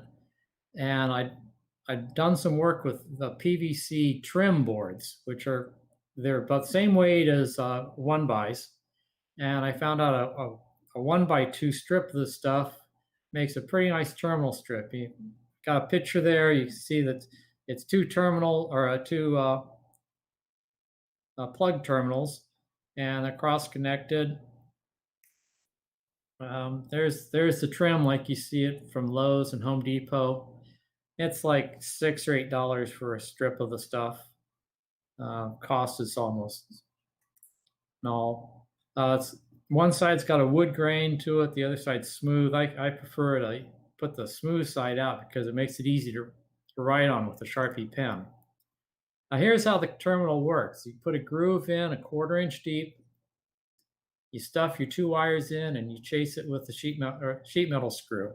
I like the hex drive ones. They're really easy to run. And it just chews into the insulation and makes a connection. I've only had 1 or 2 failures of a good connection.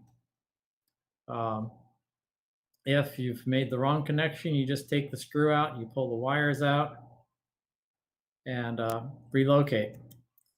I wondered how much current could it carry. Well, here I'm running it on a double amp meter and it's drawing over 10 amps through a dozen connections, and there is barely any voltage drop. There was no temperature rise, and that was 110. I do not use these for 110. This was just strictly to have a nice heavy load on them to see what happens. So at the 12 to 20 volts that we run on train layouts, it's fine. So, if I cut the blocks to size, table saw, chop saw can do this. That's sitting there on the radial arm saw. Now the first ones I made, I cut the grooves too deep. The wires are able to wiggle away. Those are the failures. Now on the left picture, you can see a little screw sticking out of the fence. That was to get the spacing even. And a quick way to do that. And there's a shot of doing it on a radial arm. You can kind of do it on a chop saw. Probably wouldn't be quite as clean. Yeah, let's see. I wonder if I can actually play this. No. Anyway, that's a shot of cutting it on the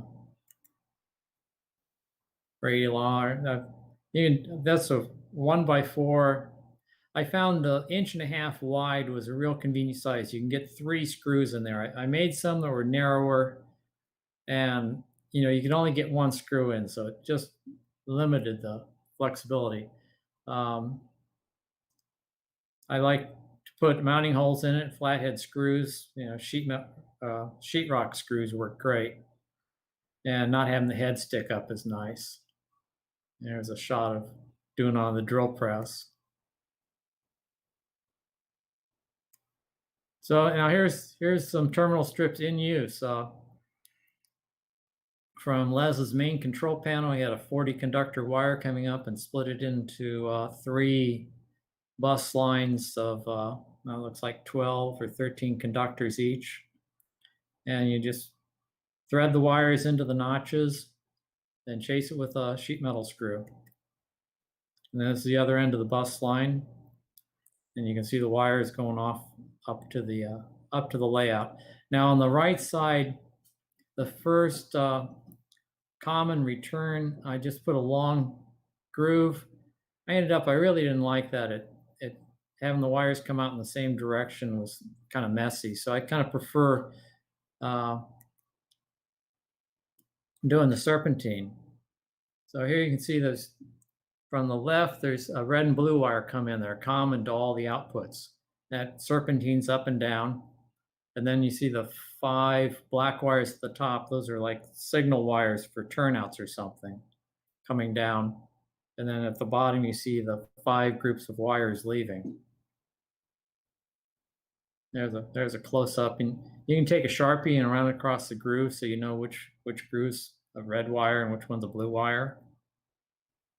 Now, most of these wires are about 18 gauge, just a tight, snug fit in the saw groove. So we had some light. These are telephone. It's like 22, 24 gauge. Just alone, they wouldn't catch. So what I did is I folded them over twice and twisted them and got them up to the size of a 16 gauge wire. Worked fine. So now here's the mobile control cart. You can see the 40 wires coming in of all those terminal strips, and then the 2 big ZWs on the other side. Now here's something I already finished my layout, but somebody were building it, they could actually use the 1x4 PVC as their frame, cut a long groove in it. You'd have a bus bar as part of the frame. Any place you need a power drop to the track, you just drop the wires down and put a screw in. And that's one of those rollers for putting in window screens. That worked great for pushing the wire in. And there's Les. that's pretty much my presentation. I've got some more pieces to show if you want to switch me over to camera. Let's see. I think I can do that. If you just stop sharing there, Carl, Yeah. we should be good. You should go to Okay. you.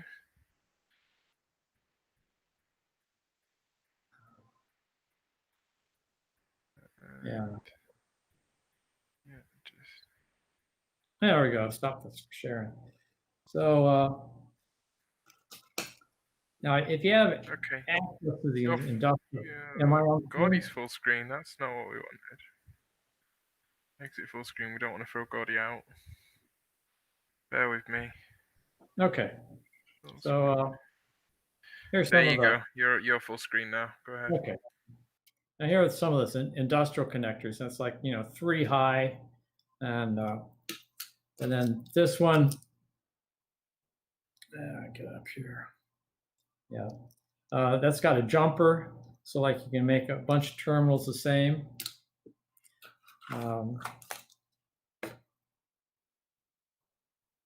Now these are really nice. I was helping my friend Jim rewire his layout, and he had lots of signals that were wired with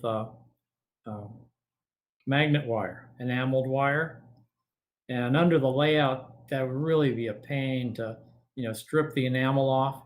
These, I mean, of course you probably can't see it. There's like alligator teeth inside, and you crimp this down on the enamel wire, it cuts through the enamel. So it made connections really easy. And these are other telephone connections that you can get. We'll punch the orange thing down. It's 2-conductor, and then this is analogous to the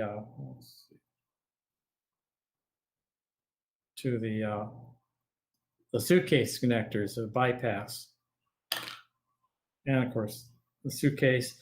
You can actually reuse those. You strip the wires out and pull that little thing out, metal part out. And let's see, last thing.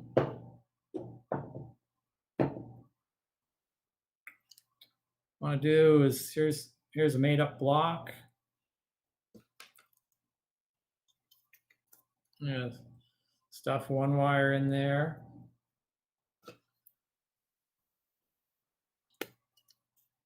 Okay, I got the 2 wires in there.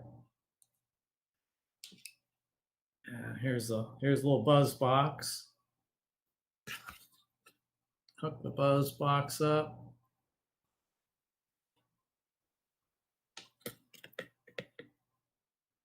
And almost as soon as I start driving that screw in, it's going to buzz, but.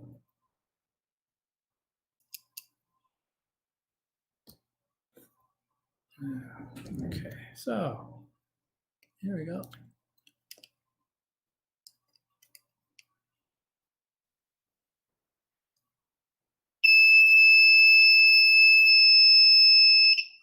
So you can see it. Don't even have the wire all the way in, and it's made connection. So the nice thing is you run one wire all the way across, and you can make 3 or 4 connections in the length of this little 3-inch block.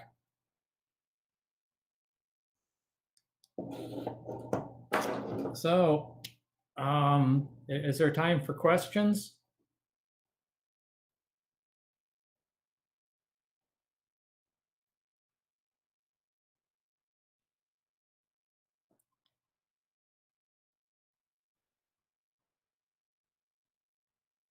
You're muted, Bruce. I mute myself in 2 places. It's my thing. First question. Somebody's asking, what size wires do you use for the various connections?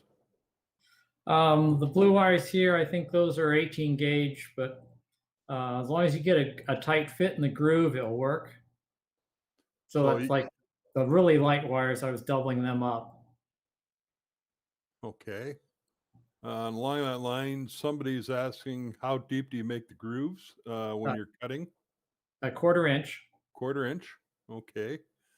Another question, do you strip the wires? And I think you don't. You just drive the screw in, and that makes the contact, right? No stripping. And yeah. if you want to undo it, you just take the screw out, Pull the wires out. pull the wires out, you're ready to go again. The Okay. wires, let's see, get there. They do get kind of chewed up after a while, but just nip off the end and start again. Start again. All right, very good. Somebody's asking, would you share your wire color map? So I'm guessing they're getting at for your application on your layout, you must have some sort of color coding for various bus wires or whatever. That's what they're looking for. That was actually a workshop sample. I tried to go with white wires for the outside rails and colored wires for the center rail. Okay, because again, you're doing 3-rail, right? Yes. Okay, makes sense. Somebody's want to know, would this technique also work if you're using wood framing?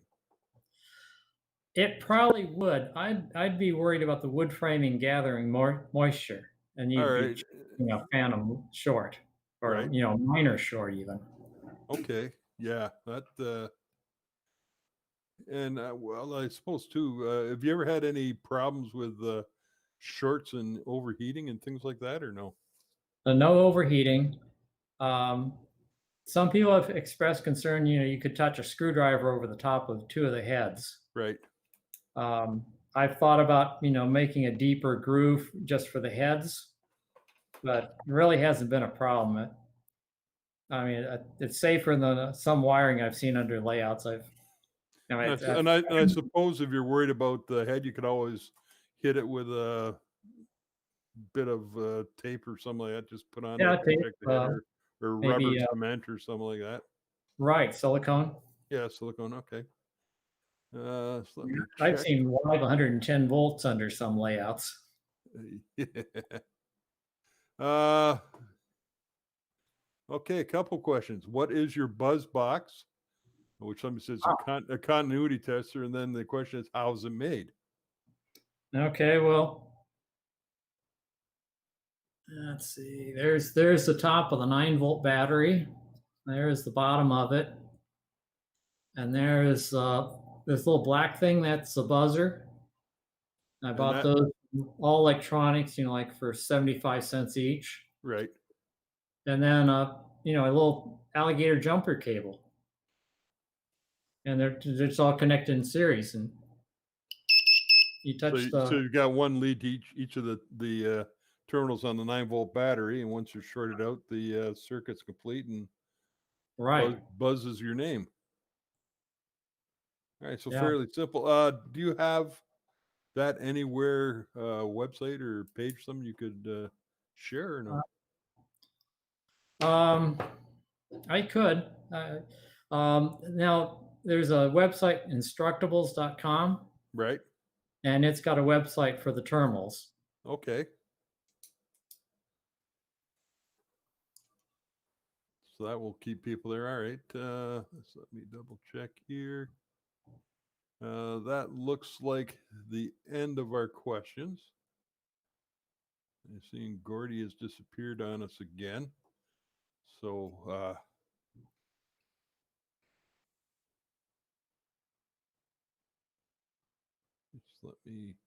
just bear with me for a minute, Carl. Sure. I'm gonna ask you another question. Since you're into operating, you do carry out operation sessions on your layout, I assume. Uh-huh. And so how big is your layout? It's O-scale 3-rail. We mentioned that. O-scale 3-rail. It's a room 24-foot square. It's a dog bone, goes around the room 3 times before it repeats. About 600 feet of main line, 1,000 feet of track overall. We have a never-ending schedule with, I think it's 14 or 16 trains. We use 8-cornered waybills. 8-cornered waybills. The typical is 4. Typical is 4. I've heard of 4, but I never heard of 8. Yeah, so after 8, you forgot where you started, so we never changed the waybills from the cars. Okay, yeah. There's plenty of variety. We also use books for each train. So each page in the book represents a different stop for the train.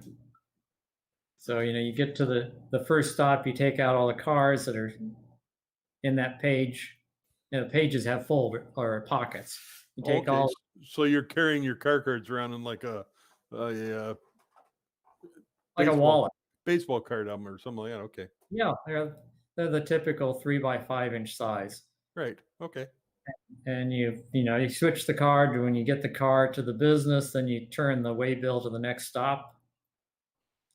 And we run short trains, typically 6 cars, right. But you always pick up the same number of cars you dropped off. So okay, so your train length's always the same, but you're just shuffling, picking up and dropping.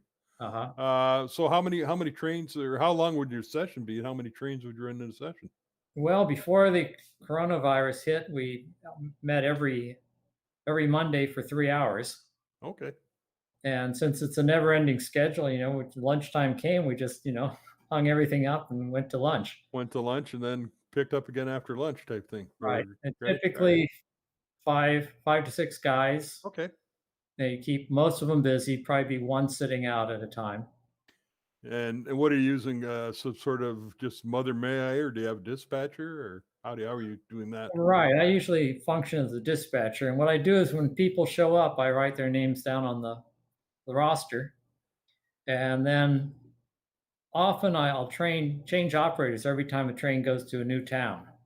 So, you're never sitting out. It's like, I didn't get a train, I won't be operating until 11 o'clock. I didn't get a train, but he'll have something for me in 10 minutes here. All right. Well, it's a good way of doing it, because I have been to layouts where you sit around and maybe get to run to one train, and then you're sitting around again, and hopefully you might run another one. So we're real busy. That it might take 5 minutes to run from the yard to the town that you're going to. Right. And then you're there for 15 or 20 minutes. Like Ruth Mountain's the toughest to switch because it goes up the mountain. It has a switchback. And all right, that sounds like fun. Yeah. Yeah. And then, you said you're using all Katy couplers, so that's a reliable way to go there. Right. In O gauge, the new 700 series, the knuckle spring is internal. Oh, really? You can't move it. Yes. Nice. When I saw them at the convention last year, I said, "When are you going to do that for HO?" And they said, "Oh, it's too small for HO. We can't do it." No, it's a good thing. And how many HO knuckle springs do I see fling away across into the never to be found again? Yeah. Don't have to use ballast. It's just all springs. All springs. That's right. Right. Okay. Well, very good. Let me just take another quick look and see if anybody's come up with a late question. Screw size. What size screws are you using? I think they're number 8. Number 8 by 1/2 inch. Okay. And they're those little hex head that air conditioner people use. Yeah, self-tapping screw. I got onto these when I was putting in my turnout motors, because they're so easy to hold on to up underneath the layout. All right. And in fact, I even got a 10-inch nut driver, so you could really reach up through the framework and get in there. Perfect. Okay. Well, Carl, thank you very much. We appreciate it. It's a pretty interesting way of making connections. Inexpensive compared to buying the commercial stuff, and it seems to work quite well. So thank you for doing a clinic for us for everybody out there. Gateway X. We appreciate it. All right. Take care. Bye now. Bye. Okay, everyone, we're going to have a slightly longer than planned. Hopefully you can hear me here, because I've had some serious technical problems. We're going to have a slightly longer than planned break. And David Hager, if you want to write that clinic, you can write the clinic on bloopers and outtakes, but we're doing our best with a blown up server, a melting laptop, and everything else that's going really well today. And tomorrow's the 13th, it can only get better. So Speed has joined us from the bottom of the Helix. Speed, what is the wheel of sandpaper question that we're going to put to people while we go and sort out some technical problems? Narrow gauge or standard gauge, and anybody with wide gauge. So standard gauge, narrow gauge, or broad gauge? What is your interest? What's your preference? Great. We'll all be back in a wee while, about 10, 20 minutes. Give everyone time to go and get a coffee and have a toilet break or bathroom break if you're in the States. Thanks, everyone. Thanks, Carl. Thanks, Carl. You're welcome. Take care.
Okay, welcome back to another of the Sunday afternoon opening day clinics for Gateway X, the NMRA X virtual convention. This is the last clinic before the panel discussion coming up at 5 o'clock Eastern time. And right now, Dan Munson is going to talk to us about some model railroad photography. Dan is yet another one of these railroaders who's also interested in model railroading. For some reason, we seem to find a lot of railroaders into the hobby. But Dan's been a railroader for 24 years, working both union and management positions. Prior to that, he spent time as a firefighter and flight attendant. So I'm kind of worried he can't hold a job. Author and photographer, has photos and stories published in about every model railroad magazine and railroad magazine. Lifelong rail fan and model railroader. Married with 3 children, and he's working on an operations-based railroad, which will be his second. So Dan, if you're ready to go, you can get your screen sharing going, and we will listen to your presentation on model railroad photography. Excellent. Thanks, guys. Glad I'm here. Let me try to get going here. Are you able to see that screen all right? That's perfect. Excellent. Okay. All right, so let's get started. These are more thoughts and tips about model railroad photography based on a lot of my experiences. Based on my past careers in the airline industry, firefighting, and now with the railroad, safety is a big deal. We're not all together in one room, so I really don't have to worry about this. The only thing I'd like to emphasize toward the bottom here, it says to ask questions. I'm not going to be shy, so I hope that you won't be as well. And I hope that we all can learn something and have a little fun. So let's start off with a beautiful view of Mike Borcon's Union Pacific Railroad. This is a shot I took on his railroad, just doing some experimenting with some photography. We'll see some more images of his railroad as we go through the presentation. I already talked a little bit about me, flight attendant for Piedmont, TWA, and US Air many, many years ago. EMT and firefighter prior to that, then hired on with BNSF in 1997 as a conductor. Became a yardmaster 2000, train master 2001, division train master in 2004. Went to manager of trackage rights in Omaha in 2005. Terminal manager in Omaha 2007. Became superintendent of operations out in Gillette, Wyoming from 2012 to 2016. I'm now back as a yardmaster here in Kansas City, working regular hours, not having to worry about answering a cell phone. So life is pretty good. I'm a lifelong railroad buff, model railroader and railroad photographer. That's me on a special surprise birthday session they sent up for me on Paul DeLuca's great New York Central Railroad. I'm qualified on the Mini-Mac from 2008 till present. A lot of people don't know that.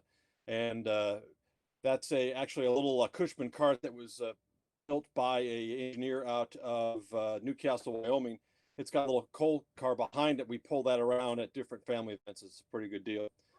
Kids really love it. And then there's a shot of me standing in the floodwaters of Omaha Gibson Yard 2011. 7.9 inches of rain fell in a couple hours, and the water had nowhere to go because everything was closed off because of the flooding of 2011. So enough about me. Let's talk a little bit more about just some photography that I've done in the past. I've been blessed to be able to have photographs on the in and on the most major model railroad publications, as well as railroad publications. An example of the NMRA magazine on Steve Priest's railroad on the left-hand side, cover of Model Railroad Craftsman with John Percy's beautiful Baltimore and Pacific Railroad, phenomenal railroad. Just a couple other shots here, RMC with the B&O and trains with a shot I did of Mike Haverty. Great story behind that. Probably don't have time for it today, but bottom line is I asked him to, if I brought a white towel and asked him if he would pretend like he's cleaning the locomotive, and he obliged for the cover shot of trains. So if you've been taking photographs since before 1999, you know there's obviously been some great improvements in photography that will allow you to be a lot more creative. You no longer need a macro lens. Digital images have replaced slides. For those of you that have had slides, shot those in past, you didn't know what you got until you got the images back, and sometimes that was a couple of weeks. We'll talk a little bit about Helicon Focus, which allows you to smash all your images together to have perfect depth of field all the way through. We'll talk a little bit about Photoshop and Lightroom to make some changes. Not going to get too much into detail on that. We're going to talk about how to shoot them, preparing for the shot, setting up the lighting and the white balance, and Helicon Focus. Those are going to be the main areas we're going to touch on here this afternoon in this presentation. So, how do you shoot them? Well, you shoot them like the prototype. There's inspiration everywhere. There's books, there's internet, there's friends. There's the Center for Railroad Photography, which is a great organization that is keeping several just some beautiful photography work all together. So here's an example of just some inspirational work. This is on the former Rock Island in western Kansas after the Southern Pacific took over the operations of what they call the Golden State Route. A couple of trains meeting out west. The train coming at us is now what is their Blue Streak Manifest, which was then routed over the Rock Island, meeting another train the siding. It's a prototypical shot, but use it as inspiration to photograph your model railroads. Photograph it just like you would the prototype. Again, lots of inspiration out there. I'm sure a lot of you have got great book collections. You can see just great inspirational work in through here. A lot of these books and photographers I grew up with, Joe McMillan, Doran, a lot of those different books just really inspired me to take better railroad photographs, which has helped me make, I hope, what I believe are better model railroad photographs. So shoot them like the prototype. Here's a prime example. Short line out in Arizona, shot off a hill, coming around the curve. Shot on the right, B&O train. You know, they're very similar. That was exactly what I was going for when I took both of these photographs, trying to similar views and inspired by the prototype on the left. Here's another great examples with apologies to Don Sims and Mike Borkon and the UP Historical Society. On the lower bottom there is a photograph of Don Sims that appeared in the UP Historical magazine of Green River, Wyoming. And the image above is a photograph of Mike Borkon's Union Pacific HO scale railroad, you know, showing that the similar view off of the pedestrian walkway that is there still to this day in Green River, Wyoming, where you can get some great photographs off of the top of. So think about what kind of shots you would take of the prototype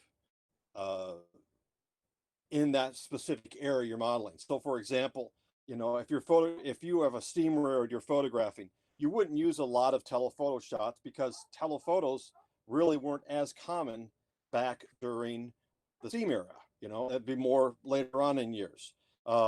Maybe more of a black and white style because you're photographing steam or steam diesel transition. You know, drones are fairly recent. If you're modeling a modern railroad, you can take a lot of pictures from above. Otherwise, photograph them from ground level. As a tendency, we seem to see a lot of photographs shot over and above, kind of giving you an overall view of the railroad. That is great for those kind of views, but to get more dramatic, more inspired photographs, get down to ground level on your model railroad. Take photographs like you would on the 1-for-1 scale. Here's an example on Chuck Hitchcock's a former railroad, the Argentine District. Again, down low, down at about the level where these figures and buildings are at. Another example, Doug Taylor's Pennsylvania Railroad. Beautiful, beautiful old school operating model railroad. Lots of opportunity for photography on this one. And again, I'm down at ground level where you would photograph the prototype. Another couple of views there on Doug Taylor's, and on the B&O down there on the bottom right. Okay, if you're gonna shoot up high, justify it. Okay, so am I photographing from a bridge? Am I photographing from an elevator? Kansas City Southern there, that we're shooting off a bridge in Omaha, a KCS haulage rights grain train going up the BNSF heading toward Lincoln. On the right, could we be up on a cliff, up on a high hill, or maybe even off another bridge? Photograph it on David Doreen's Southern Pacific, another beautiful model railroad. Are we on top of a building as we're looking down the street operations in Fort Dodge on Mike Porter's HO scale railroad? Could be. A lot of big buildings around there. I could be on top of one. Again, make it work, justify it. Am I photographing off a cliff? Am I off a tree? Maybe I'm even on a signal bridge here on Doug Taylor's Horseshoe Curve. GTS to the max. And that's a phrase that my friends and I use for a lot of years. It stands for get the shot. So every time, every photograph, do everything you can to create a beautiful image. Create an image that will not require a lot of manipulation. What does that mean? That means set, create every shot, so it needs the smallest amount of touch-up, color correction, cleanup, or cropping. So when you frame your photograph, frame it as best you possibly can so that you don't have to do much cropping.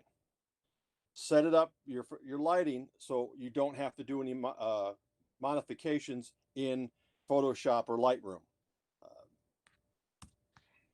Does your photograph tell a story? This is a great advice that I got from Blair Queester many years ago. Take a photograph that tells a story. You know, does the photograph tell a story? To me, it does, and be able to tell the story. Here's an example of a hotshot Milwaukee Road auto parts and auto rack train coming in Kansas City in the middle of winter. Clear day, but it had been fighting drifts all the way down across Iowa and northern Missouri, and that can be plainly seen by the snow on top of the locomotive. You know, and it's so high priority, it's running around another train sitting there. This is out at the Truman Drawbridge in Kansas City, Missouri. Okay, so what do you need to be able to take great photographs nowadays? You need a digital SLR with a manual focus. You need to have a shutter release or a trigger release cable to use with that camera. You need a tripod or magic beans, and we'll talk a little bit more about magic beans in a bit. You need lights, and you need plenty of lights. You need a white balance filter, and we'll also talk a little about that. You need to have your subject, and you need to have your scene. So, prepping for the shot. Here are some things you want to keep nearby to use when you're prepping for the shot. You need a can of air. A lot of our equipment tends to attract dust. Digital photography nowadays will see that dust and will pick it up. You'll be able to see it in the photograph. So give everything a touch of air. You know, spray some air around, get the dust off the equipment, off the nose of the locomotive, off the sides of the locomotives, off the top of the cars, off the top of the buildings. A soft brush. Soft brush will work just as well to brush that same dust off the equipment. Maybe a gentle vacuum. Rather than dust it off and have to worry about it later, get a gentle vacuum and suck it up right there. So hopefully you won't have to worry about it later. Always good to have some ACC, some super glue, or whatever glue you like to use, because inevitably you'll find that that locomotive that you're photographing or the caboose or whatever piece of equipment it is may have a piece broken off, may have a grab iron that needs to get glued in place, or an air horn, whatever it might be. Check your scene and double check your scene. I've set up some beautiful photographs, taken the photographs, only to find out later that I didn't check the scene as well as I would like to, and I found items in the shot that I didn't want to be there. The digital photography, again, is going to bring out the details and bring out the light. It's phenomenal what it will do. So make sure that you get everything cleaned and well organized for your shot. So Here we are on Joe Atkinson's beautiful Iowa Interstate Railroad photo shoot we did for his story in the July 2018 issue of RMC. You can see me there adjusting the locomotives, bringing them just a little bit forward into the shot, into the frame with my hands. There's two schools of thoughts on this. Do you want to run the train into place for the photograph, or do you want to 050 pick it up and place it into the photograph? Couple of thoughts about this. 050, you may find that you've got cars or locomotives in the photograph that are not on the rail. And it's one of those things that has been missed before. I'm guilty of it. If you run them into place, you know that everything's on the rail. So recommendation, run it into place, and then once you're where it needs to be, you can move it back and forth just a little bit to get it in the frame the way you like it. Okay, is your subject ready? And the old makeup. Here's Mike Borkon doing a little last minute weathering on his Union Pacific mail train that we're setting up to focus focus on and do some photography that you saw earlier in there. So don't be afraid to make a few last minute changes if you want onto your equipment, adding a little bit more detail or a little bit more weathering. Here's a good example of that. Here's a before and after. You can obviously tell the big difference of the effect that the weathering has had. I think it makes a big difference and does a great job of making that scene even that much more realistic. Okay, you got to double check your subject here. So my friends in Chicago will understand the double check here. And if you've ever seen the old State Farm commercial there with the guys with the great heavy Chicago accents, you understand. I'm from Chicago, so I can, it comes a little bit more easily to me. So, all right, double check your subject. Here's a nice shot we set up on Doug Taylor's Pennsylvania Railroad. And can you find out what I missed? Well, double check your scene, double check. There's a handle from a long reach tool that got left in the way. Now I could easily crop that out, and I have easily cropped it out, but if I was trying to get more of that hillside in there, the shot would have not been as good as I wanted it to be, with obviously with a handle in the middle of it. So take the time, make the time to double check your scene. What also works out really well is to have somebody else double check it. If you've got a friend that's with you while you're taking the photographs, maybe somebody helping you adjust the lights, here's a great opportunity for to have him take a look through the viewfinder or look through the scene to make sure that you didn't miss anything. Here's another example. This is Jim McCroskey's CB&Q Railroad, another great model railroad. Set him up here on this nice scene around the Forest City area on his railroad, and didn't double check. And when we got in there taking a little closer look, here's what we found. We found the grab iron was just off, hanging in the MU cables. Found a little blemish on the locomotive. If we'd taken a closer look at it sooner, we could have corrected both of those. Both of those were easy things to correct. You want to make sure that those kind of flaws are not there in your photograph. The blemish on the locomotive, we could easily take care of that in Photoshop. It's a bit tougher with the grab irons to try to get that corrected in Photoshop. It can be done if you're really talented, but it's a lot of time and effort when all it would take would be a little more careful, a little more caution, watch what you're doing, and avoiding that. Lighting and the setup. So again, I'm going to go back to how would you photograph in a prototype? Where would the sun be? Where is the sun going to be? In most cases, when you're taking a photograph outside, it's going to be at your back. You want to have your light on your subject, right? So when you're setting up to photograph your model railroad, where are those lights most likely going to be? They're most likely going to be behind you or off to an angle, a right angle or a right or left side of you while you're taking your photograph. So here's a couple of Joe Atkinson's photos of us showing just a couple examples of setting up some lights to photograph his beautiful Iowa Interstate Railroad. Set up the lights and take some photographs. Adjust the lights and take some more photographs. Don't be afraid while you've got that scene set up to adjust the lighting on it. Just like out photographing the prototype. The difference is that you get to move the Earth to get the sun in a better position when you're taking model photography. And do that. Drop those lights down a little bit. You know, don't be afraid to do that, to get some more dramatic light, to get some more dramatic shadows onto your subject.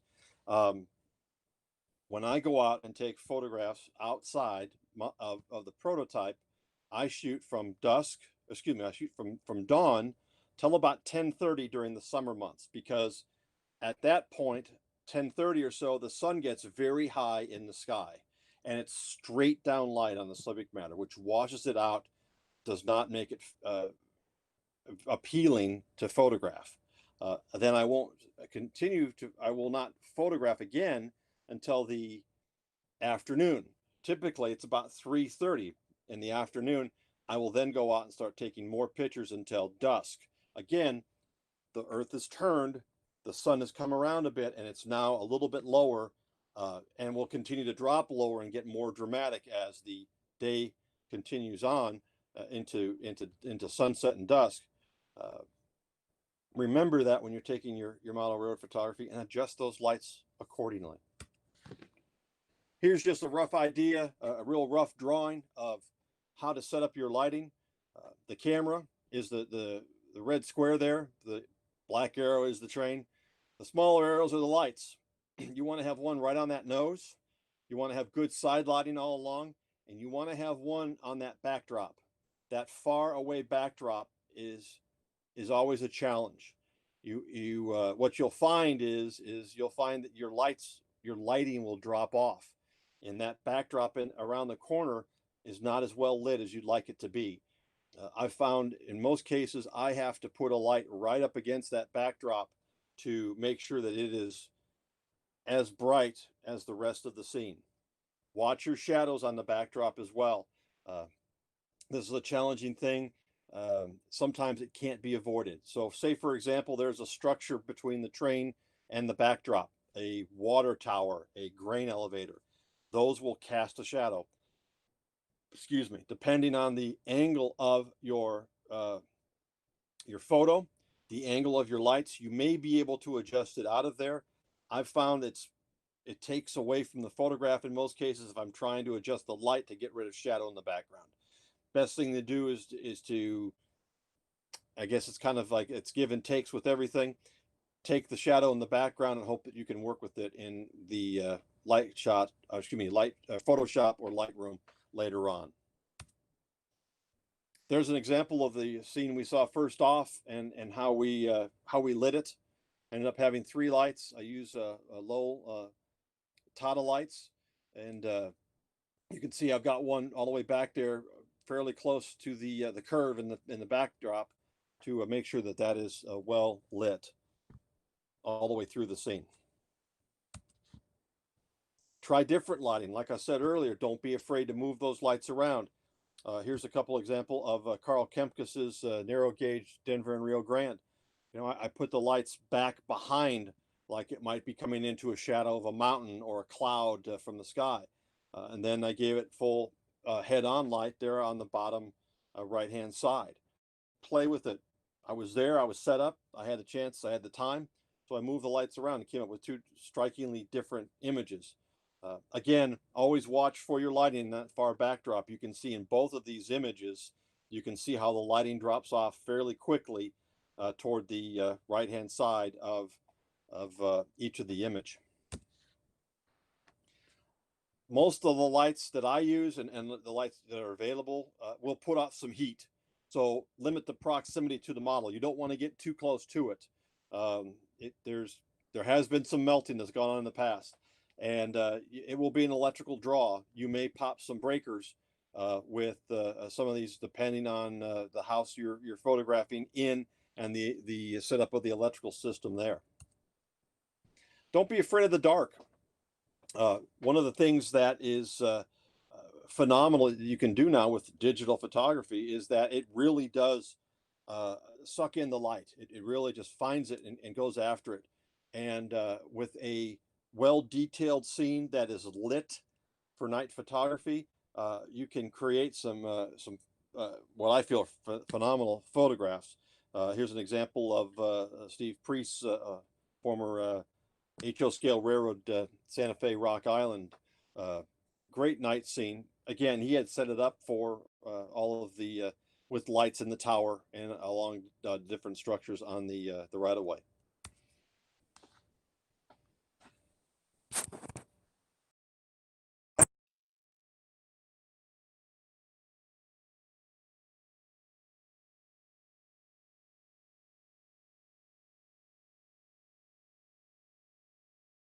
Continue on.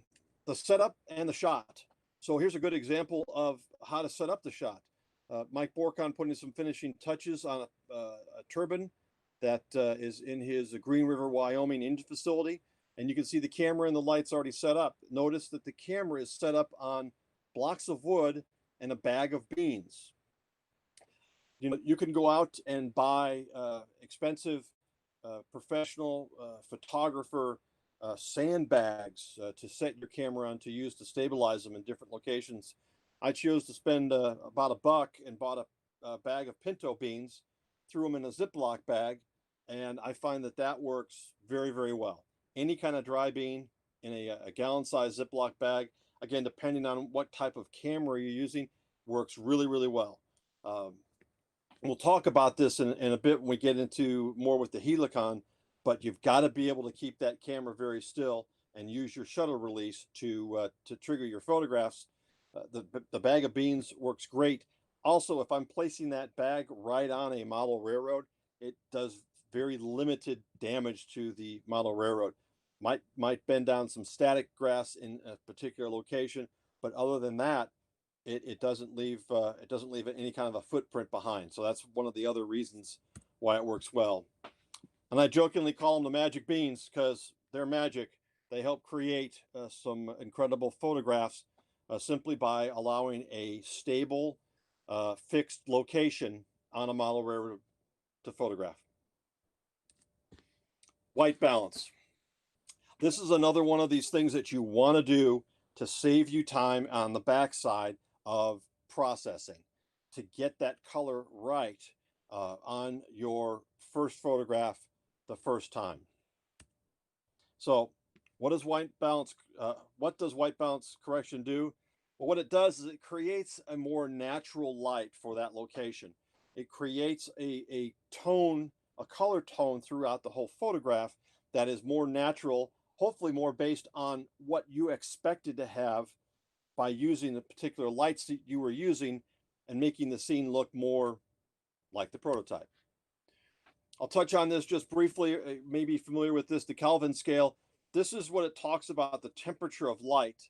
And when I go out and photograph on a beautiful sunny afternoon, you know, that beautiful blue sky is around the 9 to 10,000 Kelvin, top of the scale there.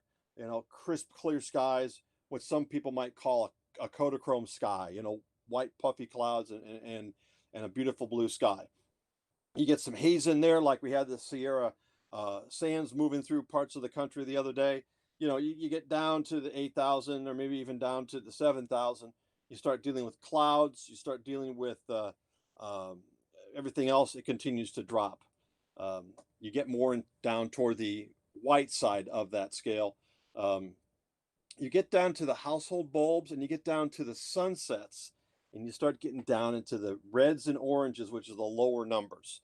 The lights I use, I don't know specifically what Kelvin they are, but they are down more in the red and orange area because I want that warm early morning, late afternoon effect. By simply moving it back, the lights back a little bit, I can get more into the blues, the whites and blues. Okay. White balance and its features. Most digital SLRs have a white balance feature. And if you don't, you can be corrected in Lightroom or Photoshop. But again, it's great if you can use it right off the bat with your SLR and save you having to do it on the backside. So here's a couple of examples. If you look on the upper left-hand side, you've got a neat shot of a meet on Ken Jenkins' Rock Island Railroad. There's a yellow tinge to the photograph. You know, with the lighting in his basement, with the lights I was using, without using white balance, I got a yellow tinge. The shot below, I used white balance, and you can see everything's crisper. Everything is a little more natural coloring versus a kind of a hue of yellow that kind of permeates in the throughout the scene. Excuse me. So this is one of the things you're going to have to get with your may have to dive into your owner's manual. Maybe you already know how to use this, but most of them have an automatic white balance. I found that it really does not work for model railroad photography. You really need to use the custom feature that is available on most of your digital SLRs. Again, you need to consult your manual or possibly look at online on how to set up your custom white balance feature on your camera. When you set up the custom white balance on your camera, you need to then use a filter, and here's an example of that filter right there. This is an Expo disc. What I'll do is I set up my camera for custom white balance, and I've got my scene all set up. I've got my lights all set up. I put this filter over my lens and I take a photograph. And what it does is it creates it's obviously not a pretty image. It's just really more of a kind of a gray or a white scale. And I tell my camera with my custom white balance, I want you to photograph using this as the white balance. And you will be amazed at the difference that it makes. Encourage you to experiment with this as well. Take the time, make the time, set it up, take your photograph, look at it, take your photograph after you set your white balance using the custom feature, using one of these filters. You will see a major difference, and it's phenomenal. So just talking about that same thing right there. Set everything up, lights on, put the filter on your lens, take your photograph, set your white balance to that photograph. Now let's talk a little bit about Helicon Focus. Helicon Focus is probably one of the biggest game changers since going from film to digital in my mind. There's several of these services out there. I believe Lightroom or Photoshop has one similar. This is the one that I'm familiar with, so I'm going to talk about it and show you. It is a subscription-based service. It allows you to combine photos, enhancing the depth of field. Basically smashing numerous photographs together that are taken at different focal points all the way through so that you have depth of field all the way through. So here is the what they call right from their website. It's a program for focus stacking. Program selects focused areas from multiple source images and combines them into one perfectly focused image with extended depth of field. So let's talk about what you must do to do this. You must shoot all photographs from the same, focusing through the range of photographs. So you can start at the back of the photograph, you can start at the front of the photograph, and you need to focus all the way through. You're taking multiple shots all the way through with your digital camera on a fixed base. You've got to have a fixed base. If you bump it, and that will corrupt the process of your image, because all the images aren't basically the same all the way through. Helicon Focus recommends an f-stop of f16. You can increase that if you wanted to. I find it doesn't make that much of a difference. It works well to stick with the recommendations that they did. What is your shutter speed? You don't have to have, there's no fixed shutter speed you need or required. I recommend about 100 plus, depending on what your ISO is and what kind of lighting you've got. And then, of course, how able are you to keep that scene still? Again, using a tripod or the magic beans to maintain stabilization all the way through all the different images. Based on what you're photographing, you may only be able to get about 100 for your shutter speed based on the lighting for that. So make sure that you designate between your series of photographs. I use my hand. So let me explain that. So I'm set up to photograph a Union Pacific locomotive. I'm going to take a picture of my hand to start. And then I'm going to start taking the series of photographs, focusing all the way through that photograph from one end to the other.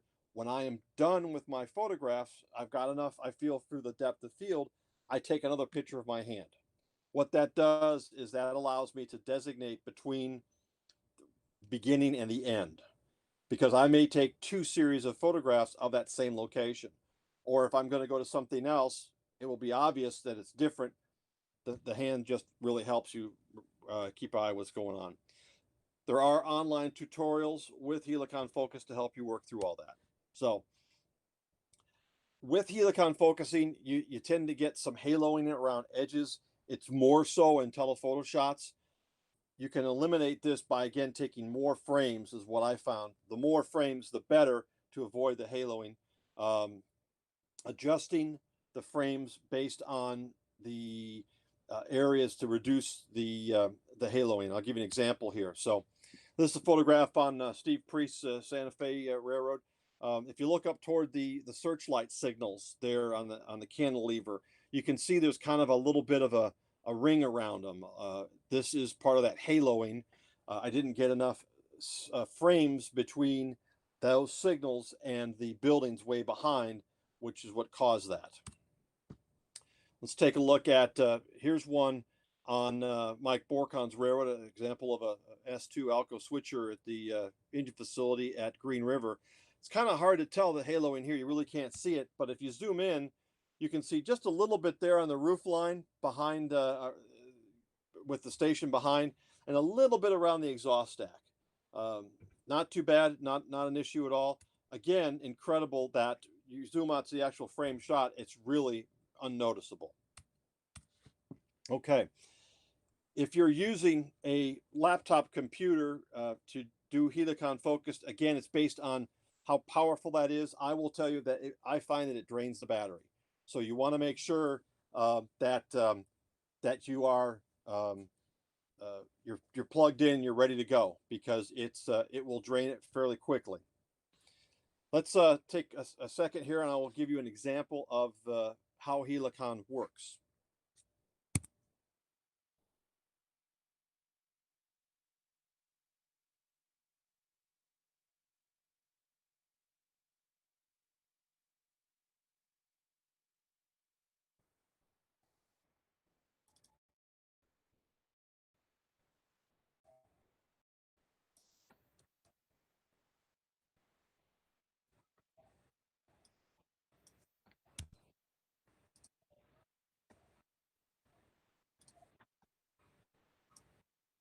Okay, so here is the basic Helicon program open, ready to go. I'm going to come up and I want to open images. Now, I've obviously got my images all set up for the presentation here. So I come up and I open my images. And I've got a demo. And again, as you can see, these are the photographs I took of this particular scene. I took numerous photographs. I took a lot of photographs because I want that depth of field to be all the way through. I want to avoid haloing on the smaller details within the subject. And you notice I've got my photograph of my hand either end. That tells me the beginning, that tells me the end.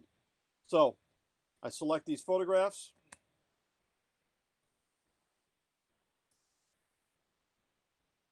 And I come down here and I open. And it'll take a second to open up. And there's the first image. Now, there's a variety of methods you can do to render. There's average, weighting average. There's a depth map. There's pyramid. You can find out more about that at the Helicon website. And I encourage you to use all of those and try different methods to find out what works best. It will depend on the number of images you've taken to get to this point. I generally use the weighted average, but I have used the depth map quite a lot as well. So what I do now is I click on render, and it will pop up. You'll get these two separate screens, and you will it'll start grinding through the process. Now again, how soon it completes this is also based on how powerful your computer is. I'm doing this on an Apple laptop, and while it's fairly powerful, it does what it does for me. It still takes a couple of minutes to grind through all these images and put them all together. And as you can see there on the right-hand side, there is a bar, and as it goes through each image and brings them together, it scrolls down slowly as it does the process. The image on the left, I believe, is actually the image that we're looking at the time. The image on the right is actually the image that it's creating. That's getting better and better depth of field as it goes through each individual image. If you're doing multiple images with Helicon Focus, in terms of multiple series of photographs, the different series will pop up down here on the lower left-hand side as you grind through this. Photograph is again on Mike Borcon's HO scale Union Pacific Railroad at Green River, Wyoming. We're looking at the Green River Depot, and this is a power that's just coming off of the service tracks that's coming out to get on one of the many mail trains that operated through Green River during this time period. Mike models the 1950s during the steam diesel transition. And again, these locomotives at the time did not have any weathering on them. During the photo shoot or just prior to it, Mike got out his chalks and his brush and added a little more detail to these particular sets of E7s.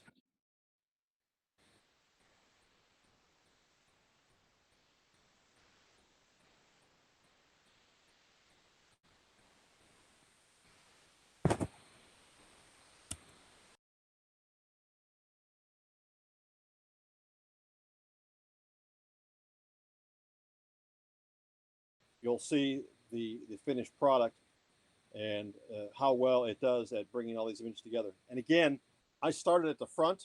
I started focusing on the ballast and the track ahead of the E unit, right in the bottom of the frame. And I focused all the way through, and I picked different points as I focused through. And I did not make large jumps in my focal point all the way through. I made sure that I hit key points, like obviously the nose of the locomotive, obviously the baggage cars behind it, and then the set of cars behind that, and the set of cars behind that, through the station, different points on the station, finally to the backdrop. You want to make sure that you hit all of those all the way through. How many images are you going to take?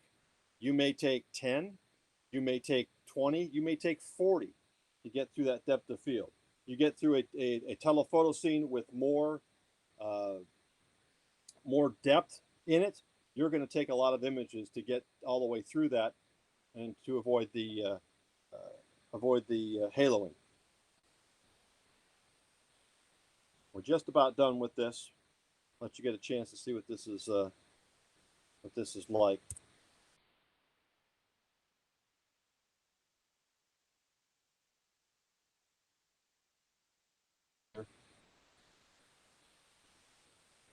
And you can see the one on the right continues to get more and more in focus. And the one on the left, you can see it started from the back and worked its way forward. Now the image on the right is more in focus of the locomotive. Once you get done with these images, you want to save them. And it's a fairly easy process to save it. We're just about there, right about now. Okay, we're all done. We're at the bottom. You come up and you want to save it. Come over here to save. You name it and you save it.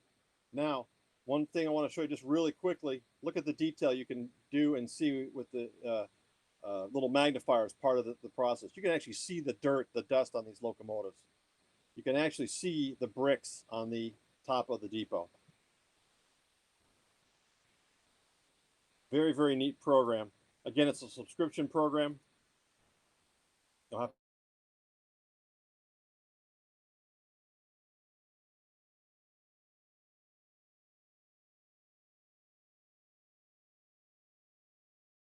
get inspired, tell a story. Clean the scene. Got to have it clean. light it up and experiment with that. Use the white balance. Use a fixed base, your magic beans for your Helicon focus. Questions? Okay. Oh yeah, Thank you we've got questions. Okay. Thanks, I'm Dan. done. A great presentation. Thank you. There's a lot of questions, so let's get to these right now. The first one, it's the old Ford or Chevy, Nikon or Canon, or do you've gone mirrorless? I'm a Canon man. Been a Canon man for a lot of years. Okay. Photoshop or Lightroom or both? They're, you know what? It's like Canon and Nikon. They do the same exact things. They're different names. They're slightly different to work with. It's whatever is easiest for you to work with. You know, they again, both of them do the same thing. So use what's easiest. I guess it's whatever you're familiar with that you'll pick. What wattage of lighting would you likely use, and how would that relate to the f-stop you use? For you. More questions? Yeah, hello. Are you there? Yeah. Okay. Yeah, we're having you're breaking up a bit. What wattage do you use for lights, and how does that relate to your f-stop? They are a lot of feedback. I can avoid that.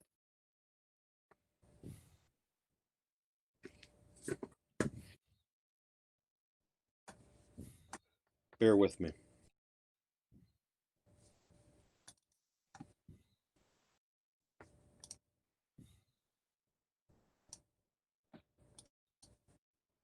I don't know why. Is that working better?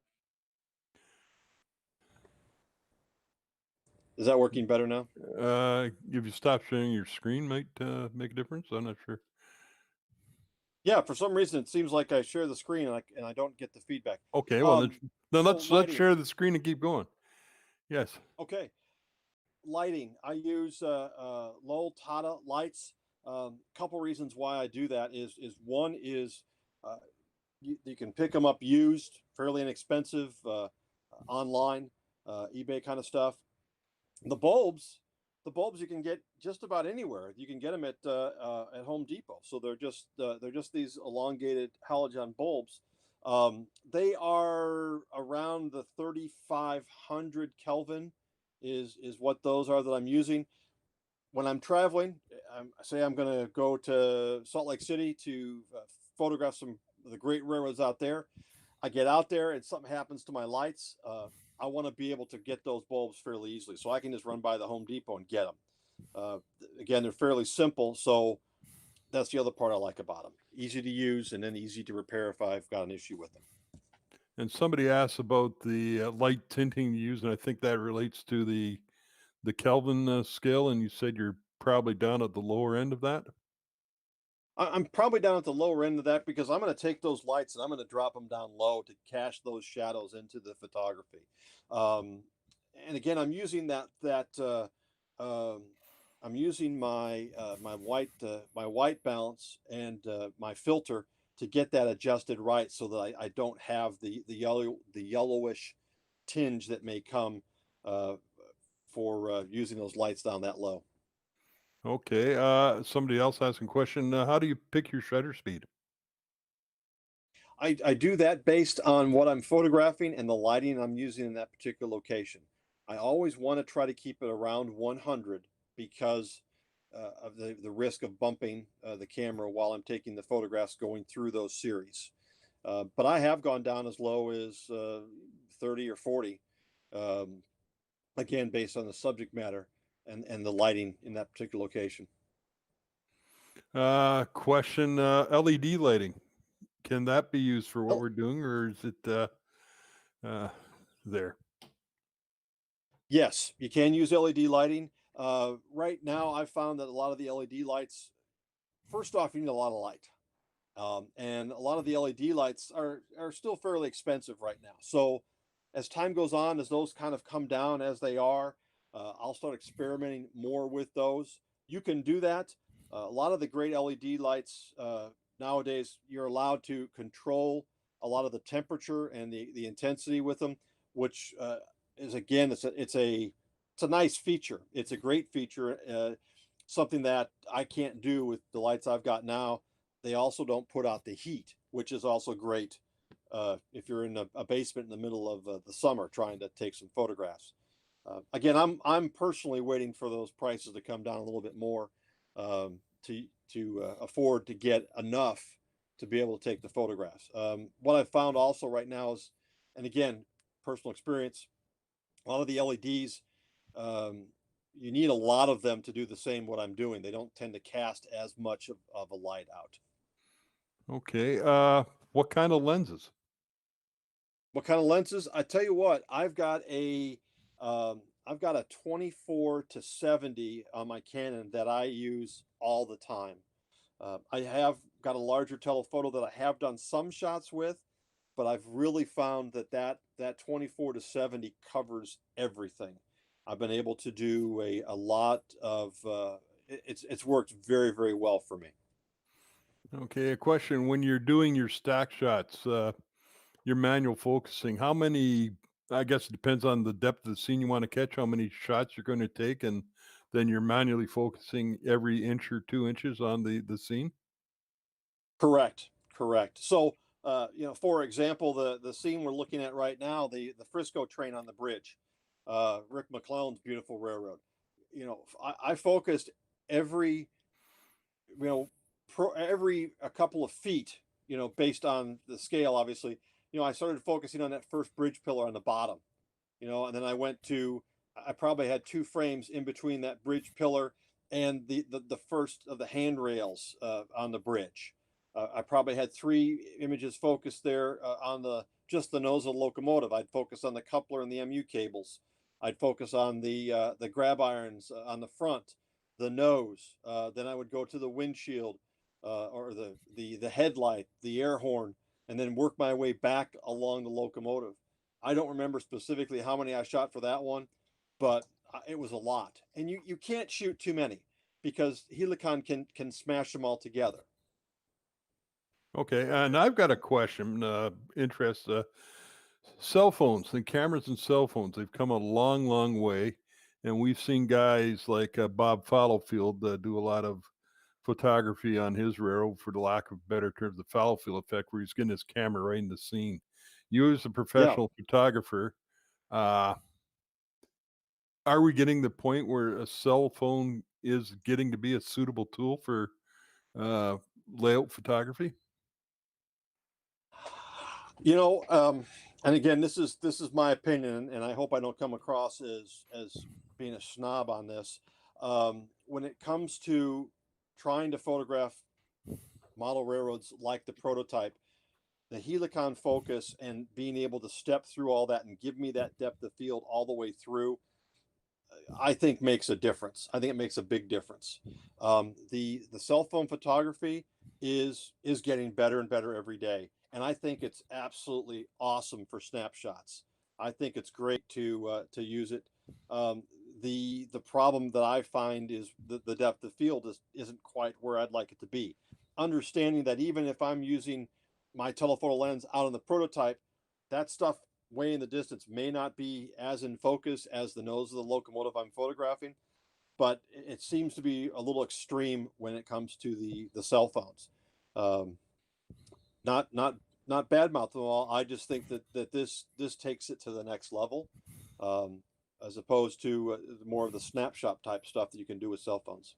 All right, so we're getting to a point where we may be there, but not quite there. But it's still sometimes a useful tool to have in your bag for shooting models. Okay, Exactly. very good. Thanks a lot, Dan. A great presentation. We all enjoyed it. Some fabulous photographs. And thanks for taking time to talk to us. We really appreciate it. So we're going to take a break now and get ready for our round table, which is coming up. I don't know if Speed wants to say anything about that, but or Gordy wants to say anything about that. We'll just give them a minute. Gordy here. Gordy's here. Speed's Gordy's here. here. Got Okay. it here. Hopefully you can hear me after Yes. all my laptop problems. Yeah, cool. That was a great clinic. Thanks for that. So we're going to go away now, and we're going to come back with the roundtable, which will be the first time we've done this. So anything could happen based on what's gone on today. But it's okay. So you've got 5 minutes. It's 5 o'clock somewhere.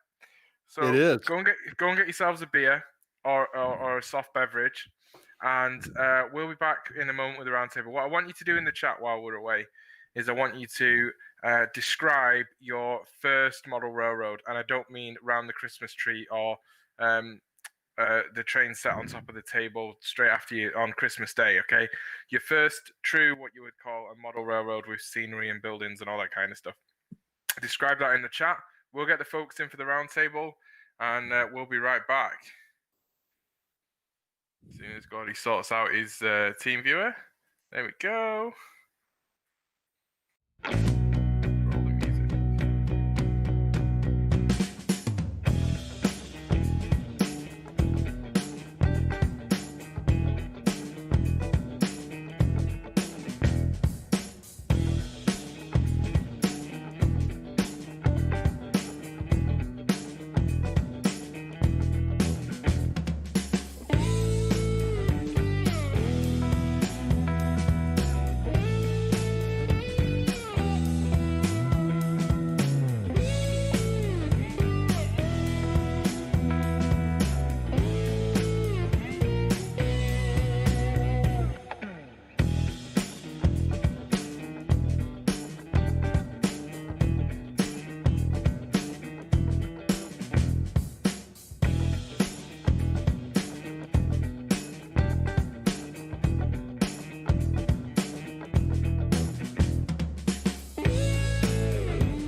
everyone.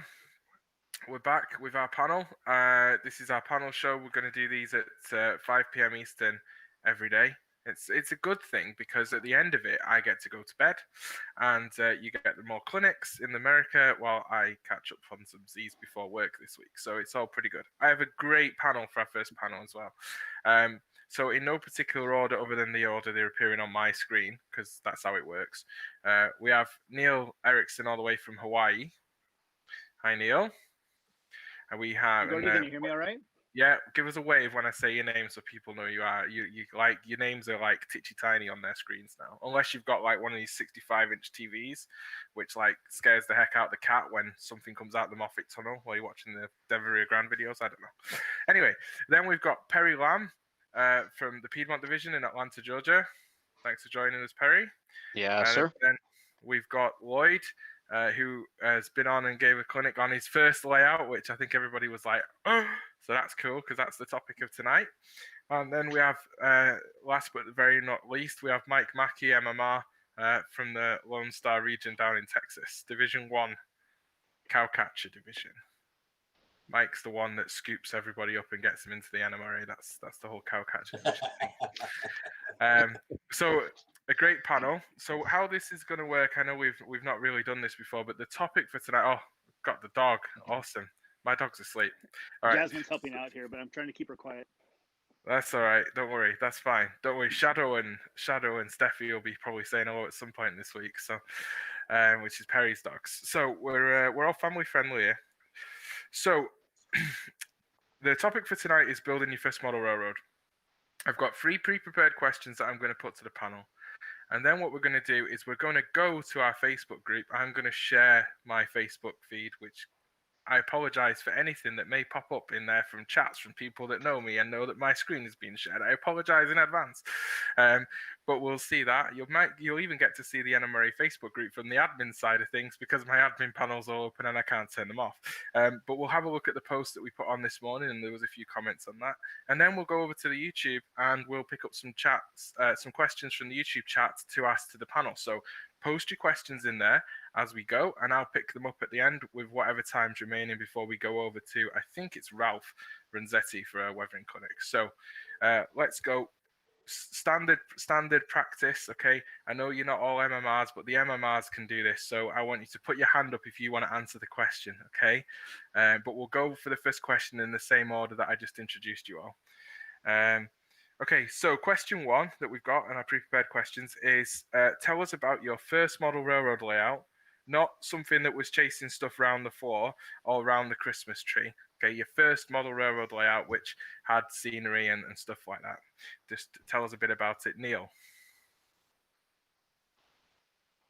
I remember the roundabout. I think it was American Flyer when I was about 3 years old. But when I was about 9 years old, I bought a train set with some paper route money, and I had a 5x9 table and tried working up a cookie cutter method. And I think it was out of one of the 101, layouts you can build from Atlas. But I expanded on it because I thought 4x8 was too small. So HO scale, over and under, and a lot of lessons learned there. Grades over and under, how much clearance you need for your cars to get. And so it's very educational, and ended up sitting in the basement and growing for years before it became a chainsaw and I moved up to my own bedroom. That's cool. We'll talk more about chainsaw layouts. We shall introduce that term, I have no doubt. Perry, what was your first layout? My first layout was actually a switching layout. I was modeling Northern California. The Bearskin Meadow in Grants Grove was a fictional railroad, and I had just gotten into scenery when my parents decided it was time to move, but it was an L-shaped layout, about 14 feet long, built of all places in the garage. Ugh. But I had fun with that. I learned, I got a little bit of a start on scenery and track work, and my current railroad is nothing like it. But it was HO scale standard gauge. That's cool. I've seen your I've seen your layout, so yeah, I can imagine that was not your first layout. Yeah. But somebody who is, I think, still working on his first layout, maybe not, is Lloyd. Yes. To be honest, it's not my first layout. My first layout lasted maybe 4 months, 3-4 months. I thought that I was able to reach 36 inches one side, 36 inches on the other side, so that's 72 inches. So why not build a 72-inch wide layout? And that didn't work out. So somebody contacted me and wanted to give me a hand, so we designed the layout that I'm working on.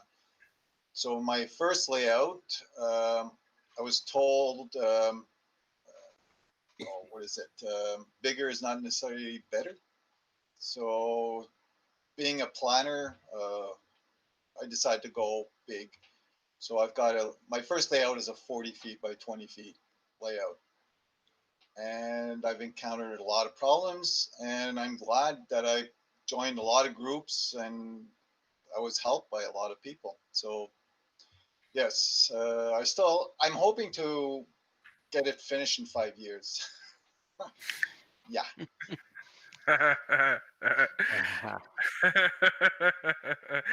Oh dear. Somebody chalk that down and we'll Hope check you're in. retired there, Lloyd. It's on tape, Gordy. It'll be there for posterity. Okay? Yeah. Right. Oh, that was very brave of you, Lloyd. That was very brave. All right, cool. And Mike? Well, I didn't have nearly as an auspicious start as Perry or Neil. Started in this hobby when obviously got a train set as a kid, and it was a Marx set, 3-rail, O scale, O gauge, O27 kind of thing, from Sears and Roebuck. But when I first started building a layout, I commandeered the ping pong table that the family was not using that was in the garage, and decided that I was going to put terrain on it, and took a jigsaw and started cutting and doing all kinds of crazy things.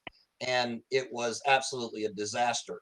Amidst all that, I was weathering locomotives, and I decided that I wanted to put soot on the top of the locomotive. And whenever I did, I used a candle, and decided that soot from a candle was going to be the way to do it. But unfortunately, the heat from the candle warped the radiators and on top of the locomotives. And I quickly found out that I was not nearly as skilled as I thought I was at what I was doing. Fast forward, that was the only layout that I ever really had until I was 61 years old. And 2 years ago, well, I take that back, 60 years old. I've been a member of several clubs, but didn't have my own layout. I had the opportunity when we moved into a house to take over the bumpus room, the media room. My wife said, "You can build your layout here." And I said, "Wonderful." And I built a 15 by 19 layout. It was HON3. It was on the SN3 symposium tour here in Dallas, Fort Worth, about 3 years ago. And whenever it was, about 4 months after it was on the tour and it was about 90% complete, my wife says, "You know what? We're going to move to a different house." Yeah, Neil and Perry and Lloyd are all laughing now because you know where this is going. And we moved into another house. She said, "You're going to get to have another room for your layout."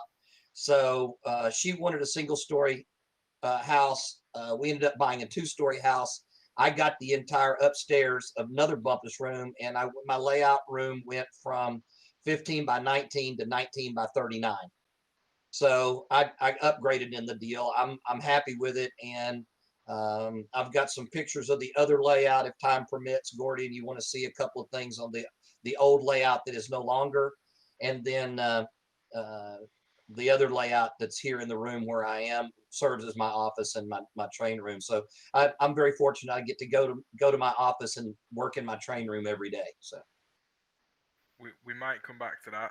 If not, you can post them in the Facebook group under the post for not the a day. problem. It's messy because it's under construction, but I've got I've got 3 other MMRs that are helping me build it, and we're making fast and rapid progress on it. So it will be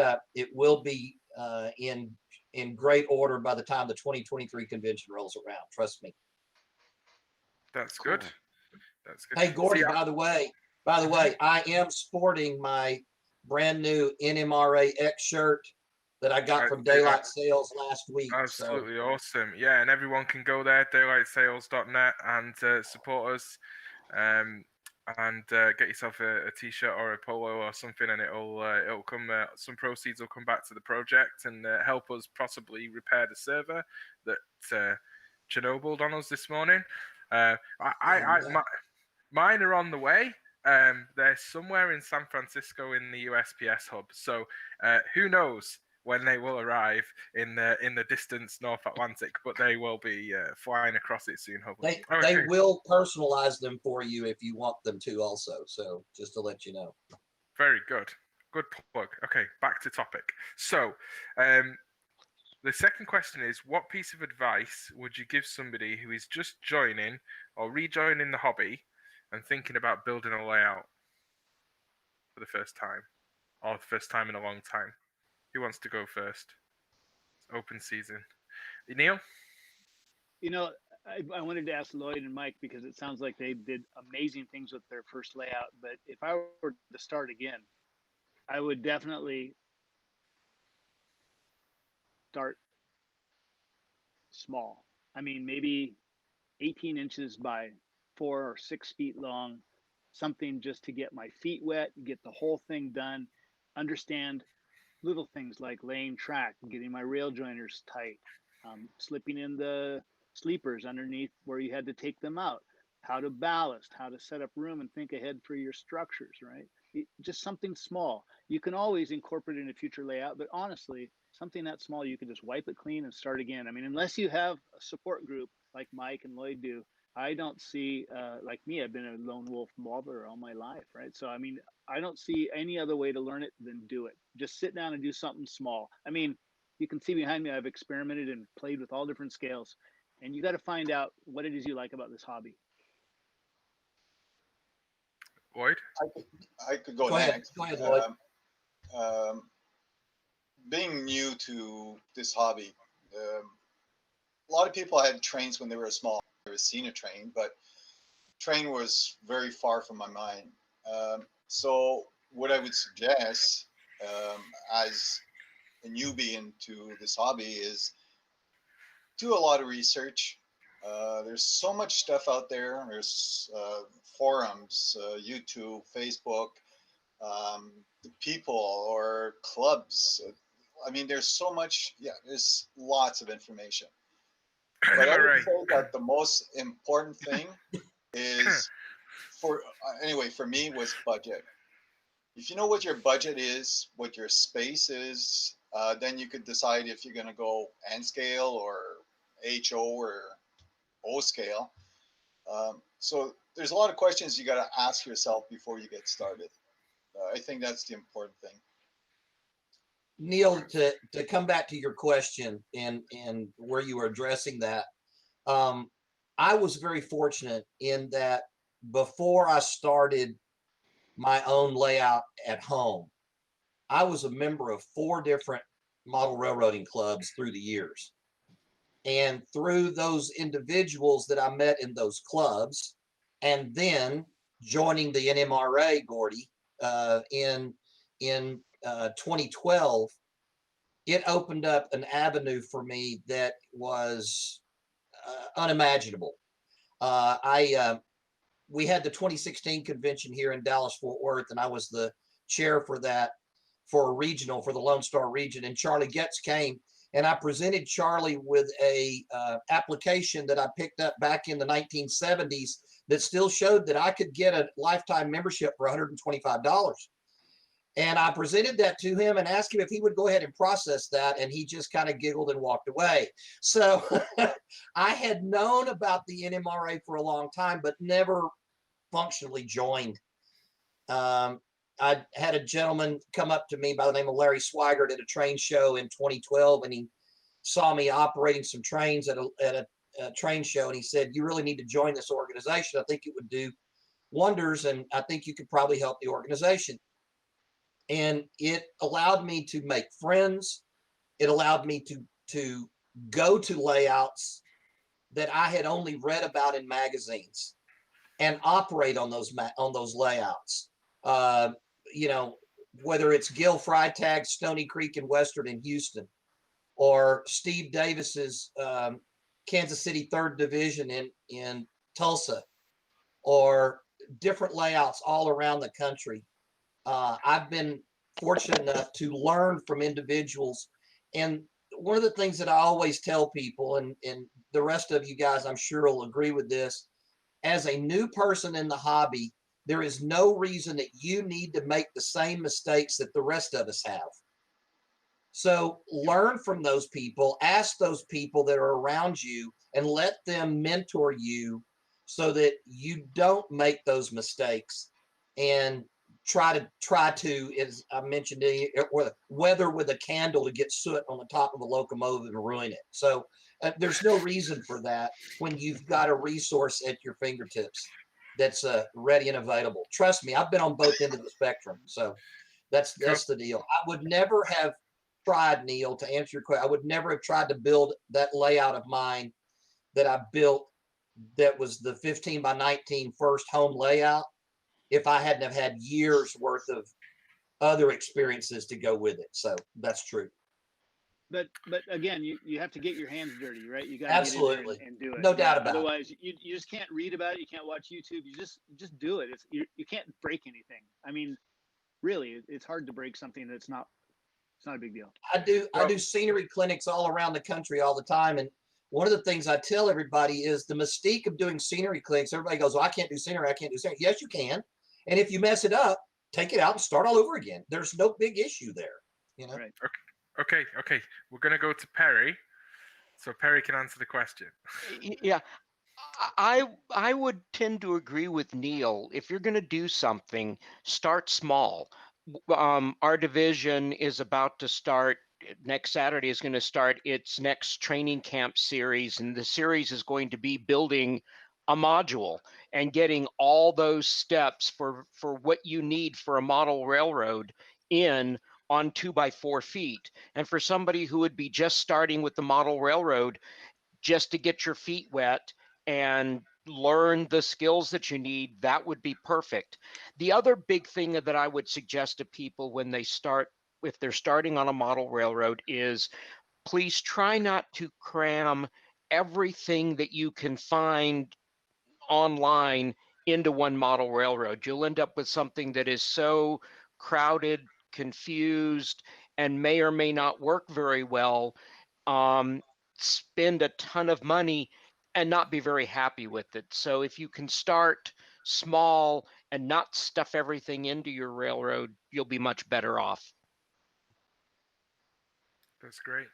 So the final thought from Gordy on this, okay, is that you don't necessarily need to start building a layout with baseboards to start building your first layout, because you can start building rolling stock structures, weathering things, and learning all the skills and putting them to one side so that when you have that dream layout, when you do that move, you've got the stuff available. Having been someone who's been planning a move to a tiny little island for 2.5 years, I can tell you that now, as of yesterday, starting to put the layout into here, I have stuff that you know, within 12 hours of starting yesterday, we had a track down, and we were doing wiring. We were until the server blew up.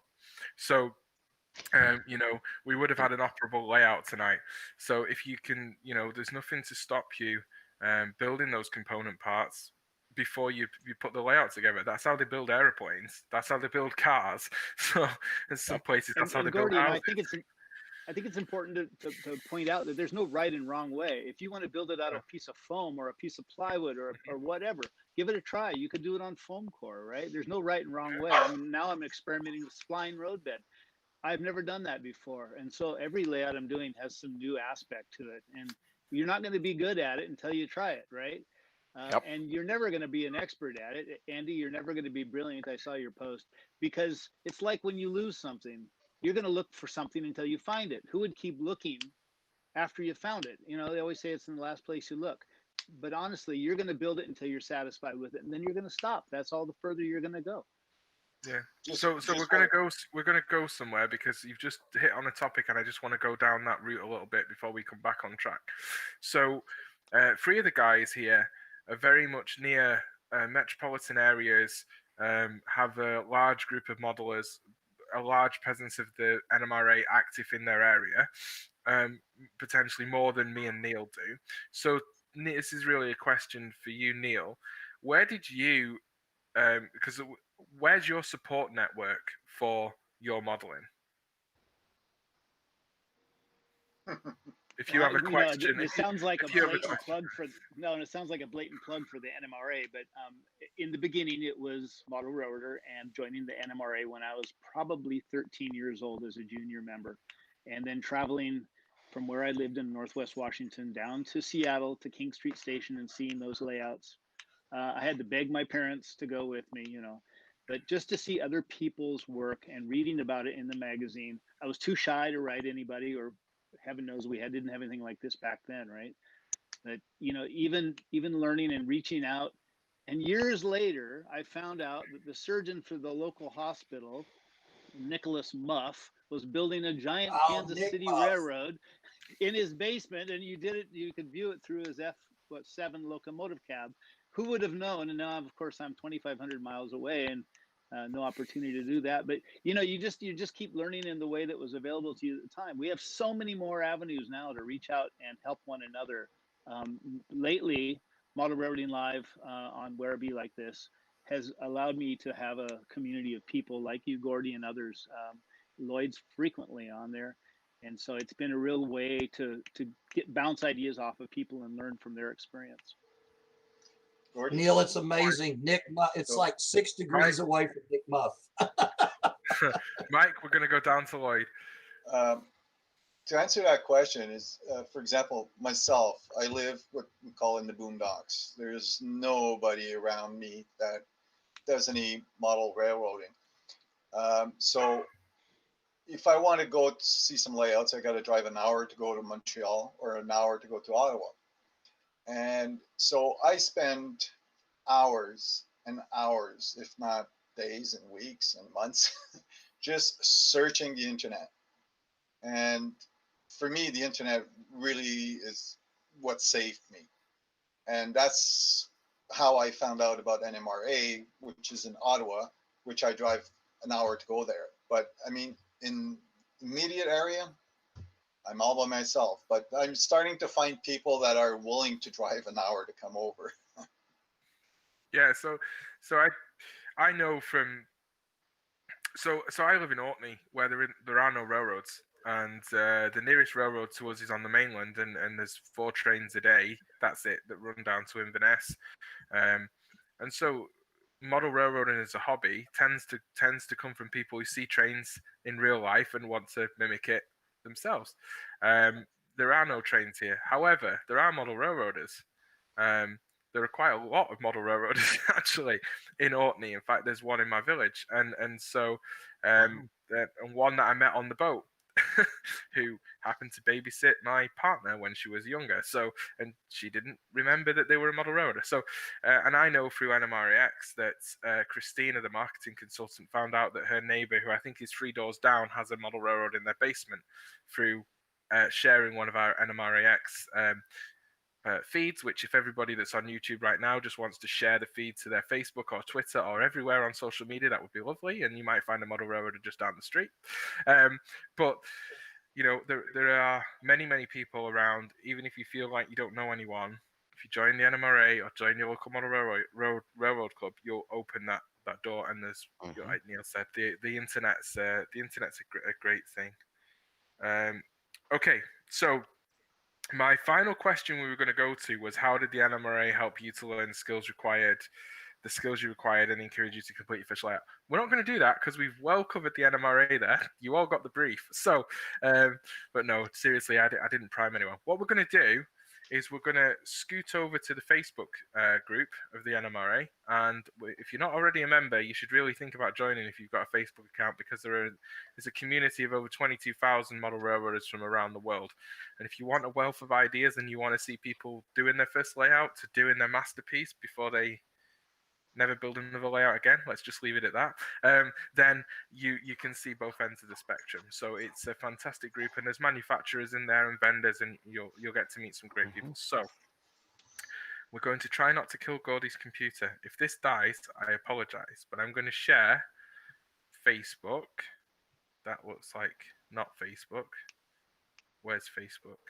Why can't I see Facebook? While Gordy's doing that, good. why don't we go around the room and tell people what our model railroad is, and if there's a Facebook site or a blog site that you use.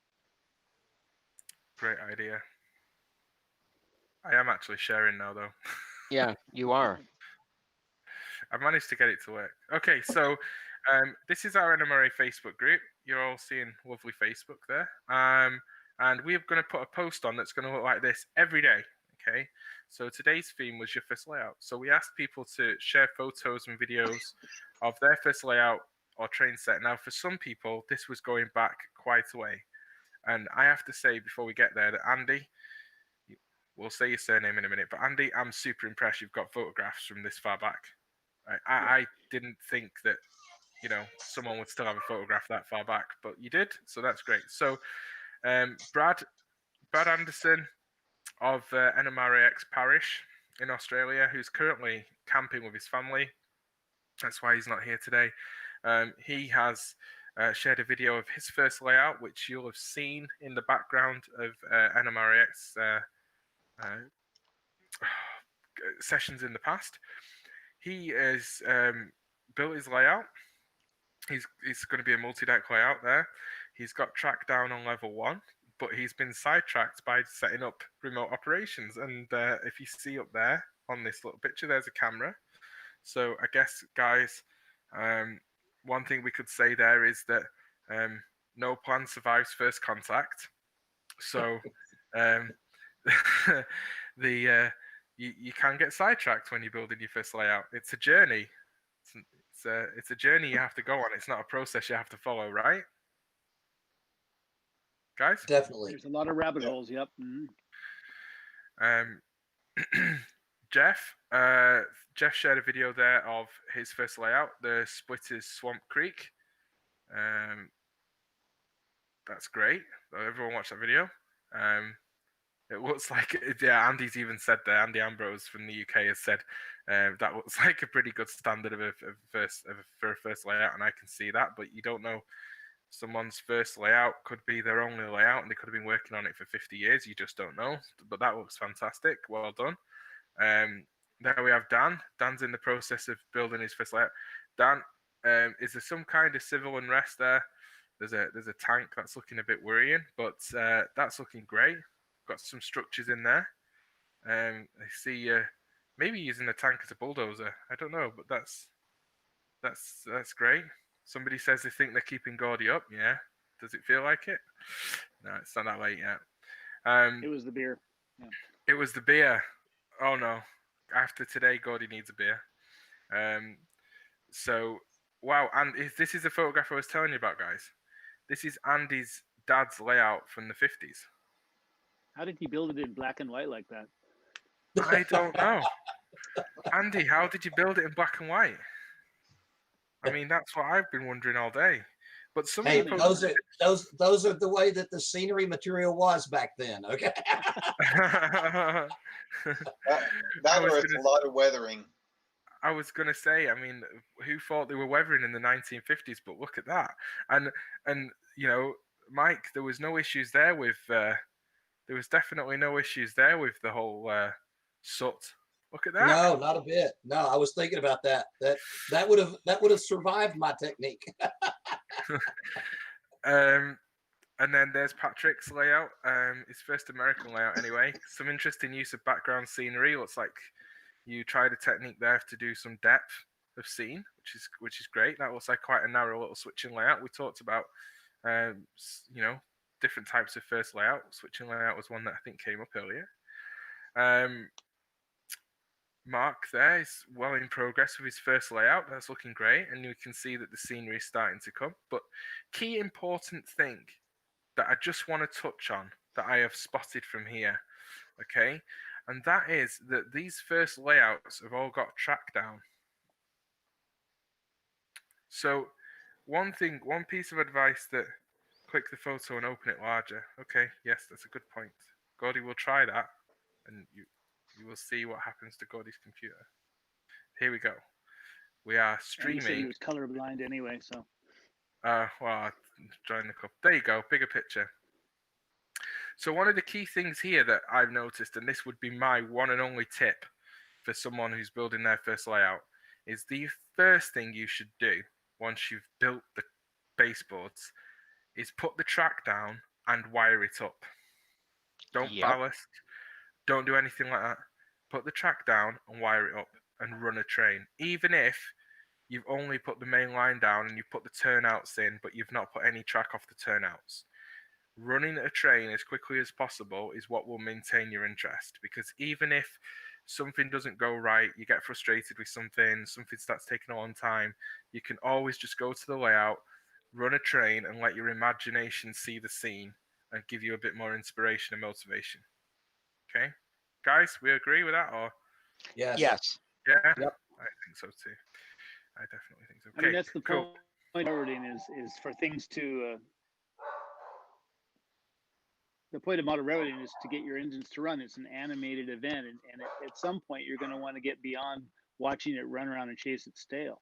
So that's only good for so long. And once you learn how to operate a train more prototypically, what they do for a living, I think you're going to find there's a whole nother world to model trains, to model railroading. Absolutely. Okay, Terry, I don't have a date on this, but I don't think you're looking at that. That's maybe 1960s. I don't think you've won the award for the oldest photograph here. Just for the fact that doesn't quite look O-gauge, so it's probably a little bit later than the original picture.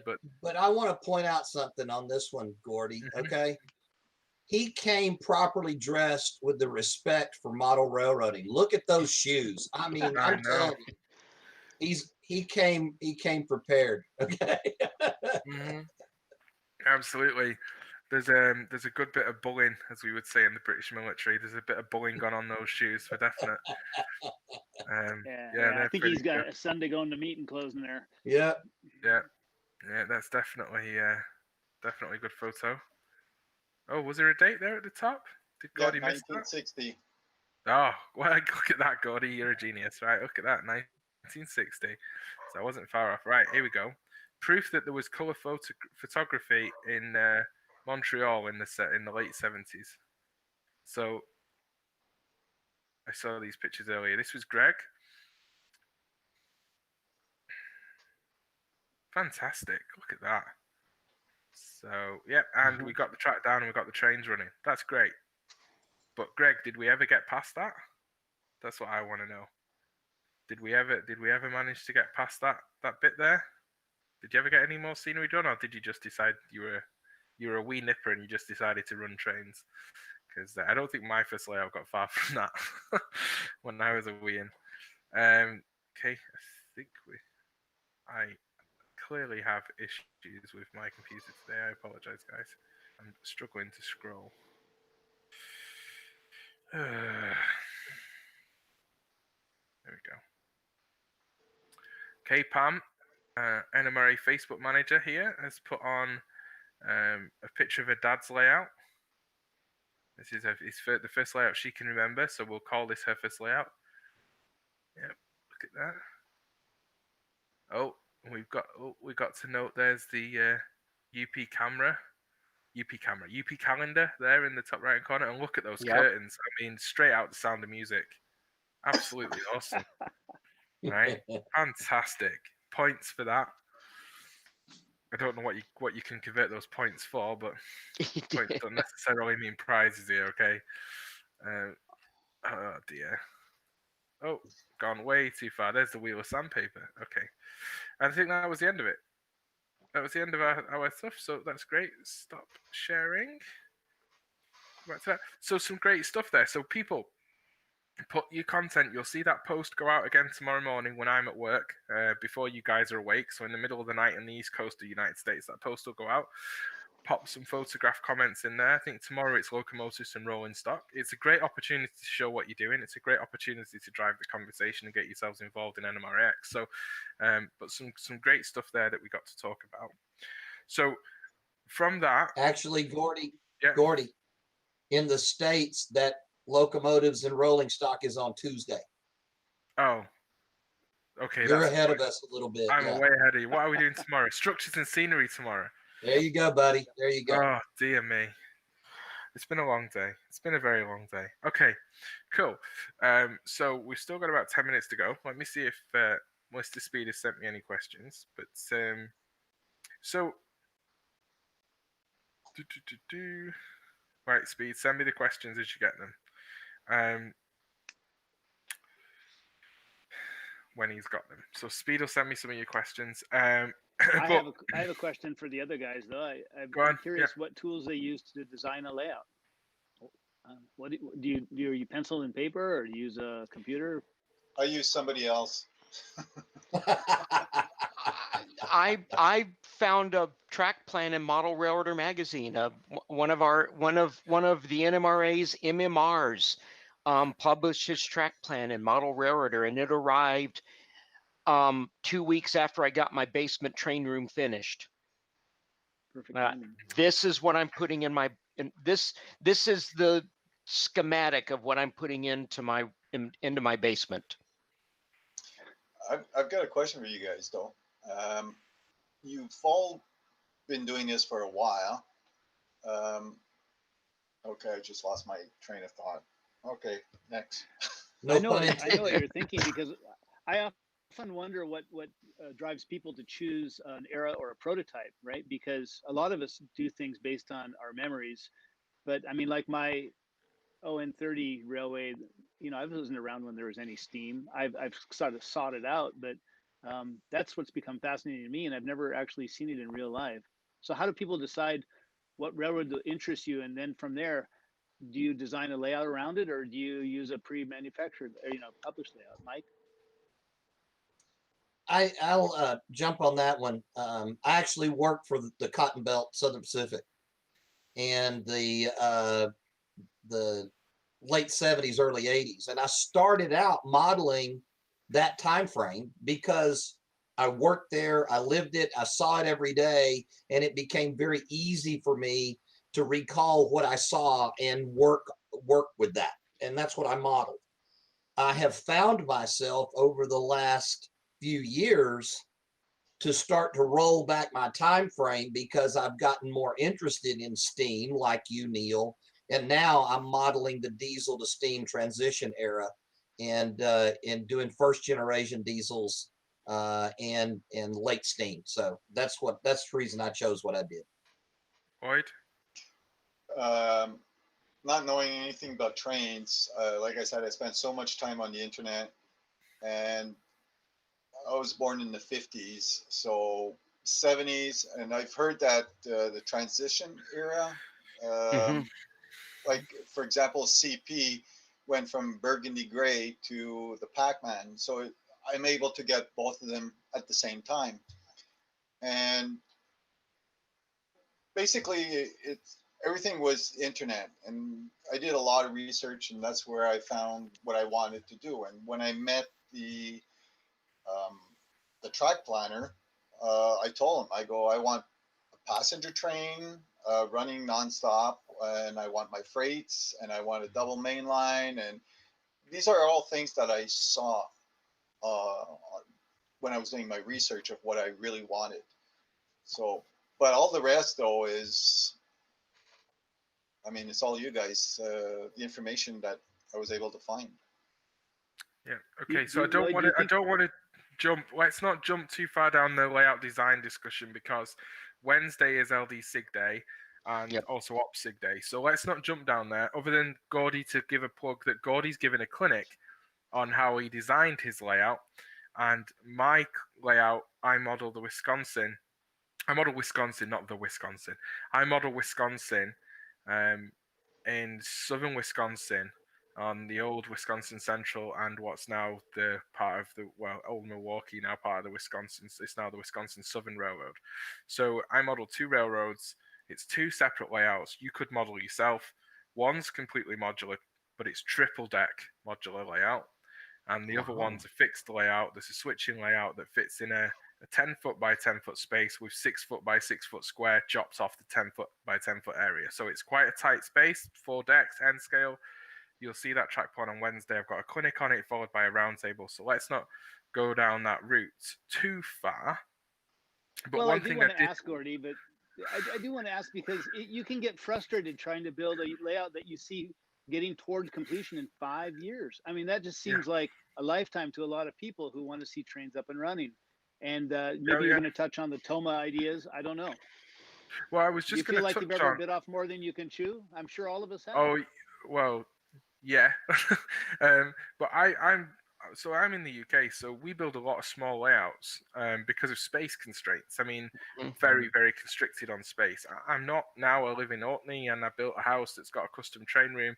I'm probably one of the few people in the NMRA British region that has that and hasn't had to go outside to put an outbuilding in or hasn't had to convert a space in their house. Okay, I'm very, very fortunate. Most people in the States have big basements. You've got plenty of room to build something. I would say the first layout you should build shouldn't be something that's gonna phase you, and you're gonna think, "Oh my God, what have I done?" But also, I think it's important to have a go at some of the modular standards as a first layout. Whether that's even the first thing that you do is a T-track module that's 12 foot, basically 12-inch square. Or at least build your first layout with an eye towards expansion. Absolutely, yeah. You could do that. But the key thing is if you're not dead set on era. Now, I'm talking to someone here who's got all scales, because simply it was easy to build a layout in a different scale and go and experiment, just like Neil. But I've got O scale 2 rail because that's what my father did, but it's British. But I've got American 2 rail O scale. What I discovered there was that the loading gauge doesn't cope well with British signaling and British loading gauge very well. S scale now, yeah. S scale now, yeah. I've got N scale, and I've got 3 different eras of HO scale stuff, all just enough to operate a small switching layout. But my thing is experiment on what works for you, because you'll find the niches within the hobby that interest you, and you can focus on those niches. Nobody, even none of the MMRs, even, and I'm going to get shot for saying what I'm about to say, is an expert in every facet of the hobby. Absolutely, okay? I agree with that. No one is. So everybody has their own little niche and ends up becoming their own specialist thing that they go down. Okay, like for Neil, it's dead rail and the railroads of Hawaii, which is pretty niche. Okay, for Gordy, I don't really know what my niche is right now, other than doing daft things like this at silly o'clock at night. But other people have their own niche, and if you're just starting off in the hobby, then you're going to feel like there's an overwhelming amount of stuff to do, and you shouldn't go comparing yourself to the people that you see in the magazines. That's an aspiration to get to. So, hey, Gordy, if you hear an MMR tell you they are the expert in everything, run very fast, far away. So let me give you one example of the things that I've done, and I've done. So I have my civil AP certificate. I think I've got 3 more AP certificates to do before I could submit for my MMR. I'm in the difficult ones now that make it difficult being on an island. But anyway, we'll get there eventually. So I've done hand laying track. I'm going to use this as an example. I've hand laid track with tie plates, spikes, you name it, I've done it. My layout that I'm building at the moment downstairs, the N scale layout, is being laid in Cato Unitrack, which most people start with. But there's 2 reasons why I'm doing that, and that's through learning and experiment and experience and experimentation. One main reason we're doing that is because, I've got it, Speed. One reason that we're doing that is because Cato Unitrack's bulletproof. Second reason that we're doing that is currently it's the only track available and I want a layout. But the third bigger reason that I'm doing that is because my layout's designed for remote operations. So I'm going to have everybody remotely operate my layout. Now, we'll know through the quality of this stream and through webcams. Webcams are not going to show up tie plates and spike heads in N scale. Not a cat in hell's chance of that happening. Yep. In fact, you're not going to be able to tell that it's Unitrack once it's weathered. So you've got to, so when you're doing your first layout, there's nothing you're going to do wrong. You're going to make mistakes, but that's not a failure. That's just a first attempt in learning. So you're just going to learn and you're going to notch that down to experience. And then the next time, what are you going to do? And that little segue leads me right on to the next question, okay, which is from the YouTube feed, which is, what made you decide to break up that first layout and move on to the next one, to the second layout? Who wants to take that first? Like I said, my first layout lasted about 4 months because of mistakes, and I thought that like I said, I didn't know much about this hobby, so I thought that operations were to go from point A to point B, and come back downstairs the next day and go from point B to point A, and just move the cars back and forth. That's what I thought operations were. And when the guy that designed my layout that I have now asked me, what are you going to do the next day? I said, well, I'm going to take from A and go to B. And he goes, how long are you going to be able to do that without getting bored? Yeah, you're right. So he was able to, like, when he asked me, do you want operations? I said, yes.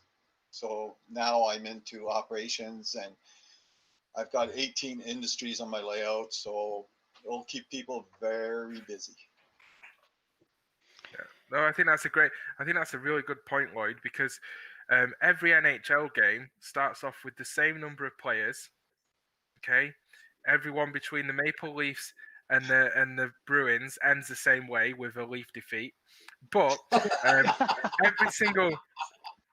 every single game of sport that's played starts with the same figures, and every single one is different. And that's how your model railroad should be every time you walk up to it.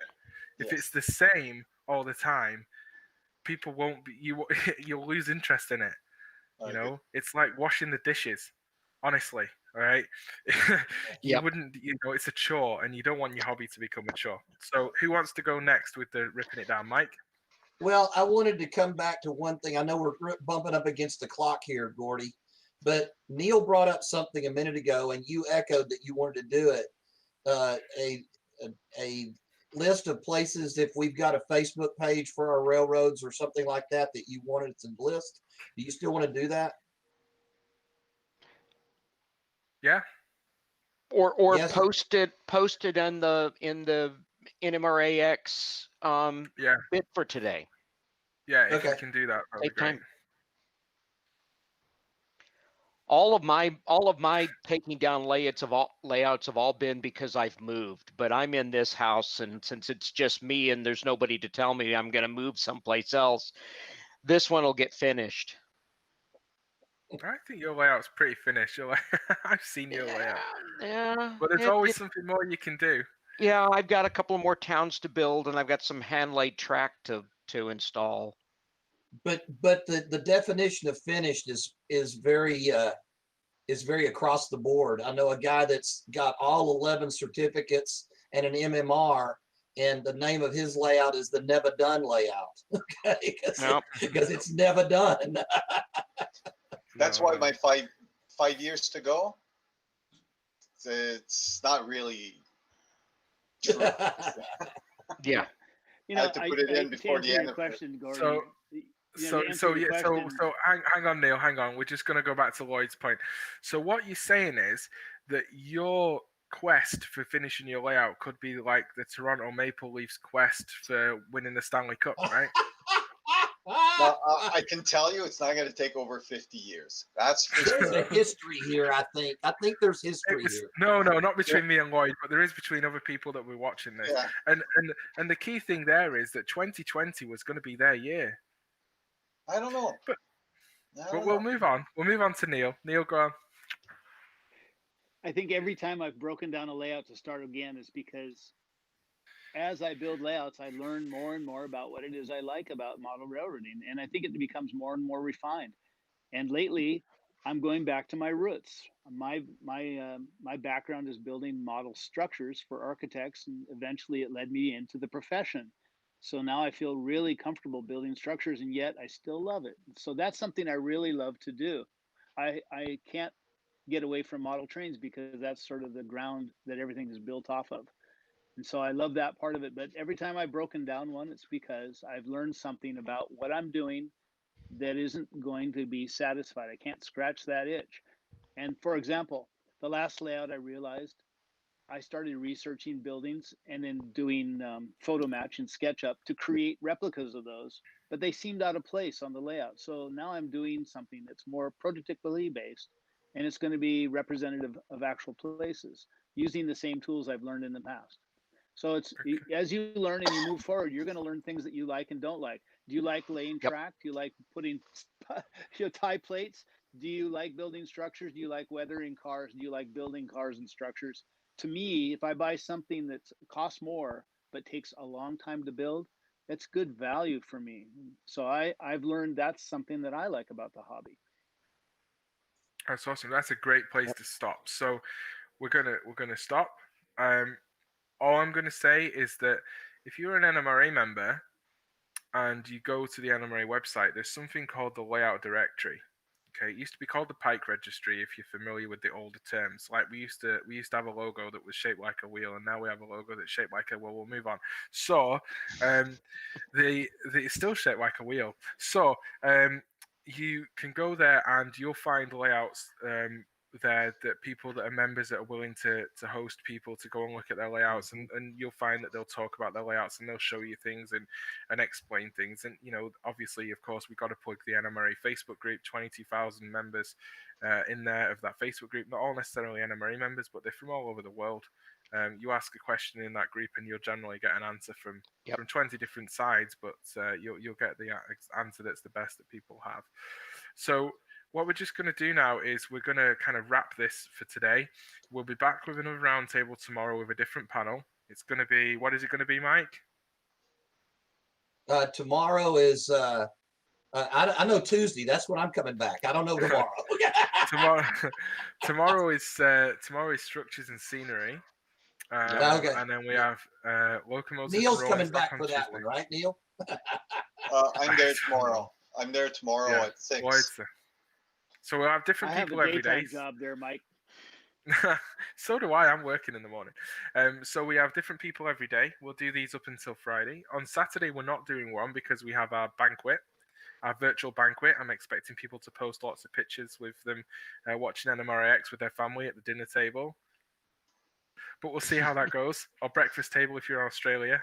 But we're going to go now because we need to do an NMRAX shift change and a handover. So Martin, are you going to throw us over to the holding screen, to the NMRAX Open, or do you want me to do it? Because I see you play.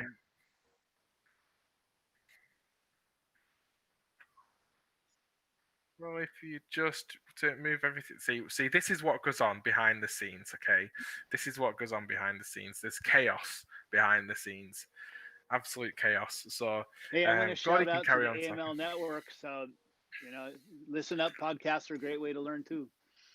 And we had Bruce on, the agitated mailboy, all afternoon who got agitated. So it's been great. So Bruce is a host on the Modeler's Life. Also got to say daylight sales. Yeah, there was a question of what is TOMA, and that's something from Joe Fugate in the one module approach. If you go back to Model Railroad Hobbyist magazine online, you'll learn about TOMA and the one module approach. Yeah, and we've been doing the one module approach in the UK for a very long time. So before it had a name, because we do a lot of modular layouts. But thanks, guys. There's everyone there promoting their stuff. That's very good. We like all that. That's just encouraging Martin to throw you out the room. But anyway, we'll be back. Wednesday is layout designs. Thursday is painting and weathering.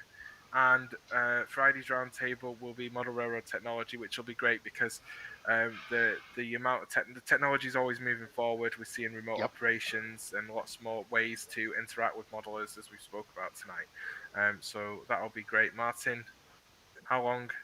About two seconds you need to waffle on for about a little. 2 seconds of waffle. Yep.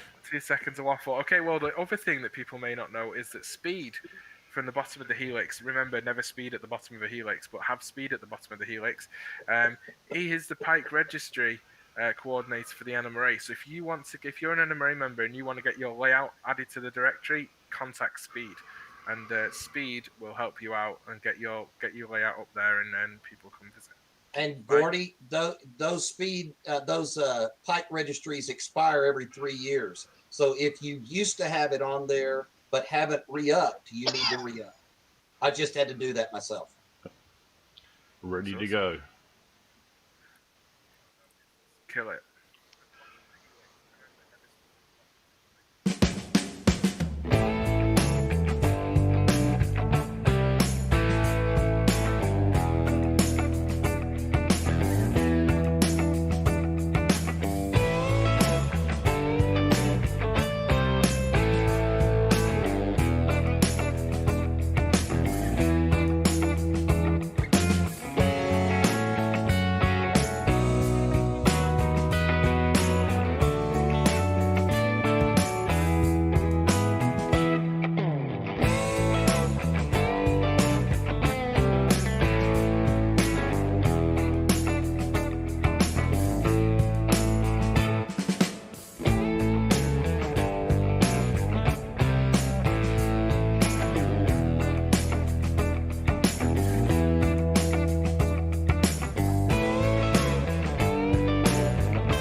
Hey everyone.